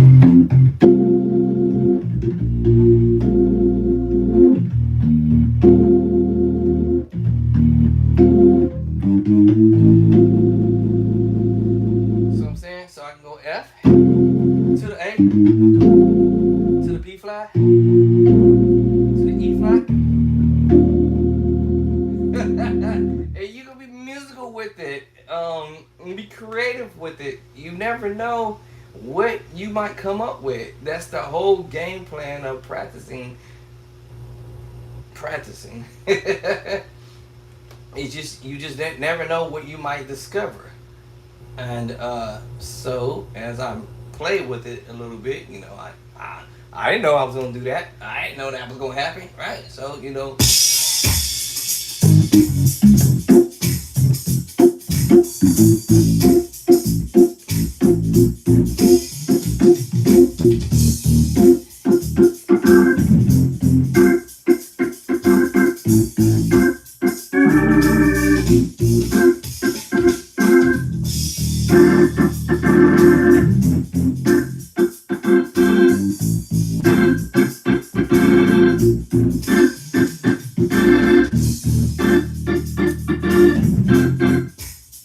I didn't know that was gonna happen.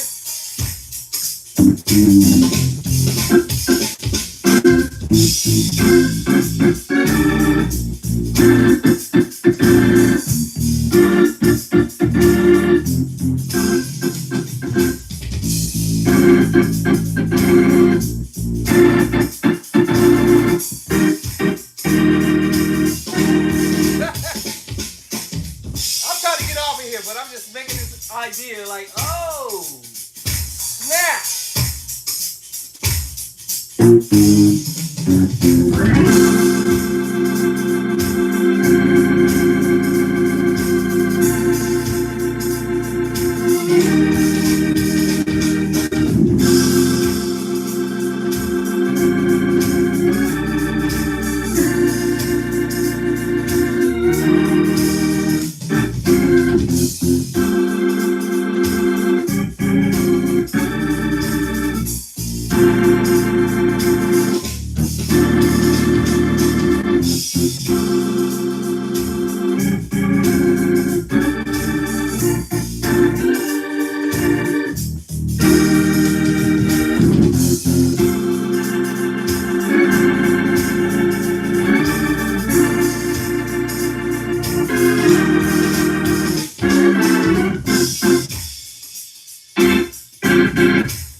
I just made that up. I'm just saying, y'all. But you never know what you're gonna come up with because, like I said, I started out playing the A chord, but the F chord.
Whoa! Yeah, but you mix that up.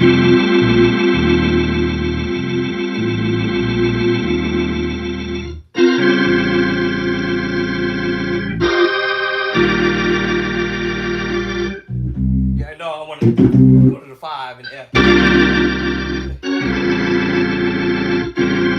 What? I hear that in my ear. Yeah, you know what I'm saying? I had an idea, but you know what I'm saying? Bum, bum, bum, bum, bum, dun, dun, dun, bum.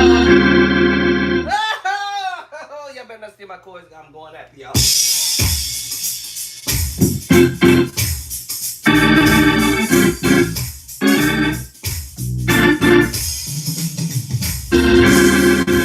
Remember that? I was doing that earlier. All that stuff like that, you know.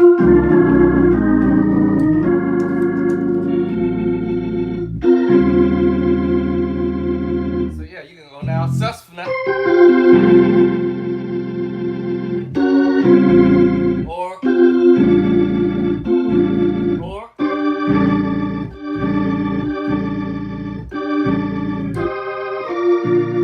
B flat. Ba, ba, ba, ba. Or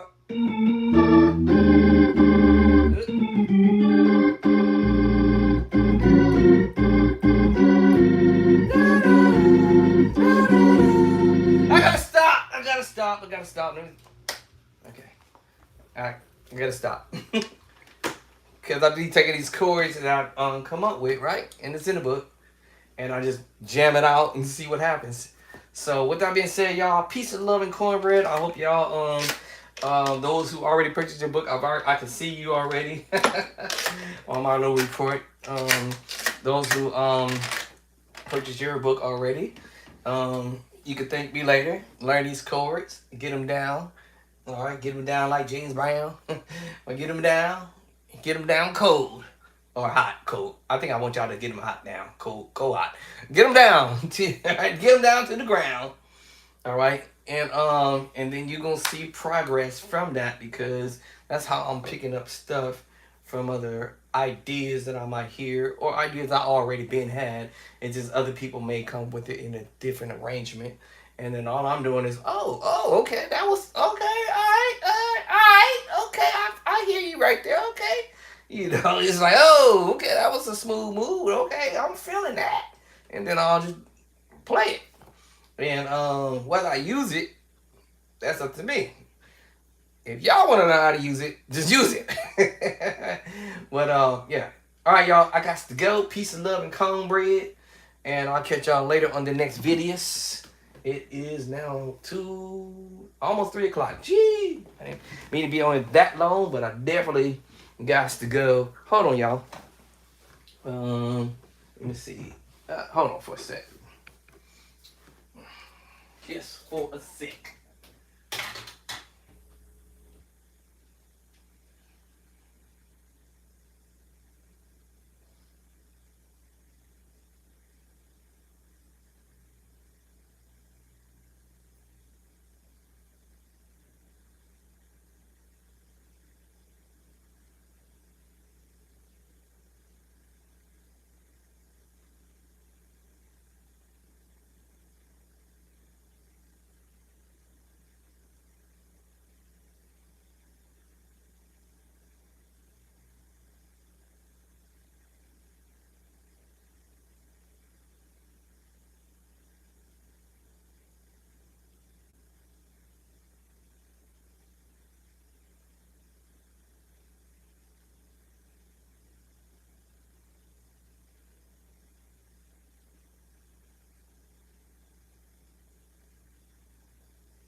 All right, I'm back. Sorry about that. I gotta go pee.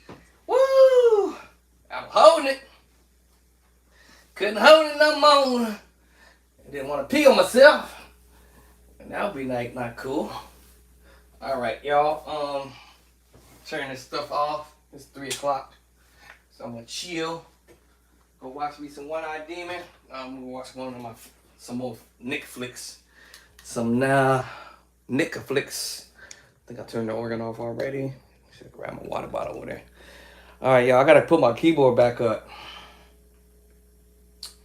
I took it down because my wife's birthday party was in October. So I never put my keyboard back up. That's what I need to do. And get about my father's business. I need to put my keyboard back up while my body's still not hurting much. Actually, I'm okay right now.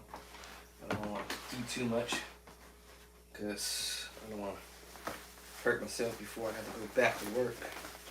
I gotta put the keyboard back and try to rewire everything back up if I can remember how I did it. So this is where I do it. This is where I do my work when it comes down to building the book and chords. I haven't been on the keyboard for a minute.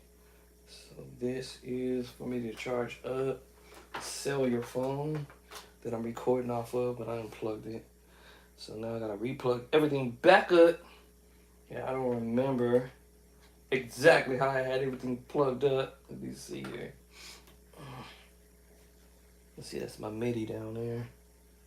Alright, so hold on. Alright, it's the MIDI. For somebody who actually, matter of fact, while I'm on this, since I'm on it now, somebody asked the question a while back, how do you MIDI your board? So I'm going to show you, since I'm go ahead and relook this back up.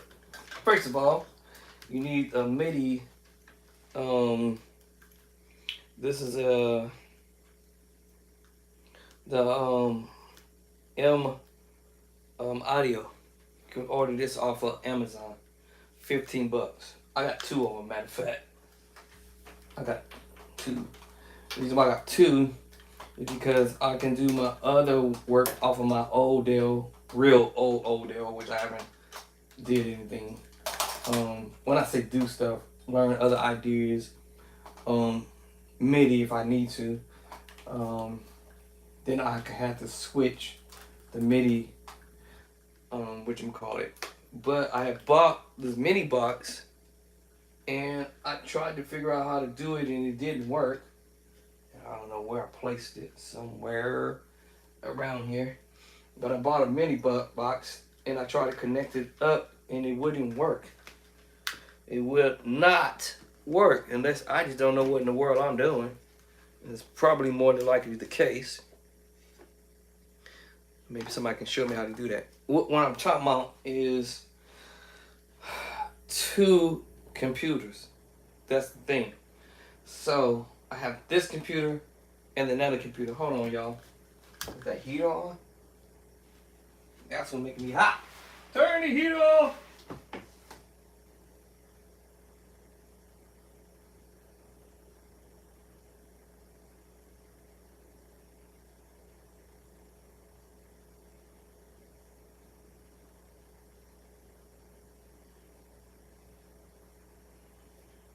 That definitely would have me sweating blocks in here. Alright, I'm cold still. Let's see. Y'all probably say, why'd you turn the heat off if you're cold, buddy? Because after I've done played and I sweated a little bit. Let's see here, what's going on here. Okay. So I have 2 MIDIs. MIDI, where's this one going?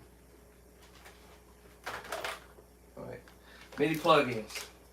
2. Did buy the MIDI box, or MIDI sport box, or whatever you call it, so I can be able to do what I gotta do. Now what's happening is, if I'm only going to MIDI one keyboard, just the keyboard alone, period, by itself, then I would use the input and the output. My glasses.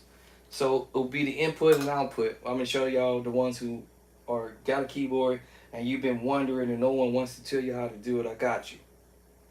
So you need a M Audio, and you can order this on Amazon, 15 bucks I think. Okay. All right. So it's got an output and an input. This one is what is this one? Input. All right. Okay. Input. Put your glasses on, buddy. This is the input. Now, what's happening here is because I have the MKS modules and all that, I'm MIDIing. Maybe I shouldn't tell y'all that part because that might be complex for people. Never mind. This only will work for people who have the modules, like the MKS or JV10 or any modules that you have. This will be your magic trick to that. But basically what it is I'm taking the output and I plugged it. I said I wasn't gonna tell y'all. Basically what I did was, before even doing this, let's just say before I even try to use the MIDI plug for this, just to put it that way, I did a MIDI out. I think it's MIDI out, or through. Depends on what the modules have on the back. If my memory serves me correctly, the MKS only has a MIDI out and through. Say it with me: MIDI out and through. That's it. MIDI out and through. MIDI out, and then it has the through. If my memory serves me correctly, because there is no MIDI correction. There's MIDI in, but no MIDI out. I'm sorry, my bad. But it's a through, I think. Make sure I said that correctly. So the MKS, it's my top one, and I was right. MIDI in, MIDI through. All right, there we go. Okay, so first thing we have to know, first thing we need to learn is the MKS has the MIDI in and through. Y'all got it? MIDI in and through. Say it with me. MIDI in, MIDI through. All right. The MIDI in, the plug-in. So MIDI in and the MIDI through. That's it. Okay. Now, on the JV10, it has the capability of having MIDI in, out, and through. Say it with me. MIDI out, MIDI in, and through on the JV10. So, before I even start talking about MIDI and through the computer and all that stuff with software, let's talk about the gear. So basically what I had to do was get a MIDI cord, basically, and just one that has it doesn't really matter whether it's say in or out. Oh, actually does. So it has the same MIDI in and MIDI out on each end.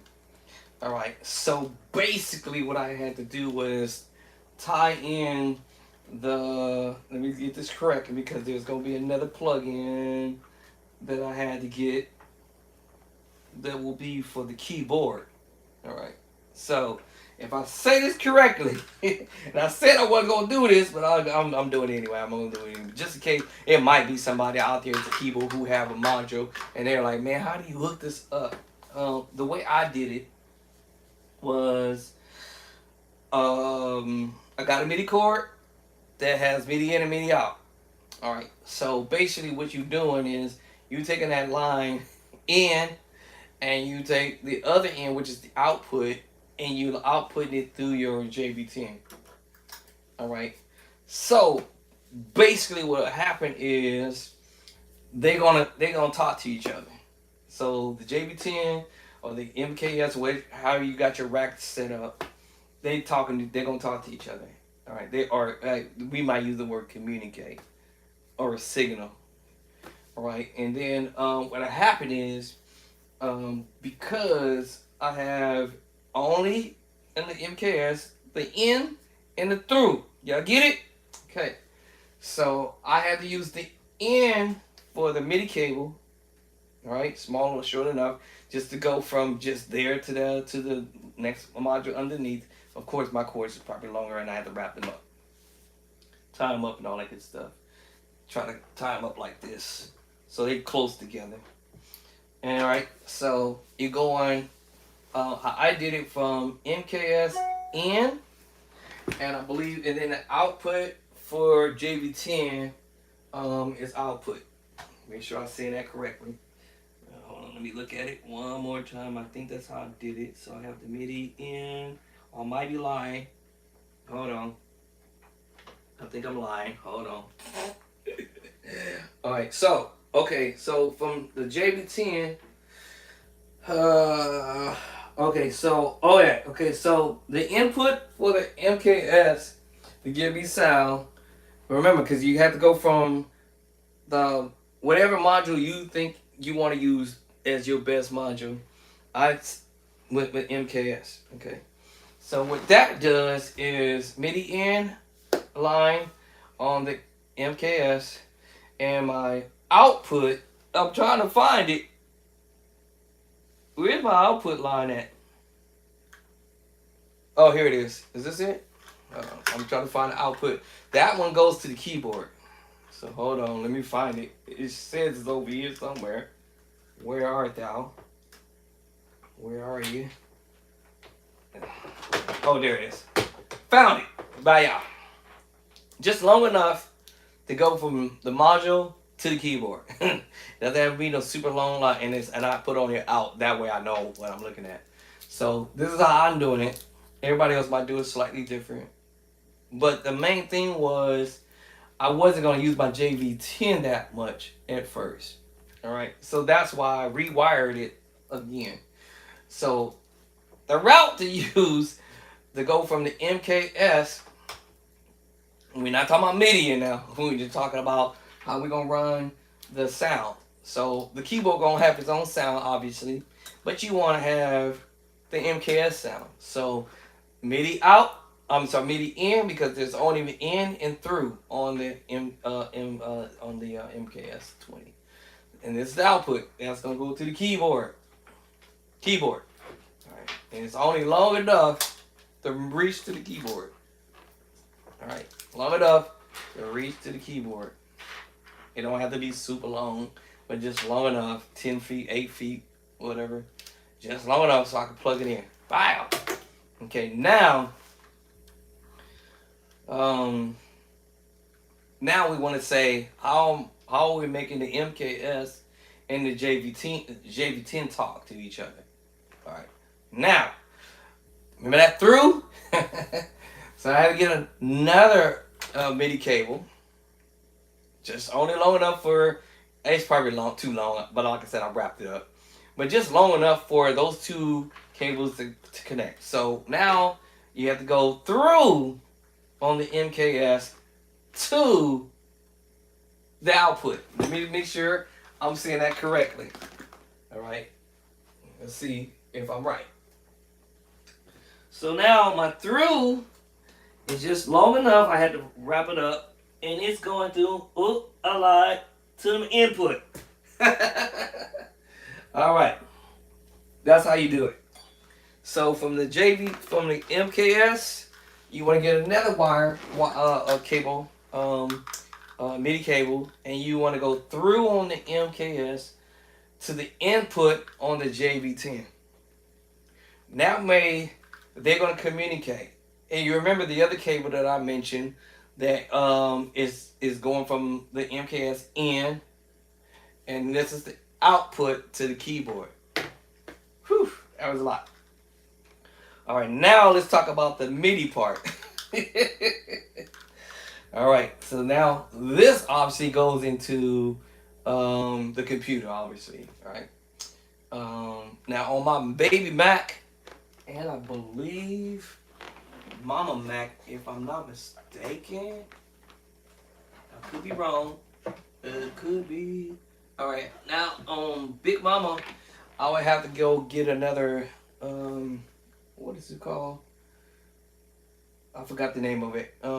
Actually, I don't have to really do that. Actually, it's sitting right here in front of me. One of my little gadgets. I have another little gadget right here that will allow me to plug in on Big Mama over here to also be able to connect to USB.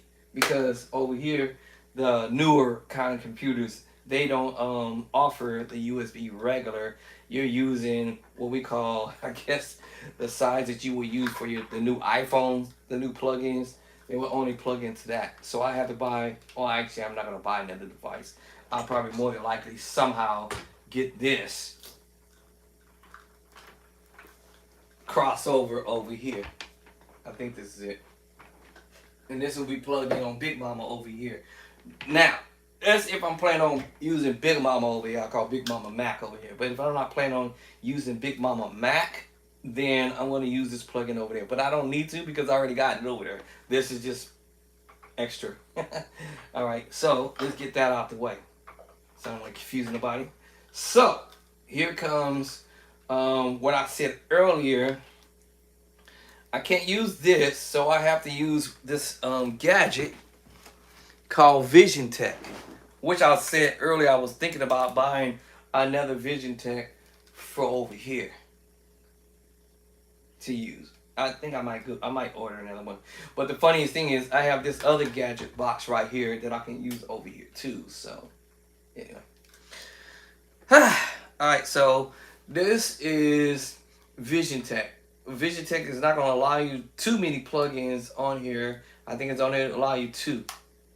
And then you can do what this is called, HMDI or whatever plugin, and some other, I can't see it, but whatever it is, some other little plugin right here.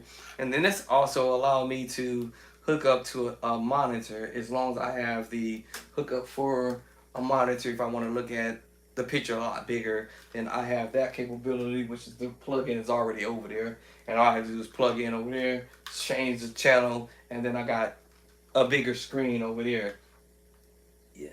Or I can get another plug-in and go over here and plug in over here Big Mama. Either way, I'm gonna have some plugins somewhere.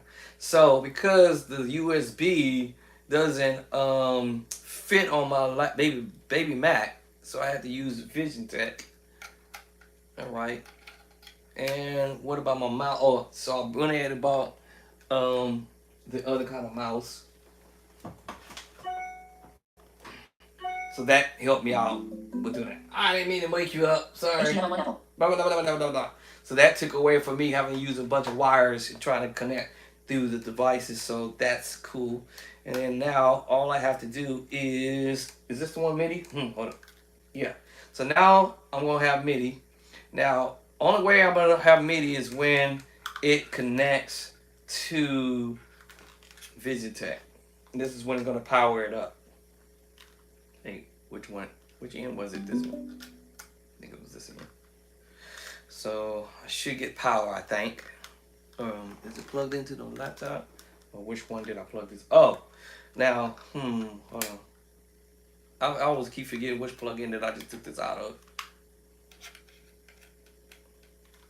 Which one was it? I don't remember which one it was. I think it was this other one on the end. It looks like it because it says laptop. Okay. So let's put this back over here. Now, the only way the keyboard, okay, I'm sorry. The only way this is going to fire up is I now have to plug the input into the keyboard, because I have this other end output plugged into the output on the JV10 to allow me to get MIDI. That's a lot. Okay. Now that seemed like a lot, but not really. So now let me get the keyboard. That didn't work. That didn't sound right. Hold on.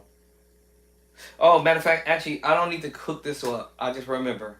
Reason why I don't need to do the input over here, because I have the output going into the JV10. This is just be a loose cannon. Okay. Alright, my bad. That's because I'm running through MKS. And because MKS is going to run through the keyboard, as soon as I hook up the keyboard, then I'm supposed to get power to this. But I thought this will power up even without me powering up to the keyboard. Good question. I thought this was supposed to power up with even if I'm not connected to the keyboard. But evidently I must be wrong. So So I must be wrong. So this has got to connect to the keyboard. Once this is connected to the keyboard, I should have fire. All right. So now I'm gonna put this over here for now. I gotta get this keyboard over here, and then also my plug-in for me to run my sounds through the monitor. All right. And I don't forgot where I had this plugged into. That's crazy. One of these microphones. I think I must be having this plugged into one of the microphones. I forgot. So let me get this out the way for a sec. And alright, so now we got that straight. Let me see. Alright, gotta plug this back into the keyboard. Let me put this up here. Whew. Alright, so hopefully that's easy for beginner level musicians to know that it's pretty much easy to do. And where's my sustain pedal? It's gonna be challenging here because I gotta put the sustain pedal strapped around something because it keeps moving. And I want to take my back out while I'm doing this. Alright. He fell down and he can't get up. Y'all gotta call my wife. I know my wife be like, you shouldn't be doing this by yourself. But you at work. I can't wait for you to come home. So I'm gonna be careful. I'm gonna be careful. Don't y'all worry. Let me see. I forgot how to put this. Forgot how to had to strap this thing down because it kept moving. So let me see. I forgot how I did it. Jeez. Let me see. How did I do this? Sheesh. I forgot how I did this, y'all.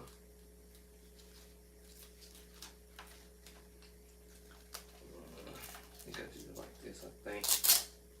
Okay, Andre. Can't be down here too long because I might get dizzy. Pass out. If I lean too far to the right. So, I'm trying not to lean too far to the right.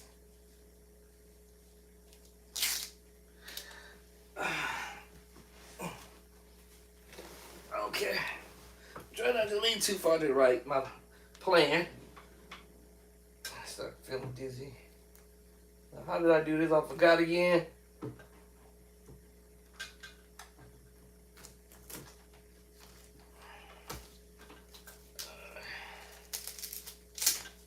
Let's see. Forgot how I did it. Let's see. Like this.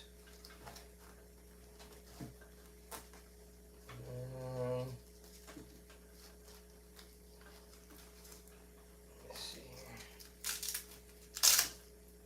I forgot. Let's see. How do I do this?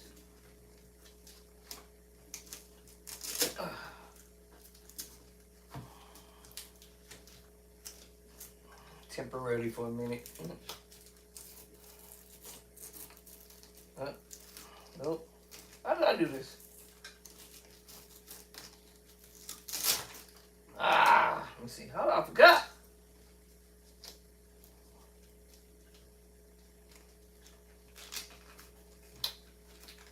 I did it all. I forgot how I did this, y'all. Let me see. Hold on.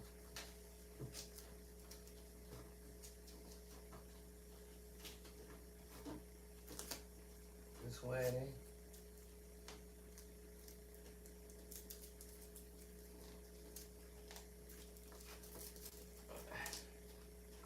Where's the other part that sticks? I'm just temporarily getting this on here. Alright. I don't know what I'm doing. I'm making up something. This is gonna hold for now. Hopefully. Hopefully. Alright. That's gonna do for now. Okay, I'm on the floor, y'all. He's on the floor. Alright.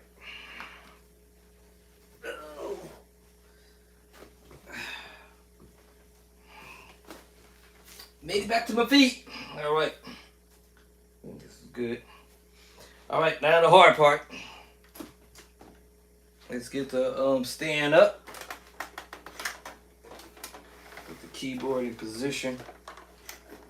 This keyboard is actually not that lightweight, but it's not super heavy, but it is about as heavy as the 88 keys. That's why I hate moving it. Hate moving it. That's a bad spot. That's not what I want this at. And I hear something chingling around. Hope I didn't break nothing. Hope I didn't break nothing, y'all. Okay, now, I always keep forgetting. Actually, I like the way these got the little clamp. Do this with it. Now I gotta remember how high I had the keyboard up. How high up. Whoa, whoa. Let's see. What's the next one? I think, is that too high? I think that's it. Right there. Right there, I think. Now the hard part is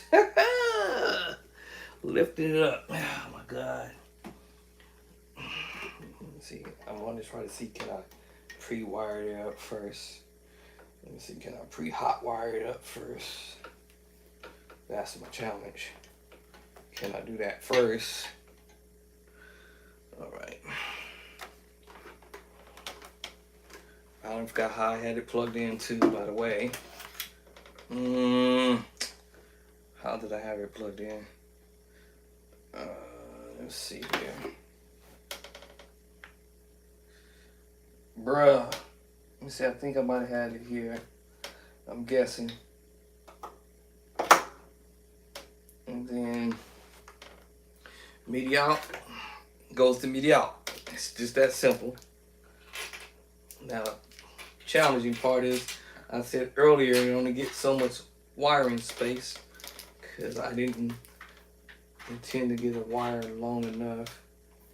Let's see, can I get some more? Can I get a little bit more? Just more. I think that's about it. I think that's about all I'm gonna get.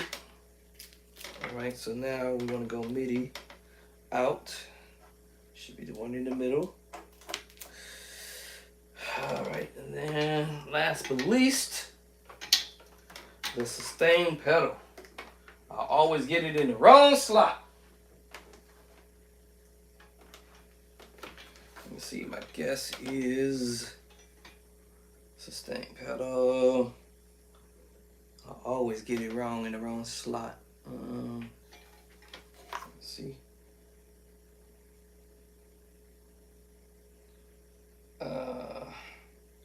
Is it control? Foot control? I think it's foot control. I think it's a foot control. Let me say something. I took a picture of it. Let me see if it transferred over to my iPad. Let's see. You know what? Scratch it. Let me see here. Hold on. Now I got one more thing to do. Power it up. Power. So I got the power source. I'll do the power source last, because it's on the right side. It's just me picking this thing up by myself.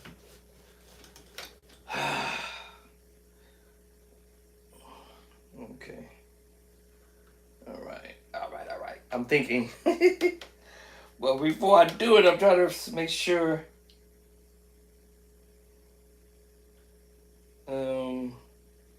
I think I got it in the right plug-in. I think it's sustain plug-in control. We'll find out. Oh well. Either way, if I have to move it, it is what it is. All right, y'all. Let me get this bad boy over here. It's just not that easy to pick up on myself. I'm gonna try. Oh. All right. We're gonna hold. Let's see. Here we go. Let me get this chair.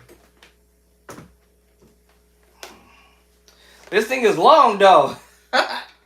That's crazy. This thing is long. It's taller than me. Look at this. This thing is tall as me, y'all. It's tall as me, man.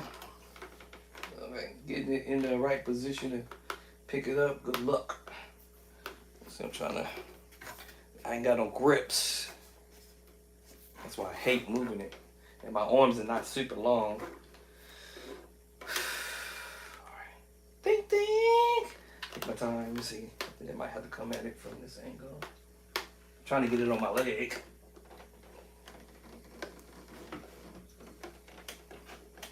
Here we go. That worked. I had to pivot it on my leg. The rest is cake.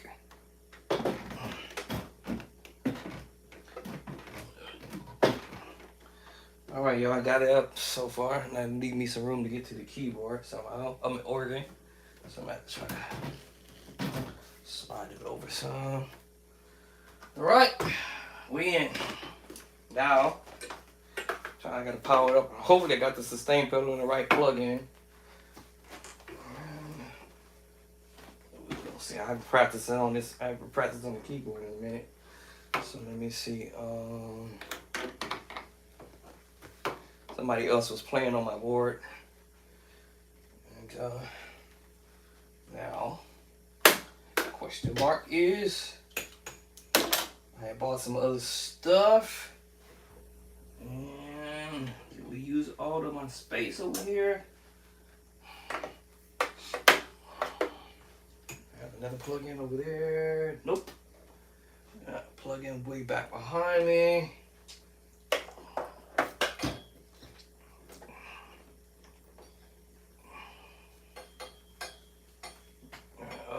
And this is my other challenge, because like I said, you bending down there and I bend too far to the right, I might pass out. Okay,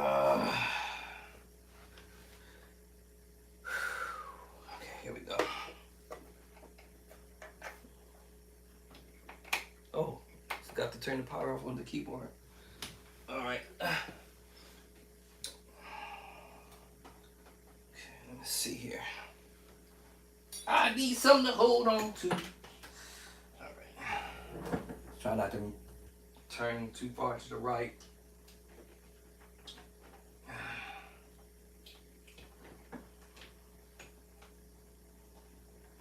Or look down, straight down, because I get dizzy.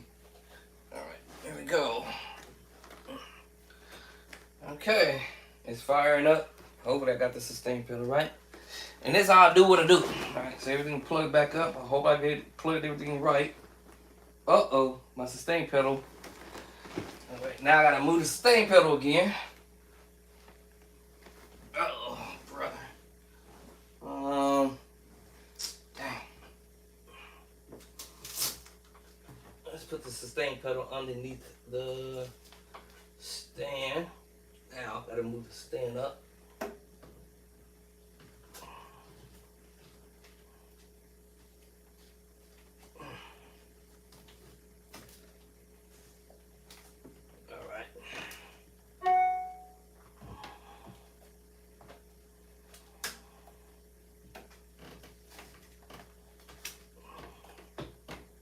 Looking straight down. Woo! Okay, it's upside down. I'm gonna turn it upside down. Dang it. Ah!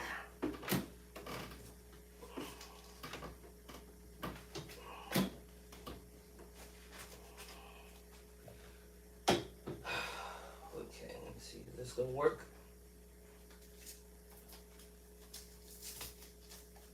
What's wrong with my what?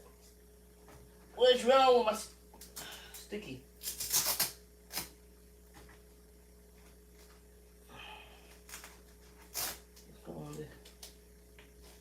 What? What's wrong with my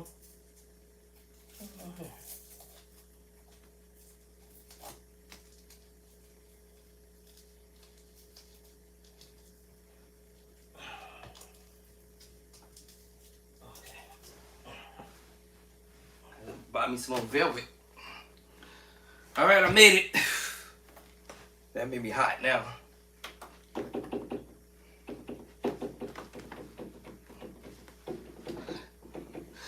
sure that sustain pedal works. Oh, keyboard gotta slide over some. Can't reach my sustain pedal. I gotta move it up again. Jeez! Oh, goodness.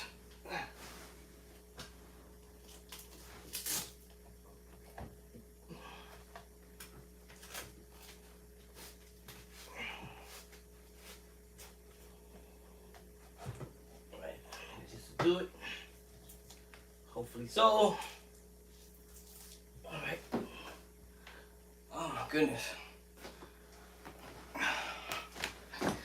Lord have mercy. I done worked up some heat doing that. Okay. Now, let me see if it's communicating. Keyboard. Yep. Keyboard is communicating. MKS is communicating. JV10 is communicating. Whew. Now, just need sound. Hoping my sustain pedal. Man, do I gotta move it again? Okay, this ain't working. This ain't working, y'all.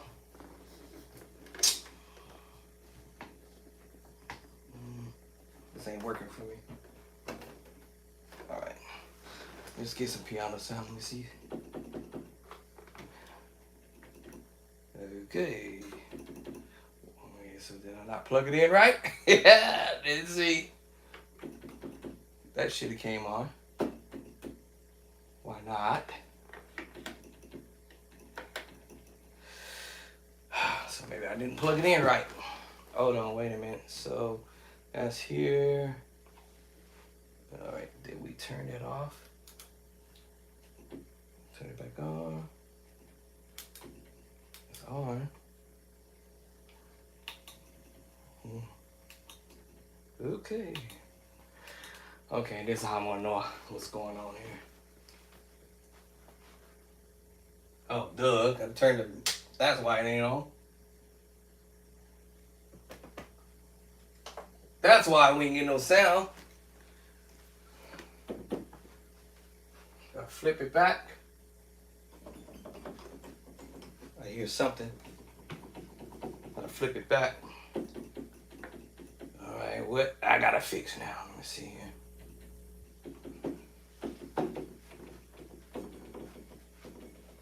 I hear something.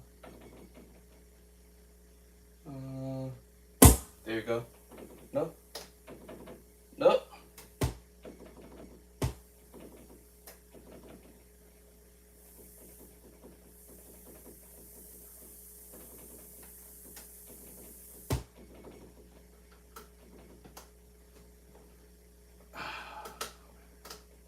Nope, it can't be this. It's like, wait a minute, what's... You hear that?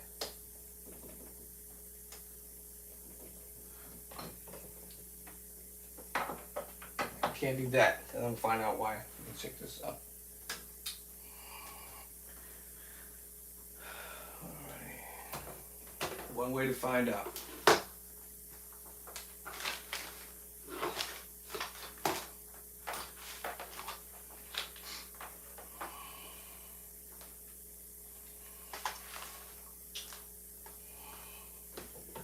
Okay, watch out for me. Well, I'm not tripping.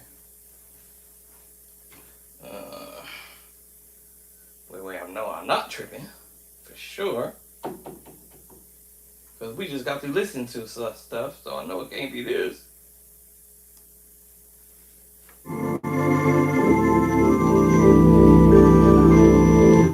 Uh-oh. And I got to switch that one back on. Whoa! What I done did. There we go. Got that one back on.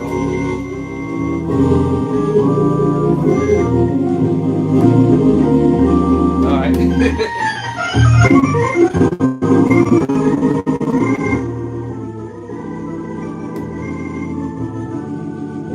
Okay, now, why do we got keyboard? Alright, so I know I plugged it in the right spot. That's why I hate taking my stuff apart. Right.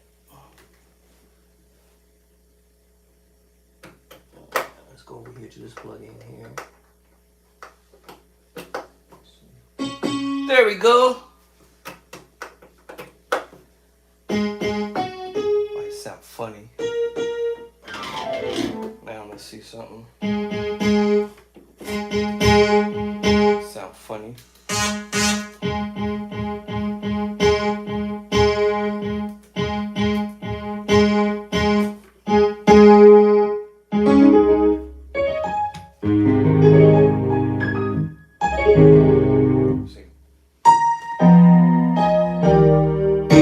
Sound funny.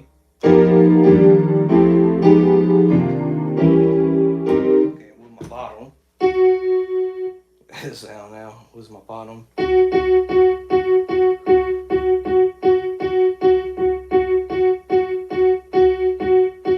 must be up there doing that.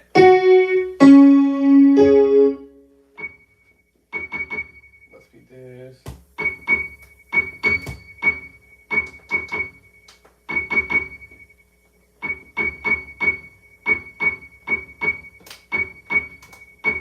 Nope. What is it?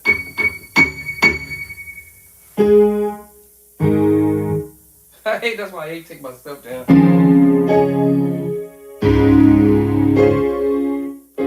that ain't on. See, that one is on.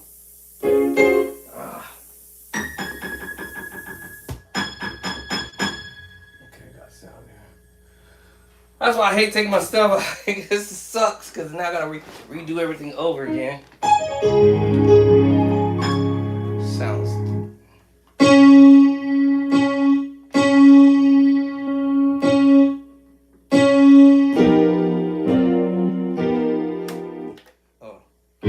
Oh, there's a button over here I hit. That's why it sounded funny. Okay. Okay. Uh-oh, now I got a funny button over here.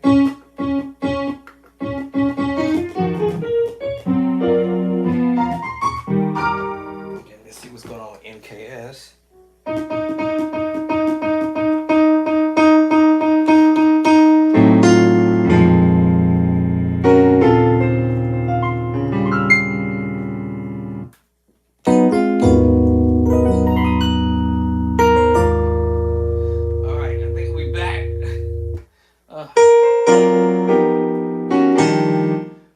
Hold on. Alright.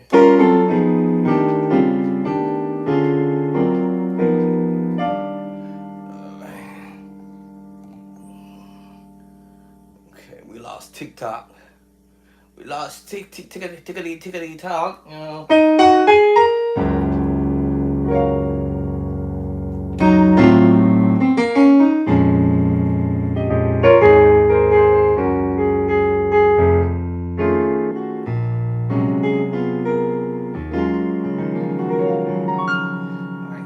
Back on the keys now. Let me see. Let me see here.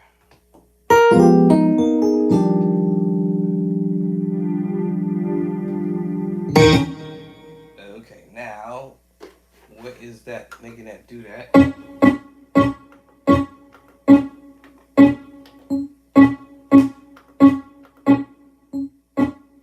I gotta figure out what's making it do that.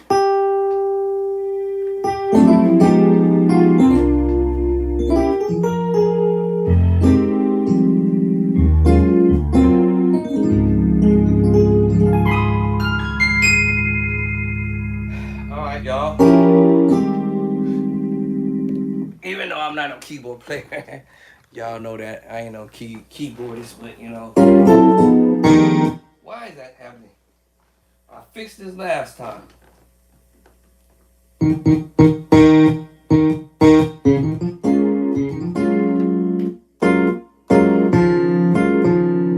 This happened last time.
because I let somebody borrow my keyboard. Now I'm not sure if the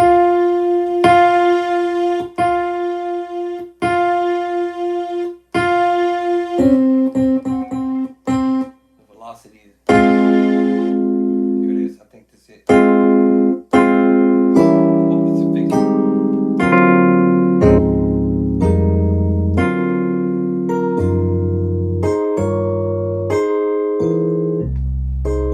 Hope that fix it.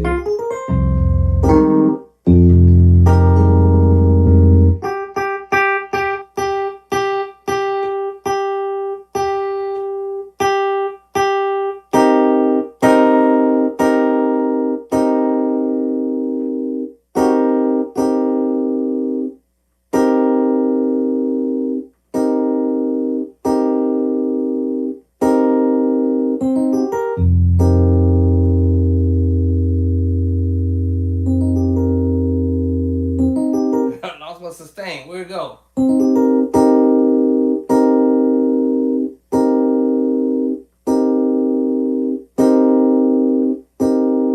Oh, what happened to it?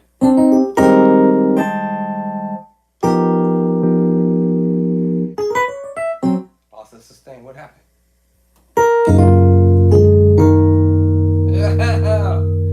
Oh boy.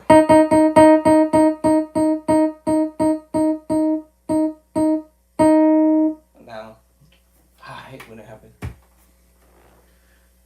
Making some adjustments. Again, this keyboard takes a minute before it warm up. That's the only thing I hate about it, but it is what it is.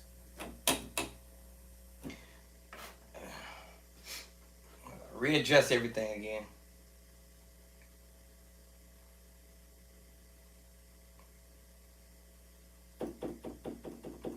Where my sustain pedals? Where is my?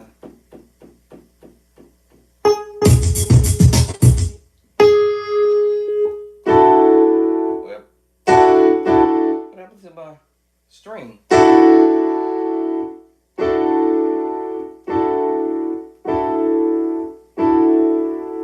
What? Oh, okay. Hold on.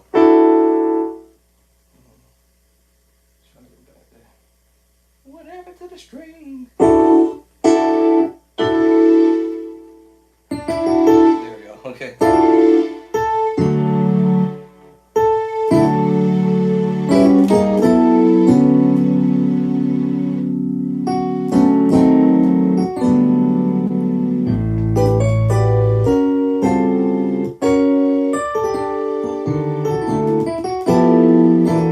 That's how and I get that. Why I keep doing it? That's driving me up out of insane. Why I keep doing that?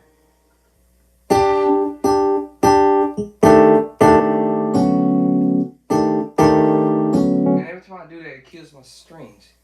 Oh, there it goes.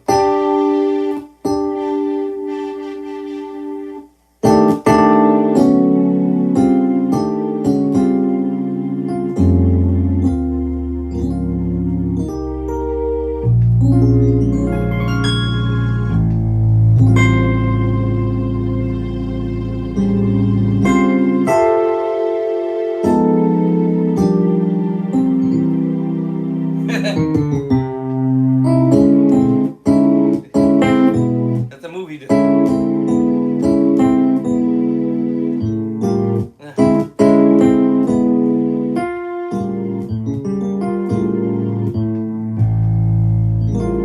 That's a movie. So sometimes when you hear it on the organ, you may not realize that's what you're doing, and we're doing it on the B bass.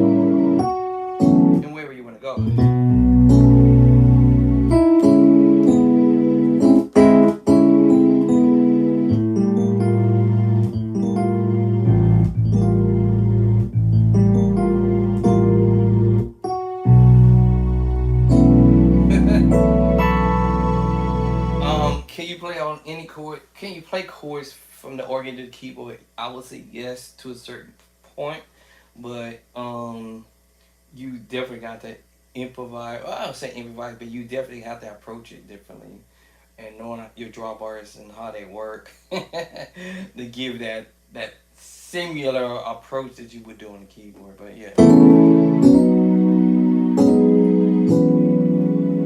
so it all really depends. Like I wouldn't probably do this on the organ. The David Jackson.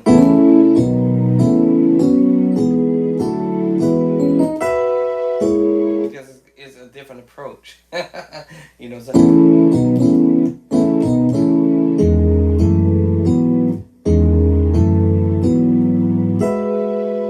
So it will be a different approach hearing that differently on the organ, but it can be played, but you just have to manipulate a little bit. That's driving me crazy, and it keeps doing it. I gotta figure out where. That is driving me nuts.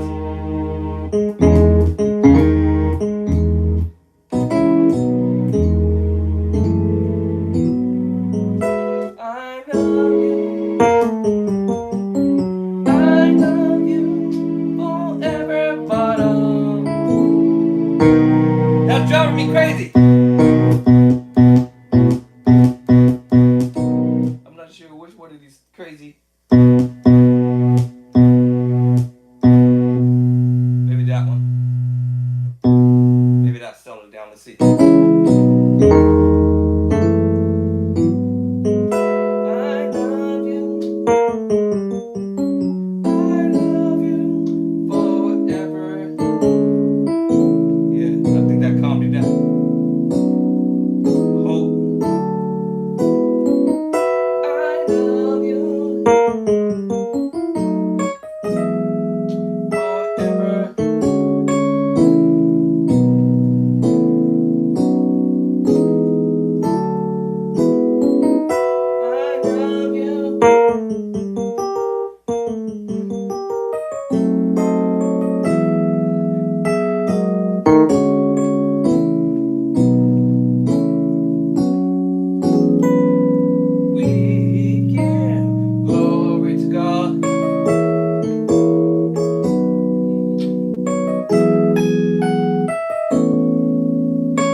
This is tricky, right? But he's doing this really.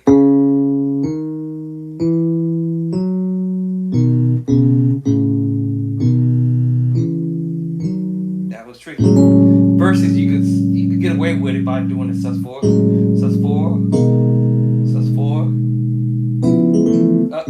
sus4, sus4. You can get away, but that's not what he did. He's actually, and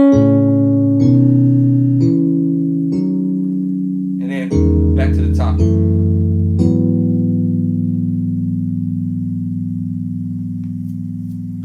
Now I lost my strings again. Why is that happening? Why is that strings? Why I keep losing my strings? That's weird. Actually, I lost the keyboard. How did I lose the keyboard? Hold on. Which one of these things I hit? I lost the keyboard again.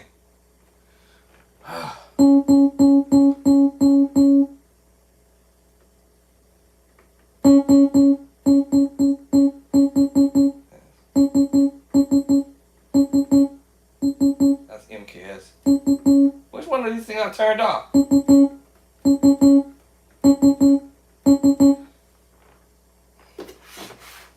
I don't lose the keyboard again. Oh, this is JB10. Hold on, y'all. It's the JB10. Where's the keyboard? I hear it. How did I lose it?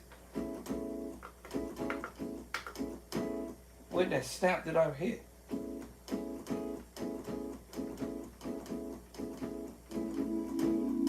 Strings. This is annoying.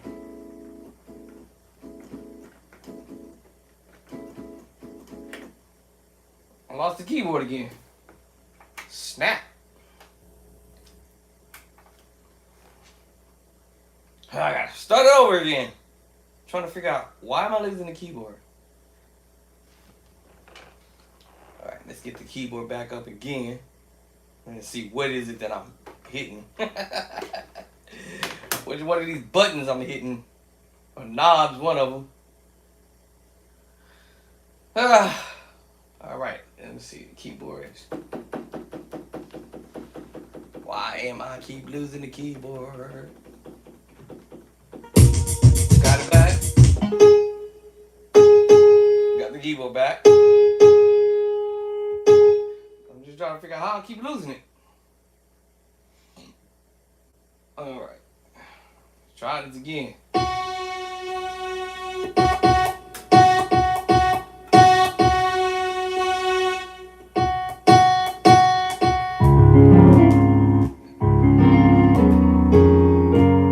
See, I'm gonna try to figure out.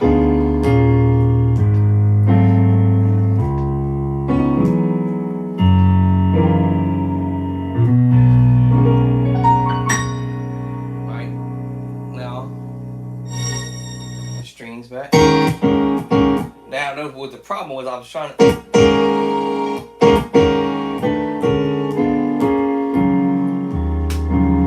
Get rid of that.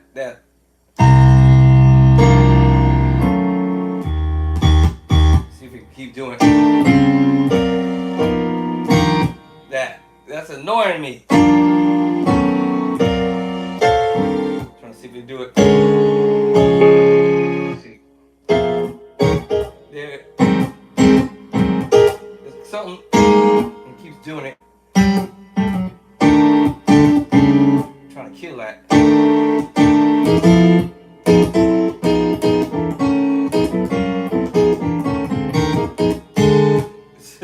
There's something killing me. There it is. Maybe that helped. I swore I couldn't turn that heater off and it's still on. How the heavens did it come back on?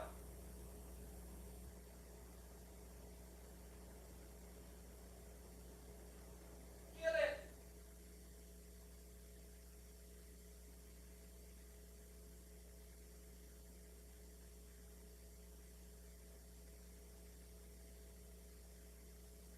Heater magically came back on. Oh, whew. What am I?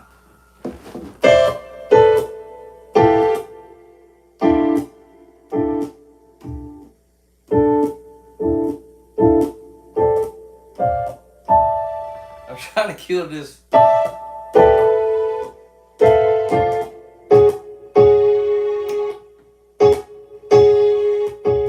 Hopefully stop doing it.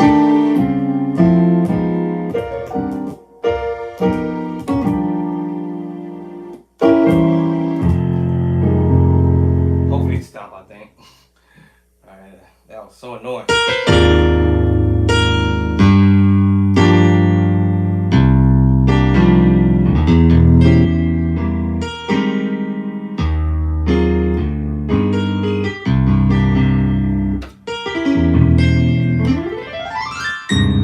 Okay, I think it stopped this time. Let's see. Now let's bring the MKS back up.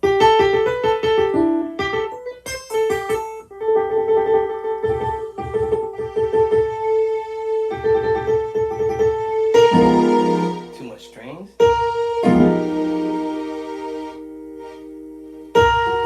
I forgot what I was doing now. Let me see, what was I doing?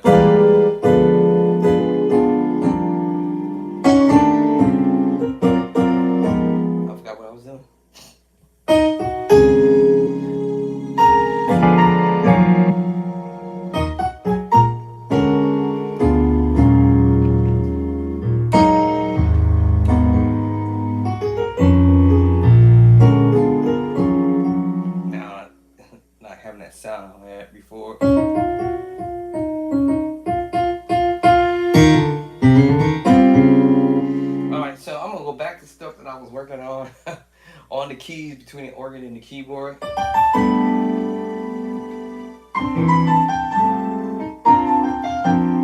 Uh,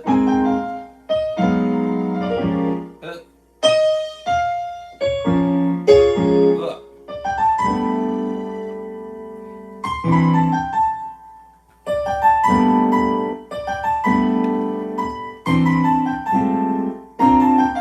It's too bright.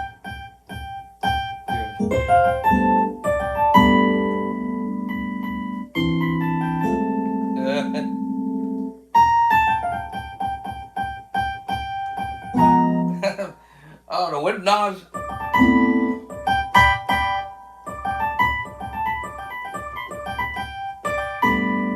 have to play around with this. Now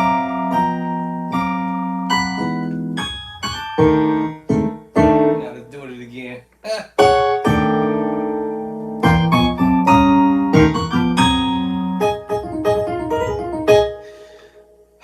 Alright, y'all have to make some adjustments on this thing because I let somebody borrow it. Actually, I was there. I don't usually let anybody borrow my equipment unless I'm there. Unless I'm in the house.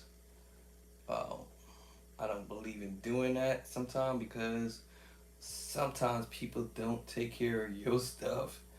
You may not even get your stuff back the same way you got it. So, I learned my lessons years ago from someone who shared with me on what happened with them at their experience. But, so, you know.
I gotta fix this. Something. It's driving me crazy. It's somewhere in my. I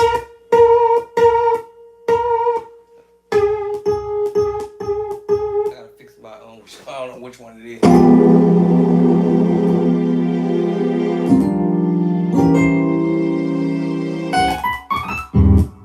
It's just something. I had it fixed before all this.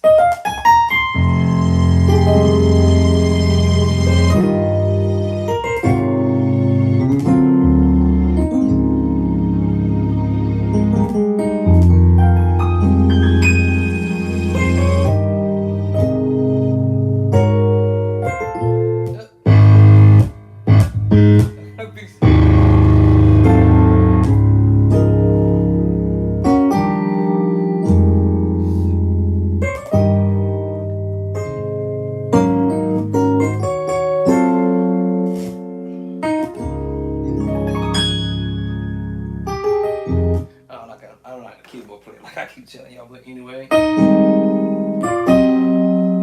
Oh! Now, okay, now that I got this going, and I said I was waiting for the MIDI, I'm over here tripping. What time is it, y'all? Because I'm hungrier. Alright, I'm going to stop at about 4:30ish. Now, let me get to the nitty gritty over here. Let me see, can I get this over here? Uh-oh. Alright. Got on my mill. So it's supposed to fire up and I don't see it lighting up. So let me see what's going on with that. It's supposed to, and I don't see it lit up. Unless I have to link to Cordy. Oh, did I plug in the right one? Hold on. Baby, did I plug in the right one? Let's see.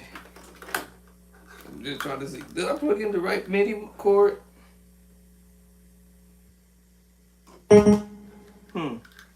This should have fired up when I kicked on the keyboard. I know y'all was wondering, like, wait a minute, is that supposed to click on? All right, hold on. That was supposed to fire it up. Let's see. Let's go. Let's bring Lappy Top over here.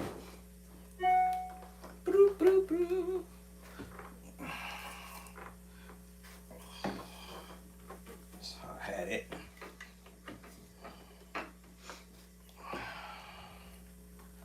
Okay. I'm trying to get everything back to where I had it. Somewhat. Right. See here. What's going on here with this plug? Need some space.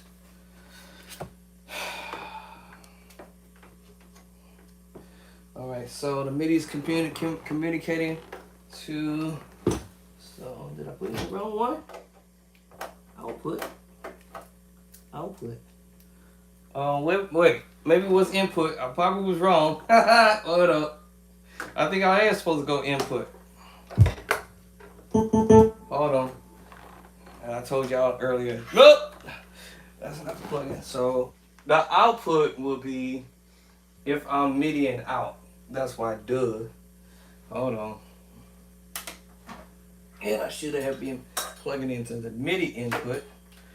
And then this will communicate if I want to do chordy or something like that. So I gotta go input. And let's see here. I did that. And let's make sure that chordy. Let's wake everybody up. Wake everybody. Accessory. Unlock accessory. Oh. Good. Okay. The other day I had an issue with unlocking my computer. So let's see if this dumb thing let me in. My passcode. Okay. I unlocked it, didn't I? Okay. And there it is. That's what it was. Alright, I had to unlock the device to get MIDI going. I knew I was right. Now, it didn't have nothing to do with me doing input, right? No, it was the output. All right. Now, let's get chordy back up. See, so that's what I thought. It said the computer was telling me to unlock the devices, so that was interesting. So now let's get chordy. Oh, now. Okay, hold on, y'all. Alright, so now my laptop is trying to communicate with my cell phone and when I'm recording. Alright, it's communicating. There we go. We in. Let me drop this. I don't want that on the screen. Let's move this off the screen. Let's move this one off the screen. And let's move this interface off the screen. Let's bring this up so I can see chordy. And there we have it. Alright, now I got chordy. So to answer that question to everybody who's trying to MIDI or whatever, if you playing back a MIDI, alright, audio disruption. Uh-oh. Didn't mean to do that.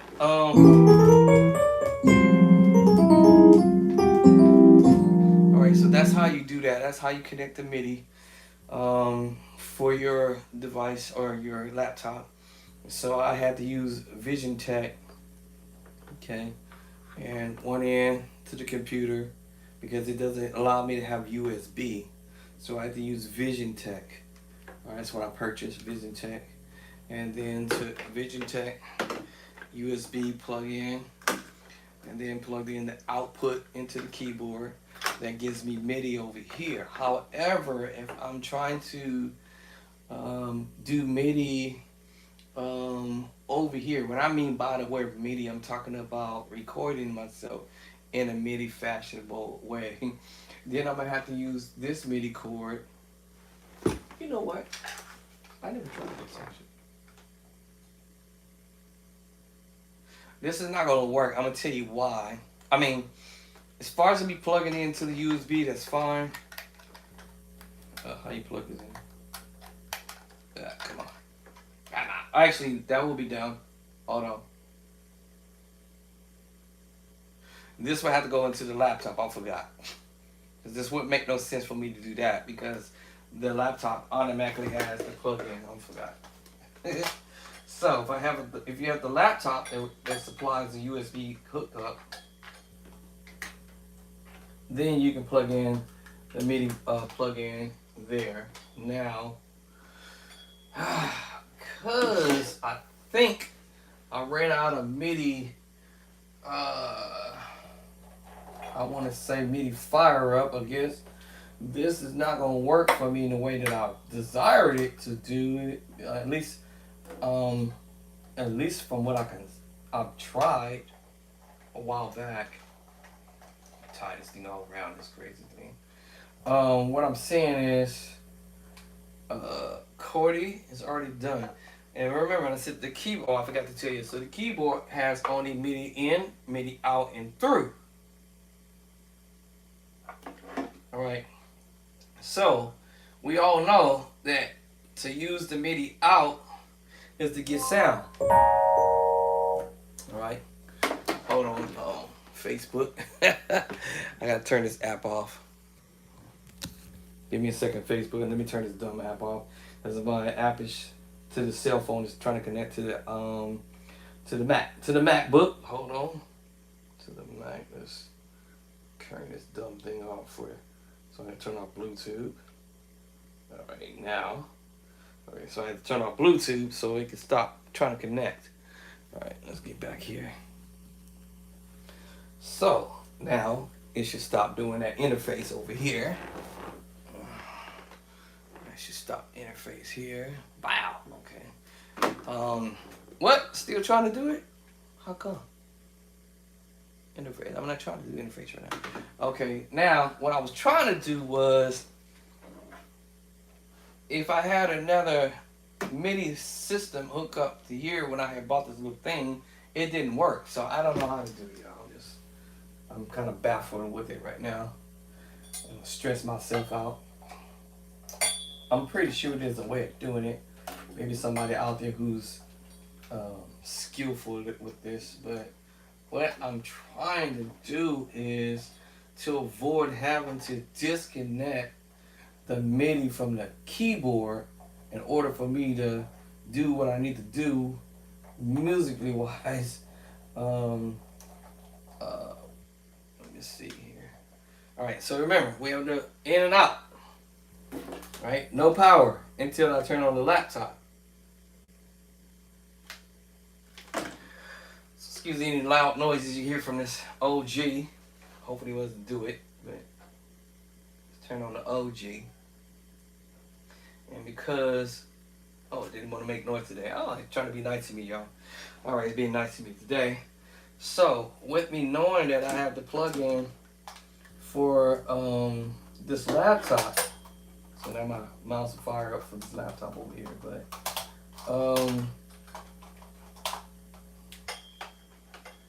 to fire up the MIDI thing to the keyboard, I've been trying to figure this out, scratching my head, because on the JV10, I'm already using the in and the through.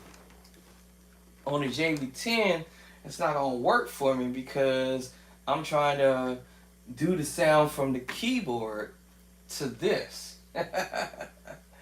Alright, now I can do the audio voicing or audio movement, I guess I should say it that way, through the the wiring. Do I have an extra one? Actually I have it on the iPad. Where's the iPad at? Where my iPad is. Oh, here it is. And then I can run the sound through this route. But if I'm trying to MIDI something, I need the MIDI plug in. So that means I have to constantly, every time when I try to do a project, my little project thing, I have to unplug the keyboard. Or, the keyboard for the most part, basically, to do MIDI. In other words, playback MIDI through the keyboard.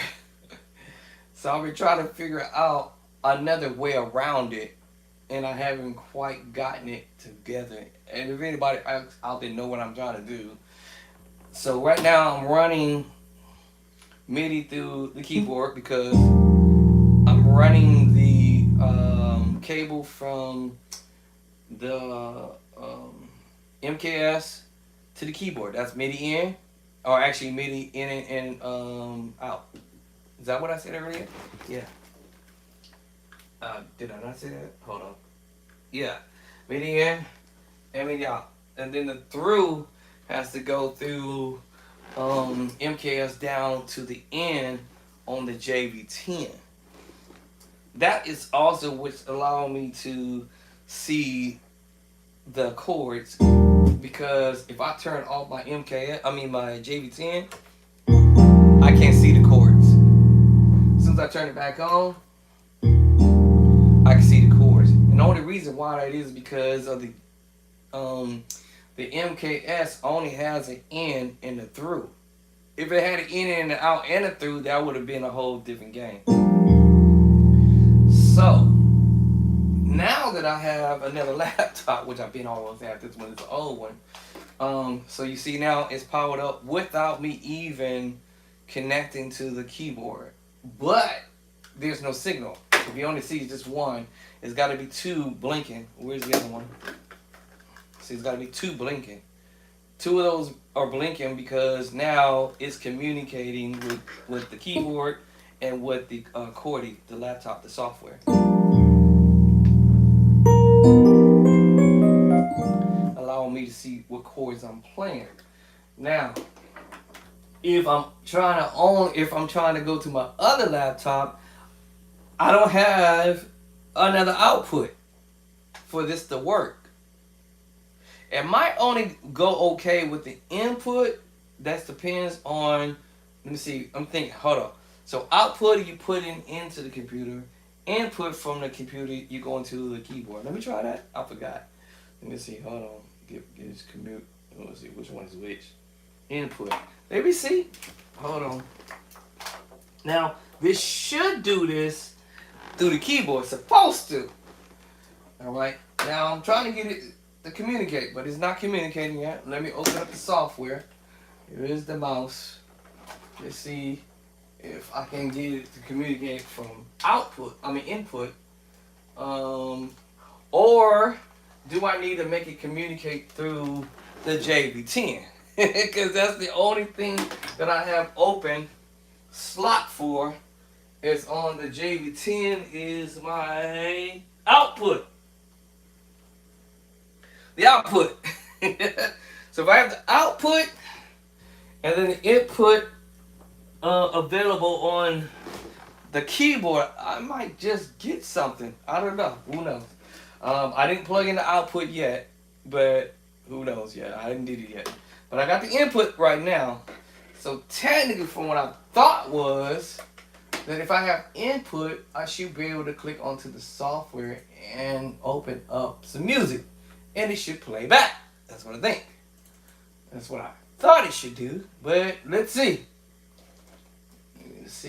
Let's see, Bishop Drake the Clock, if that is gonna be, if that's what's gonna happen. Let's find out. Let me throw one of my little. I'm gonna throw in there. What do I want to throw there? Let's throw this in the MIDI. Let's open it up. Let me see. Because now I'm curious. Alright, so sometimes I'm clicking onto it. I don't hear nothing. Alright, at least it's lighting up. The MIDI is lighting up. That's a good sign. Now, is it lighting up because I'm MIDIing into the keyboard? Let me unplug it. It didn't matter. It didn't matter if I had it plugged in or not.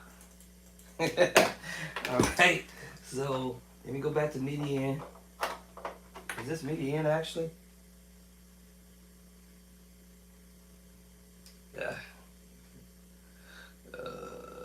What is this one? Gee, I can't read it. Let's see. Go in to this is in. This out. Okay. So now I'm gonna MIDI in onto the keyboard.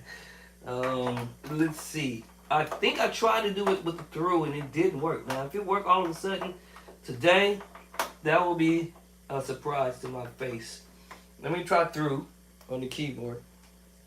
That's all that's available. Okay, let's see here. Nothing. But check this out. When I was clicking onto it, it's trying to connect. It was blinking. The other light blinked for a minute, but it's trying to communicate. Yay! I'm here. Now let's see something here, because sometimes I have to go to option, down to MIDI through, maybe enable through. Let me see. Let me try to enable it. Uh-oh. Okay, wait a minute. No sound. Alright, that was just me on the keyboard, so it didn't work still. The light's still blinking only on one line. Alright, so let me re-enable it back. Let me go back to through again. Now I'm going to enable it. Okay. Click onto it. No sound. Okay, now let me go on over here, because it has to be an output. That's what I'm thinking.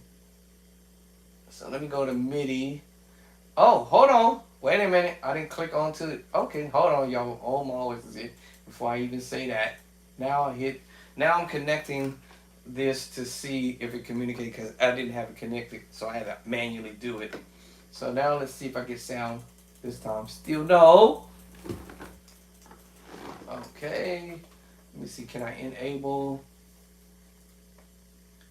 Can I enable? Okay, hold on.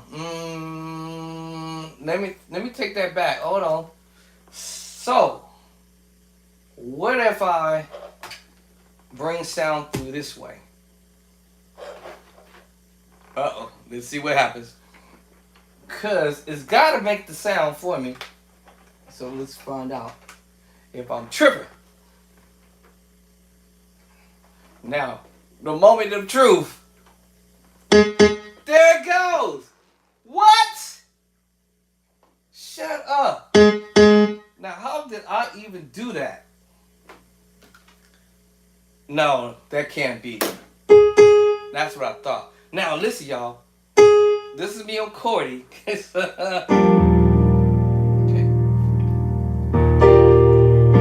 Alright, this is on me and Cordy. Now, it's communicating with me punching in the note. This is now what I told y'all earlier. I should be able to play sound coming out of this keyboard. Remember, out the laptop with the software.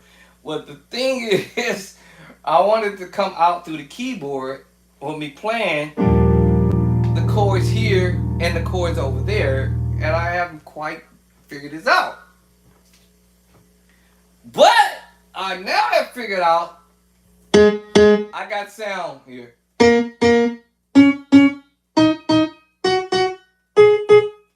That means I can be able to play. Now, let me unplug. Which one is it? Is it an input? Or is it that one that said through? Because it's probably not going to matter what we do in the input. Let me try the through. It doesn't matter if I got neither one of them plugged in. Y'all see what I'm saying? This is confused. Now, if I'm really trying to MIDI something, I have to have a MIDI out through the keyboard to actually MIDI whatever it is that I want to do on the keyboard. Y'all follow what I mean? So, because I use the whatchamacallit to give my output sound from the software, now my question is, can I, well, I'm going to figure it out in a minute. Hopefully it might work. If it don't, then I'm not sure what to do. Where's the other plug-in? Got this one. What other one? Oh, here it is. Now, the only plugins I have left over is in the JV10. Now, if this allow me to play the chord and see it over here as well as I see it using Cordy, that would be dope. That way I don't have to keep unplugging this in order for me to record myself doing MIDI. So now, let me try this out. And the only plugin I have left over is output. on the JV10 because we just found out it didn't matter. I could play music back, obviously, through the monitors. All right, so let me play this. Let me play the track. I don't know what's on the track, so y'all don't trip. Let's see. Is anything on it? Oh, hold on. Okay, so why isn't the track wanting to play is my question. Hold on. Okay. Let me see what's going on with the track process. Because there's a reason for this track not to play, and we're going to find out why in a minute. Let me see. What we want to drop? This one. Let me drop that and see. Is this supposed to play? Okay, alright. Oh, maybe something wasn't on that other one. So now we're going to have... Now I can actually play the sound back through the monitor. Alright. Yeah! That's what I'm talking about!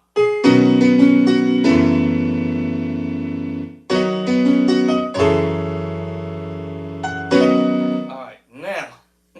What I wanted to try to do is move this to the keyboard. That's what I want to do. That was my plan. I want to move this information here to now.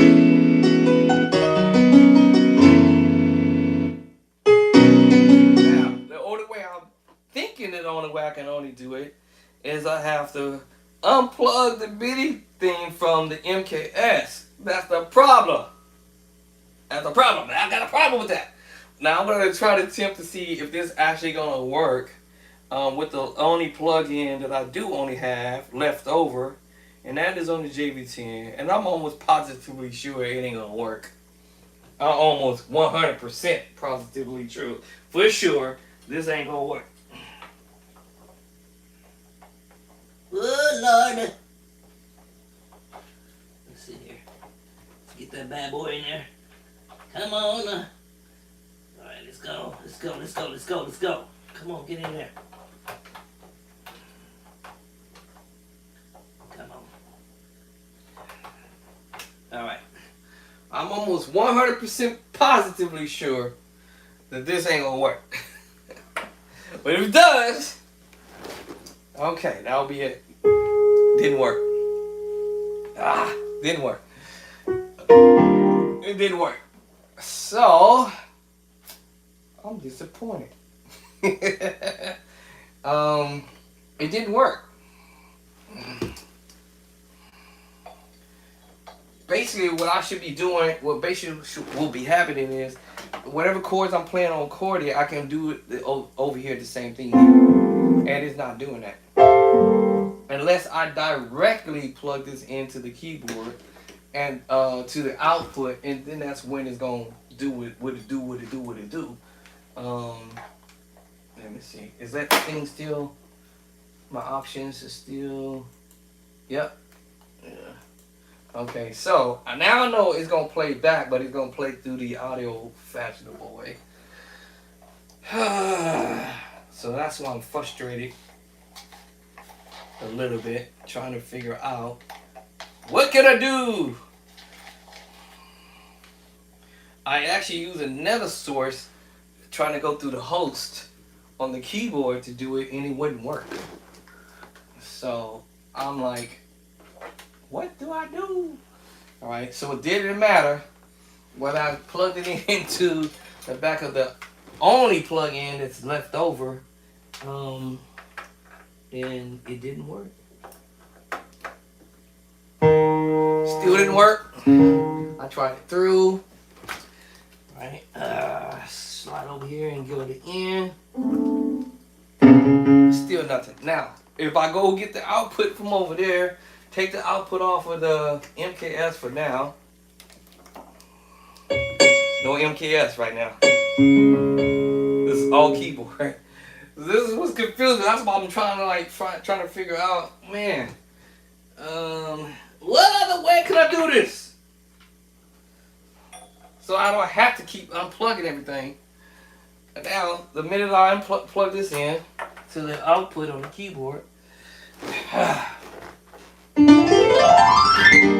now it plays it.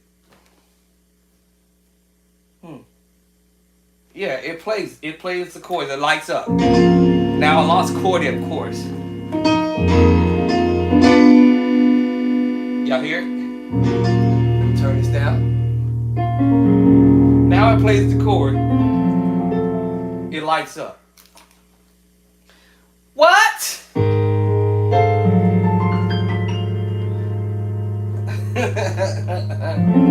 Yeah, now it lights up. Now I'm not gonna have Chordy because I disconnected Chordy, the MKS for now.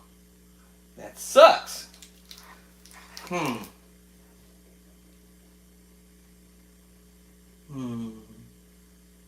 me think. So I'm thinking. This was going from that in the MKS to the keyboard, but what if this was going to the see, there's no output. So what if this was going output to the JB10 actually, and then the other end is going into the input? So what if this? That might actually be the way it's supposed to go actually. What if this? Because right now this input and output on the JB10, so I'm thinking, what if I switched this plug-in to go, but I already have that though. That's the thing. I already have that plugged in like that. Actually, no, not actually. I have through to the output on the JB10. So through on the MKS and then output on the JB10. That leaves me with the input. See, I'm like, wait. So now, basically, at the end of the day, now I'm over here and I can play chords here on the keyboard now. No MKS. All right. Now, if I want to play back the stuff that I want to learn, now that sound went away because I disconnected. What did we disconnect here, y'all? The sound coming from the MKS. So right now it's playing back. See, now we have no sound, but I can see myself playing the keyboard and it's lighting up. But as soon as I play back the stuff, I get no sound. I'm like, huh? What? This is my output. So now they jacked me up. Let's see if this works in the output actually. I will be shocked. And that is a negative. So it's playing back right now. The music's playing. Y'all can't hear it. I can't hear it. This is confusing. Alright. So now, when I switch out to the right plugs, we should be able to hear the MIDI back. This is frustrating, y'all. Okay, come in here. Now we should be able to play. It was playing a minute ago. Why I don't hear nothing now? Hold on. Okay, hold on. Wait a minute. What did I just? Oh, I turned the volume down, dude. All right, so that doesn't matter. We should be able to hear the music coming back through the audio. And there we go. So, now I should be able to play. Supposed to play back. Yeah. Now because I had to turn down the volume so y'all don't hear the echo. Yeah. This is how I would study stuff.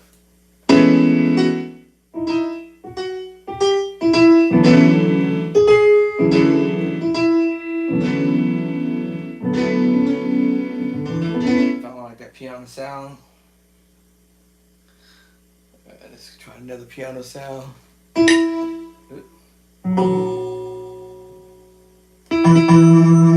Okay, now what it's doing is it's picking up the MKS. I don't know how it's doing that. I don't know how. Wait, oh. Okay, that's what. I don't know. I hit a button on it.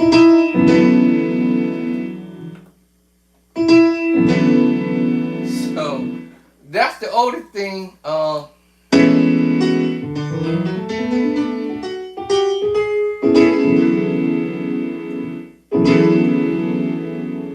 Then I have to turn the volume down.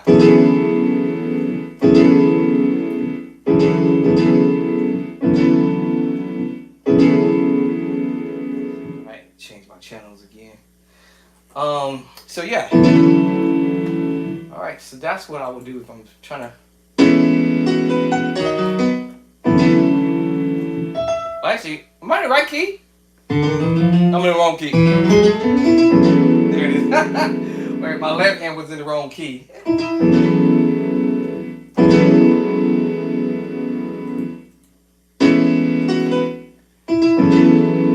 Yeah, my left hand was in the wrong key.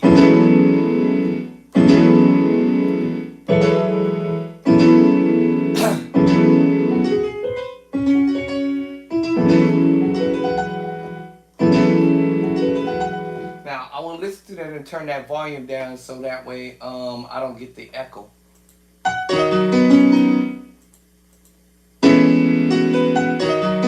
So turn that down.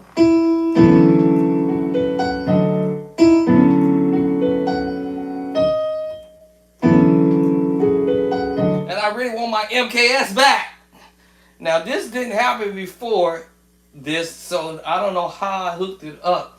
But I never had this issue before, but I was able to still have my MKS and still do this, and I don't know what I had to do.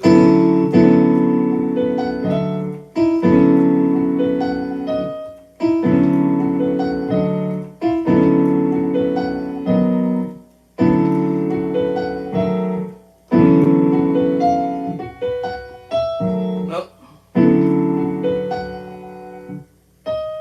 It's going to be.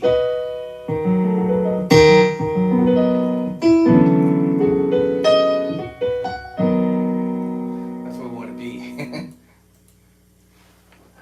A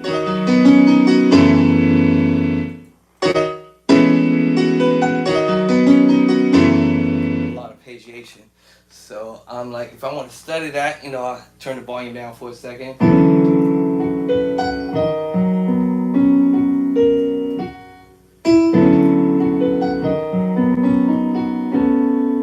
Oh, okay.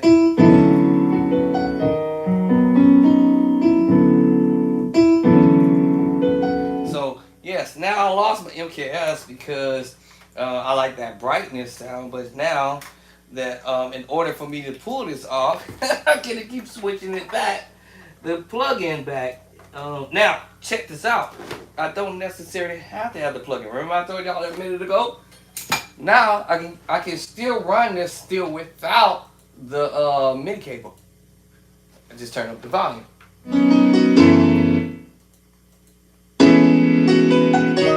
See, sir? Now I got the sound I want.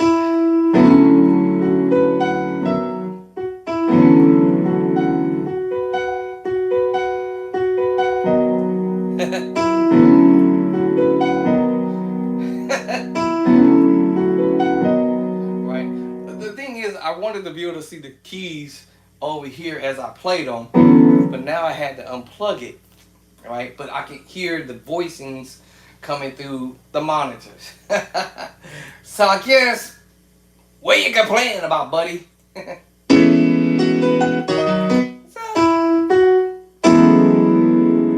F-sharp minor 911. What time is y'all? I told y'all I was gonna get off here a long time ago. What time is it? Almost 5 o'clock. Okay, I'm gonna get off here for sure 5. So F-sharp minor 911. These chords in the book, y'all.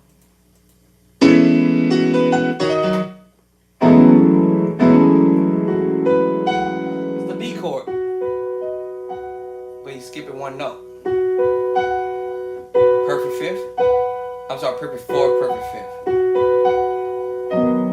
then we went to the B chord, and then we might use the what we call the major sixth chord, B chord. So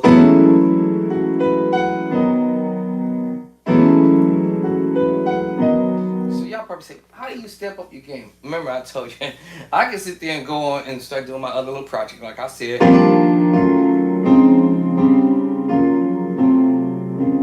So the move is major 9 in the book, minor 9 with the flat 5 in my book, y'all. See, major 9 in the book, 7-13 in the book, minor 9-11 in the book, diminished 7-11 in the book, minor 9-11 in the book. Every chord I'll play, it's like, oh, all right. Now I may play the major 9-13 because I'm twanging. All right, twanging. Now check this out. Remember, it's a sus2. Major add 2 put together. 2 different chords. Now we call that mix and match chord. And because I'm twanging it, then we have an E flat major 9-13. So I'm doing this all at the same time.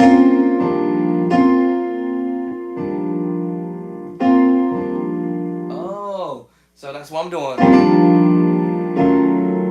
All right, E major 9. So if you think about this, it's a diminished move, and this is a minor move, and this is the major minor major 7 move in the book. Every chord I'm playing is in the book. I promise y'all. I told y'all. But when we put the chords together, we call it mix and match chord. Major 9, because I told you I was twanging. Sus2, B flat, sus2, and I'm just twanging it into a B major chord. And then my right hand is just, playing the 1, 2, 3 E flat scale, E flat, add 2. And I'm just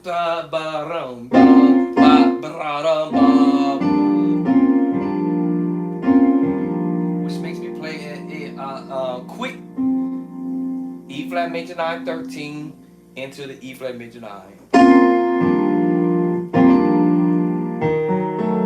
Diminish F sharp minor, and then the F sharp minor major 7. What? Right, and that creates a chord all in one shot. E flat minor 9 with the flat 5. Da da. We hear this a lot, but what was the move?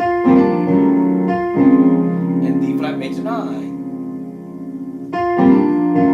These are chords I write, transcribe.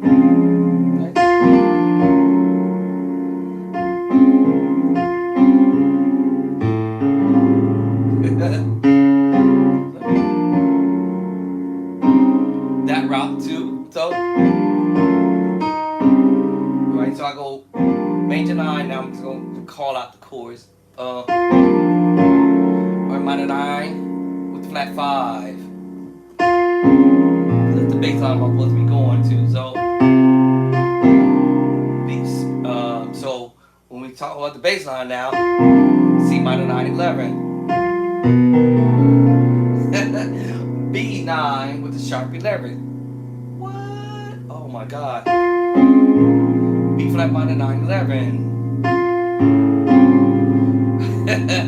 A7 with the sharp 9, sharp 5. And A flat 13 sus chord. Alright, diminished 7 with a sharp 5. Back to B flat minor 9-11, and then I hold this little I hold that voicing. Alright, this makes me play at D flat 6 line. Let's see how I'm doing it. Then I'm going. It's like I'm going F minor or D flat. I usually just both of them, or it just depends. B flat minor. You have root first, second.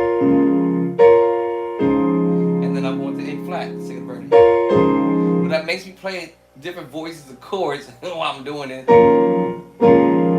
So D flat 6/9, D flat major 9/13, and D flat 6/9. Oh.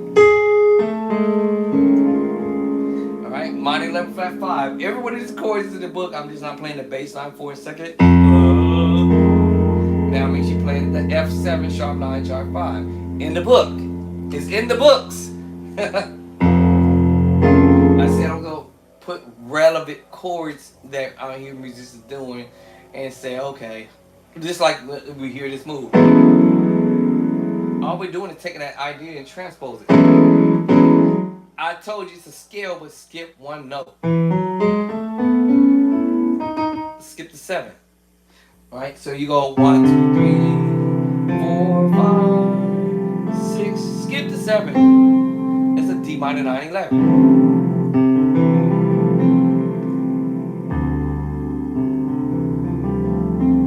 D minor 9, 11. What? Anyway, so yeah.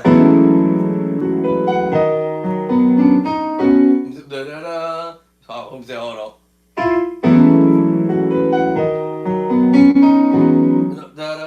Hold on. Hold on.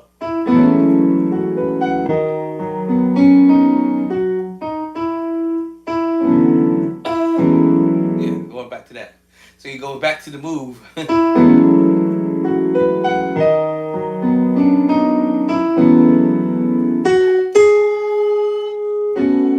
So you mess around.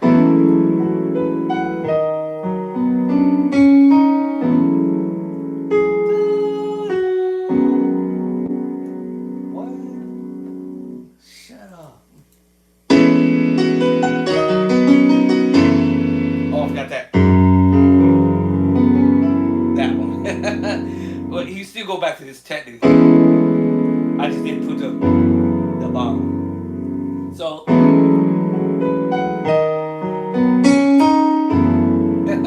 all right. Anyway, yeah, F sharp, minor 9, 11, and because he's just doing his arpeggiation.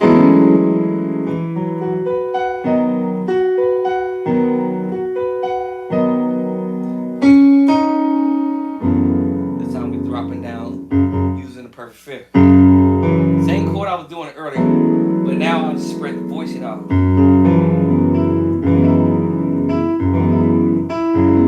If I could.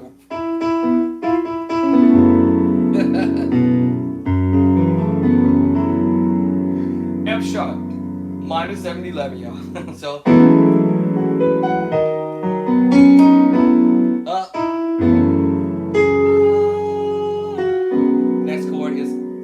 Minor 7, 11. What?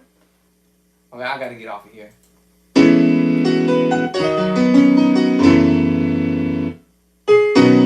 Yeah, so.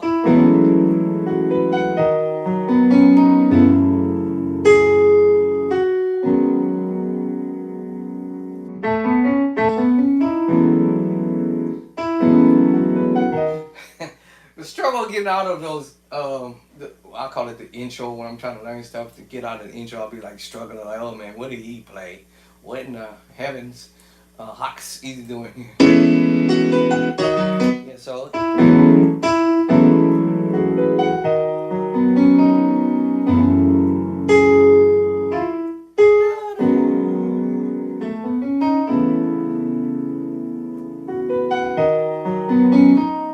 You can kind of like, what's the word I want to use? Loop that back around. So it's like, you know, even though I started here,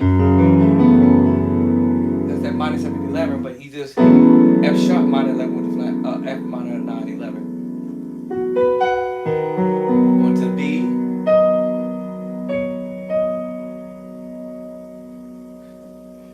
And right? If you wanted to voice it here like that, it depends, you know. It's like after you learn something, it kind of like, you know, you can twist it up, turn it or whatever, you know, a little bit, you know, but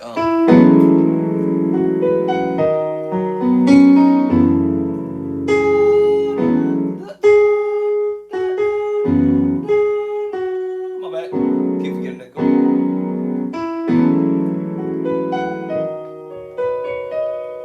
So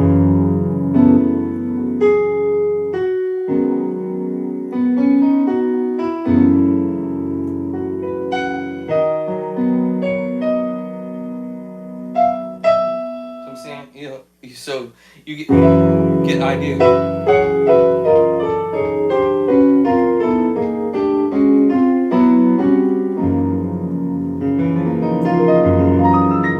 That was an accident. Oops. Um. Well, I can't complain. I guess I have to do what I got to do from this angle. But I prefer that I like to see my hands over here lighting up on the keys. But unfortunately, I can't figure that out. um, so whatever, whatever is clever. Um, so when I'm learning something, um, just go with it. Let me see, where did it go? Where? Oh, where did it go?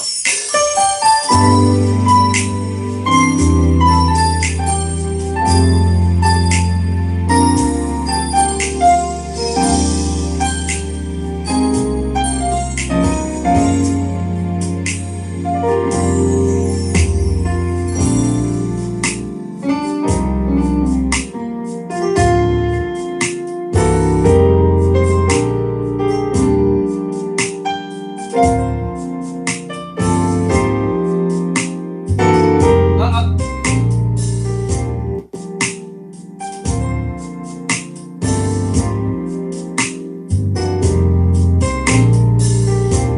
okay, keep going there. Switch it up. Here we record, y'all.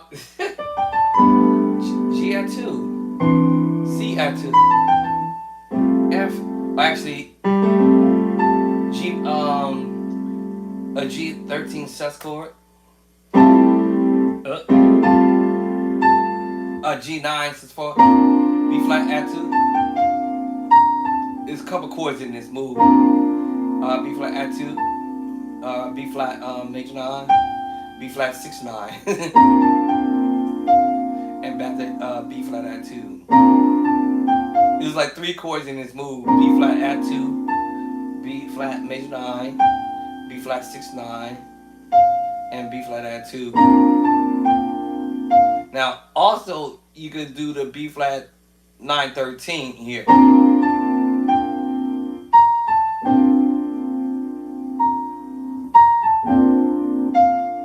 Right, so it could be, yeah. Right, so after the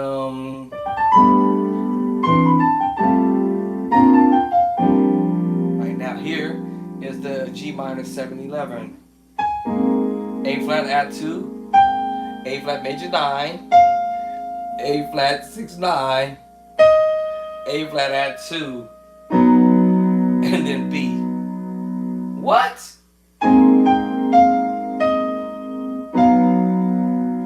Right, B major with the flat 5, and then D flat major 6, which is also in the book. Every chord I'm playing is in the book, and then E flat major 9 13, D minor 7 11.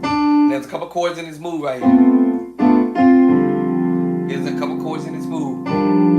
E flat major 9, E flat add 2, back down to it, same chord I just played.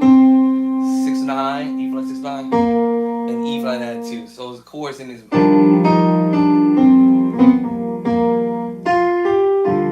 And this is G7. In the book, we have minor 11 with a flat 5, major 9 in the book, major 7 with a flat 5, major 9. This whole craziness.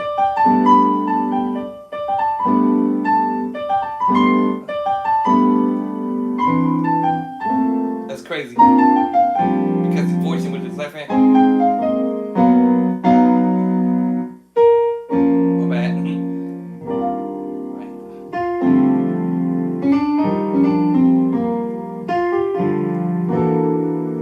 Flat 5, major 9, major 7.5, major 9. Little thing he doing. F sus4.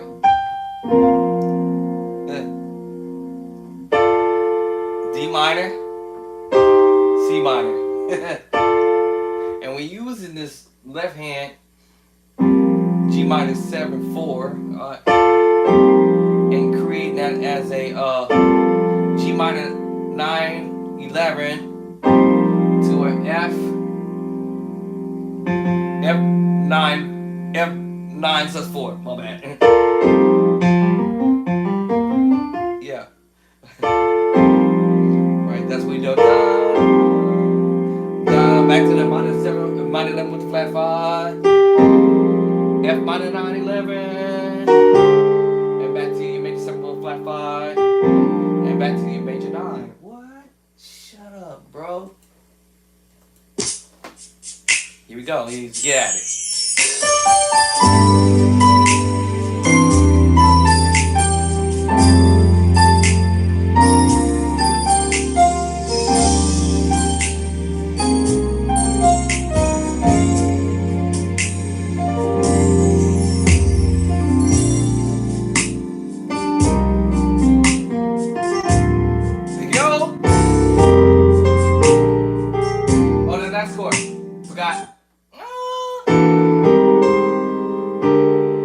That's 7/13. I told y'all I was in the book.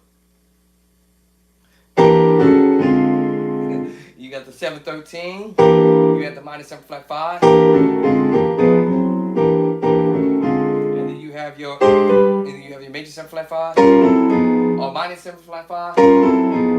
And then you have your I call it the jump P key thing. Your 7/13. That thing, you know, told you.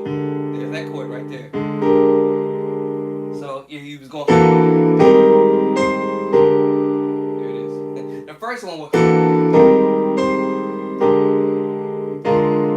Well, we go B flat 7. Alright, so basic minor 7 flat 5, major 9, major 7 when I do that boop. Right? And then minor 7/13. And then your major 9. F sus4. We can say this is F 6/9. Or and then we can call this an F9. Let me raise that finger. And then we have the F9 sus4. And then back to that move again. Minor 11 with flat 5. Major 9 or minor 9. Major 9 or minor 9/11. Depends on how you want to hear that voice. Or major 7 or 9 or minor 9. Whatever voice you want to hear. Then we hit back to this move again. Major 9. That's where we at.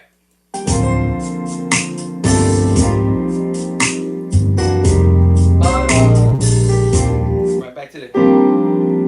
Right back to this. Major 9 all day. I told y'all these chords in the book. Right? I think we doing D. Or diminish. Nope. I will probably go D major. Actually G major 9. We played this earlier.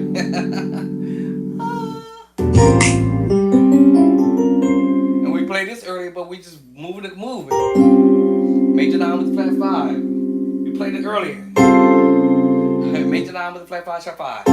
We just move it here. We just move it here. And we just created the minor 9 with minor 7 with flat 5 with the 11.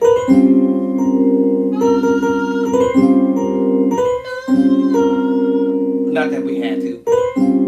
So major 7 with the flat 5. As soon as I did that, we could do the minor 7 with the flat 5, G minor 7 flat 5. Depends on how you want to do this. We played this earlier, y'all. The major 7 flat 5. Remember that? But remember we did this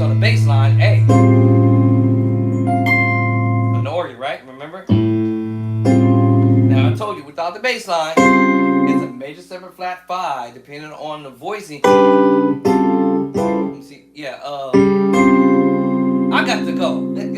Alright, it's 5, 9 after 5. Oh man, Lord. Y'all tell me. But yeah, so the major 7 flat 5. All these chords in the book, y'all. Now, as soon as I add the bass line, that's also in the book too. Alright? The 7, 9 sharp 5.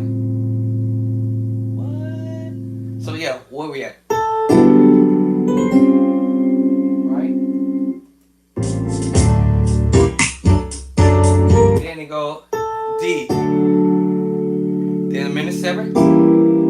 E to minute 7. Up. And then we go to F sharp to minute 7. So he's doing D. E to minute 7. F sharp to minute 7. Or we can call it G flat to minute 7. Depending on what key I want to say we in. I don't know what key we in doing this.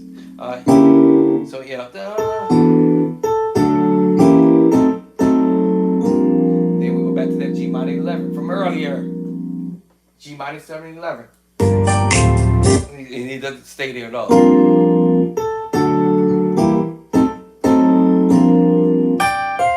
Now I'm using our perfect 4. When we go to F add 2. It's F add 2. It causes you to play the F add 2. What? I don't have perfect pitch, y'all. I just know chords. The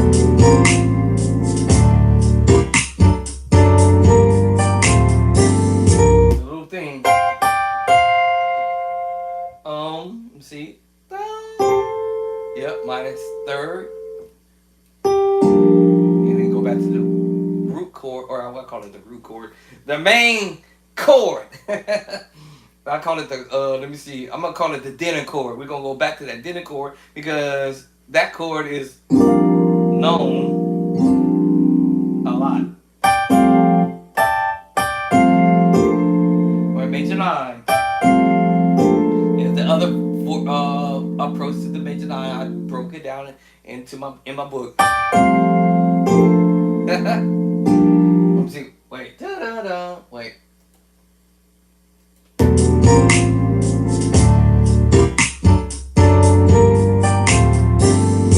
Yeah.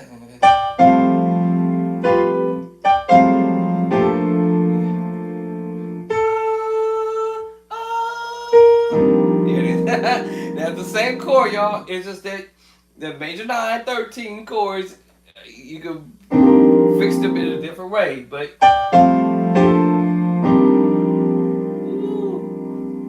alright, you doing it.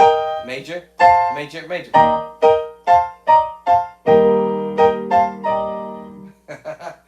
Alright.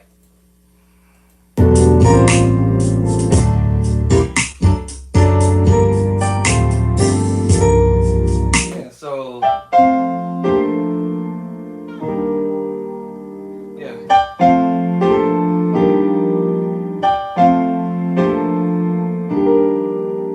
Now, you put that C there as a minor 9 11, which it is the bass line. That's where you're going to. The bass line.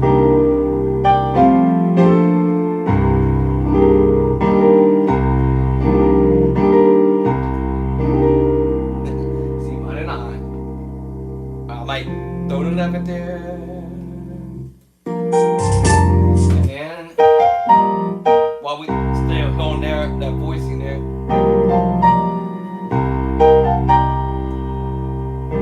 Might be holding that voicing. Alright, E flat, F, and E flat major 7. 3rd inverted. But I might omit the 3. 1, 3, 5, and omit the 3. And play the 7, 1, 5. And twang it in. Or do like that. And then he's gonna end it. Da da da da da.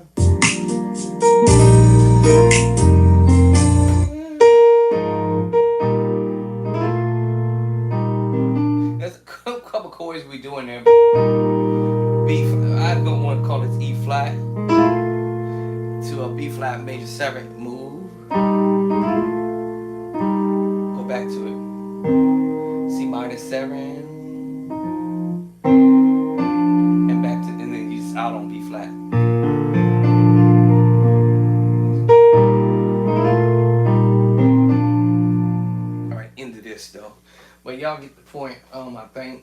my beginner musicians, get the point, go write the book. You're gonna be you're gonna thank me later. That's all I'm gonna tell you. That's all I'm gonna tell you. That's all I'm gonna tell you. You're gonna thank me later, and how we can pick up chords. And you're gonna hear some of the same chords. Wait a minute, we played this one a minute ago. You're gonna hear some of the same chords being applied, but in a different song, in a different key. I'm like, what?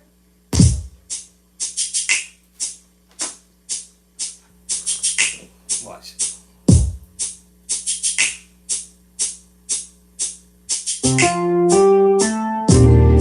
What if I told you that was transposed? Now, what if I told you that was transposed? It's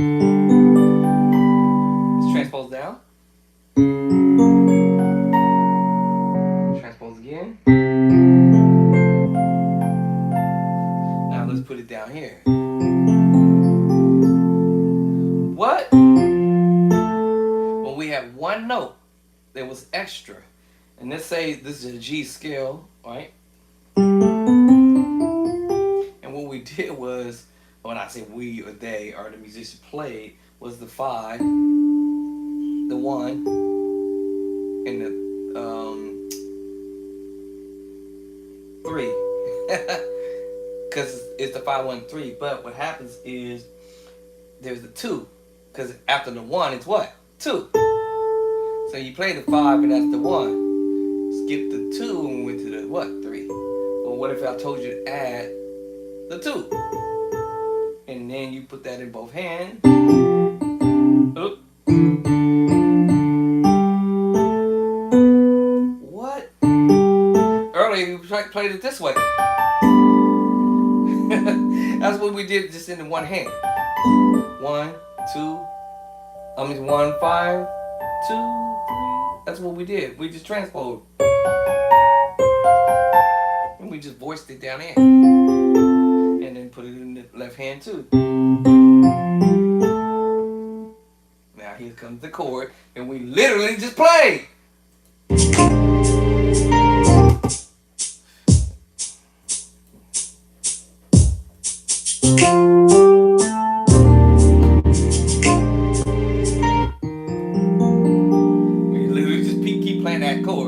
Over and over and over again. The minor and the major 9 chord. Oh my God, y'all. So I'm telling you, it becomes a little easier if once you keep hearing the same chord. It's like, oh, he did it over here. It's good. We did it here technically, right? But we just voiced it here. And then here.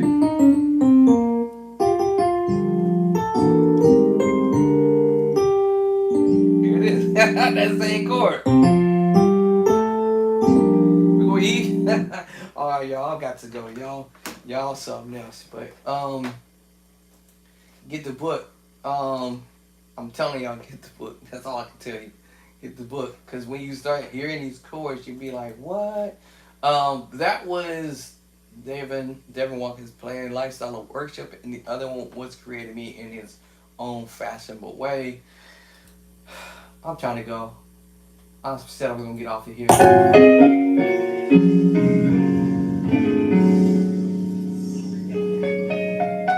Jason White.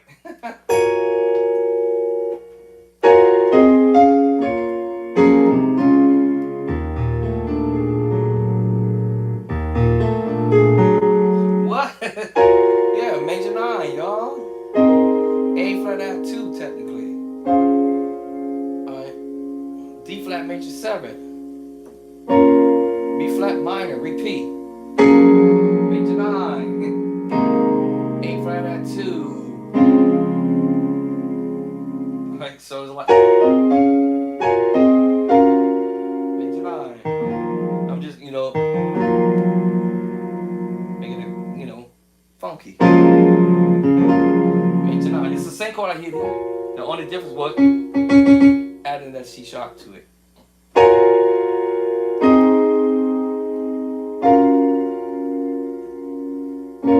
flat minor, repeat.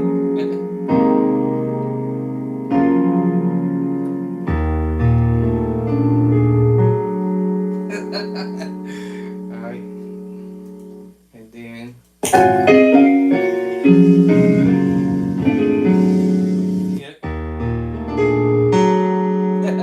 Kind of be defiant with it, but anyway.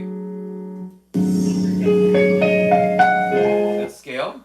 But he's starting it on the 5. 1, 2, 3 chord. D flat.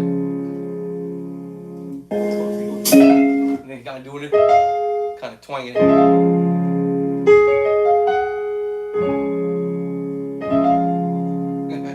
We kind of went back to it, but to twang that little move.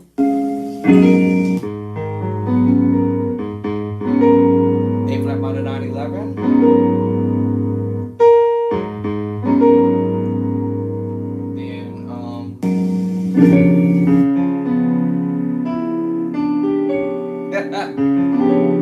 D flat 7 with the flat 9, flat 5. Woo!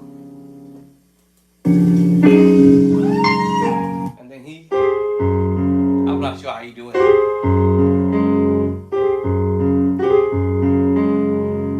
What? What you got? Wait. Ta-da! What was it?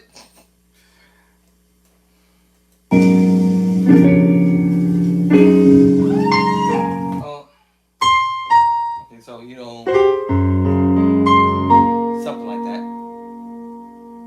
So,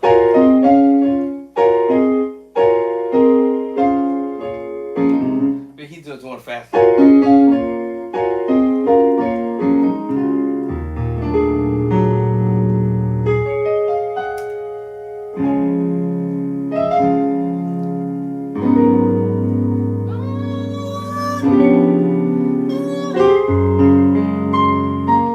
don't know which instrument I play better, keyboard or organ.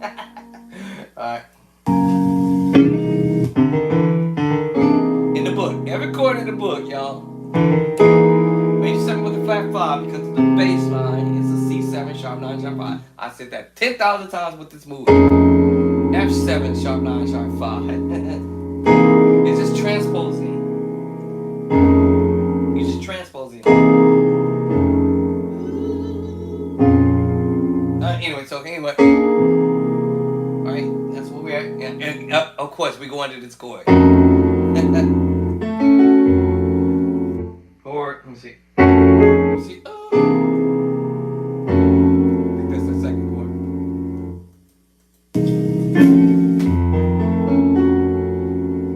I feel like he's kind of. If he's doing that, that will be an F7 with a flat 9, F7 flat 9, and then he rolls up to the sharp 5. Because I know he twangs. It's like you taking a tritone and you twanging up to. So it's like you twanging it up to the. This is like we hitting it now. Tritone to the 7/4 chord, B flat 7/4 chord. As soon as we do this, then you'll be playing a B flat 7 and up to the B flat 7/4. Now when we do that with the bass line, E, it'll be E7 with the flat 5. Y'all see what happened here? And then the E flat major 7 flat 5. Now we get the bass line, all of that. Then it would just be a C9 with the sharp 5. And then a 7 sharp 9 sharp 5. What? Y'all see all them chords? I'm like, this is crazy. That's crazy. And so I feel he's doing the same thing.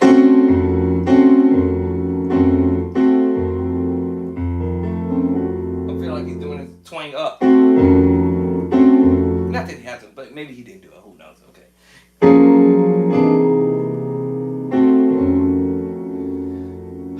F7 flat 5, sharp 5.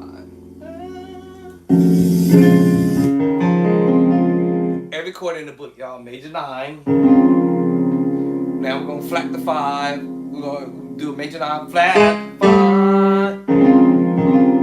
That's what's coming next. I can hear that already.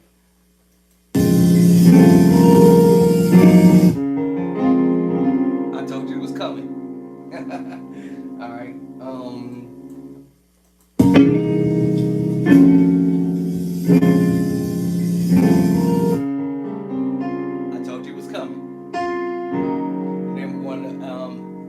major 6, D flat, or F sharp. I'm sorry, F sharp, major 6, and he just does this little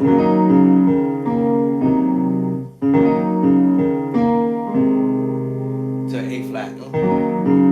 But there's a whole bunch of chords you do it in between it.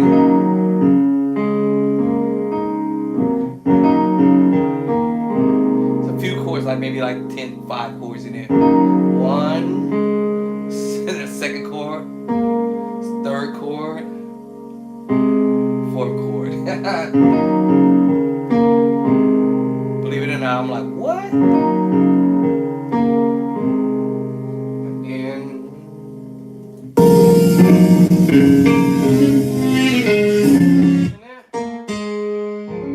then E, D flat, I got 2. I'm out. Okay, let me stop this foolishness. I haven't eaten since yesterday. I gotta go eat, y'all. Go grab me something to eat. Shut this party down and take a time out. But that's the way you can advance your plan to the next level for my Facebook play, a beginner level musician, intermediate level, whatever, on TikTok, Facebook, YouTube, and Instagrammers.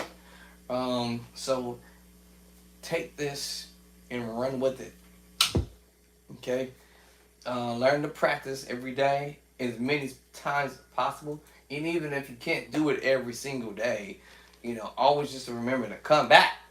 All right? Even if you skip a day, come back to it. That's the whole game plan. Start. That's the game plan. Start. And if you end up having to skip off for whatever reason, come back to it. All right, come on back. Come on back. They say, come on back home. All right, so come on back to it. You listen, y'all. I got to go for sure. All right, 5:30, 5:27. So let me go eat something because I haven't ate all day long. That's not good. Even I took my medication, so that start making me feel kind of sick right now. But I shouldn't be doing this. But I know my wife be probably fussing me. Do you know y'all better not be snitching because y'all gonna get some stitches? Did you know your husband was being passed since early this morning and that dude is still ain't got off the nap and he ain't ate breakfast, lunch, and dinner? Oh my God, my phone will be ringing right now. So I'm gone. Let me go, and cause I am feeling it now. The dumb sacrifice. That's probably what landed me in the hospital in the first place. Now 5 or 6 times, because I've been sacrificing trying to help get this music going and get you guys in the mix. So let me go mix myself up and go get something to eat. So I love y'all. Peace and love and cornbread. If y'all from TikTok don't see me come on before I come to work, don't trip because I just sat here and played the organ and the keyboard today. So I might just take a chill pill and I might not do anything on the keyboard as I normally would do with you guys. So don't, if y'all miss me, y'all catch me the next night. All right, y'all. I'm out. Peace and love and cornbread to my YouTuber families and Facebook. And we out.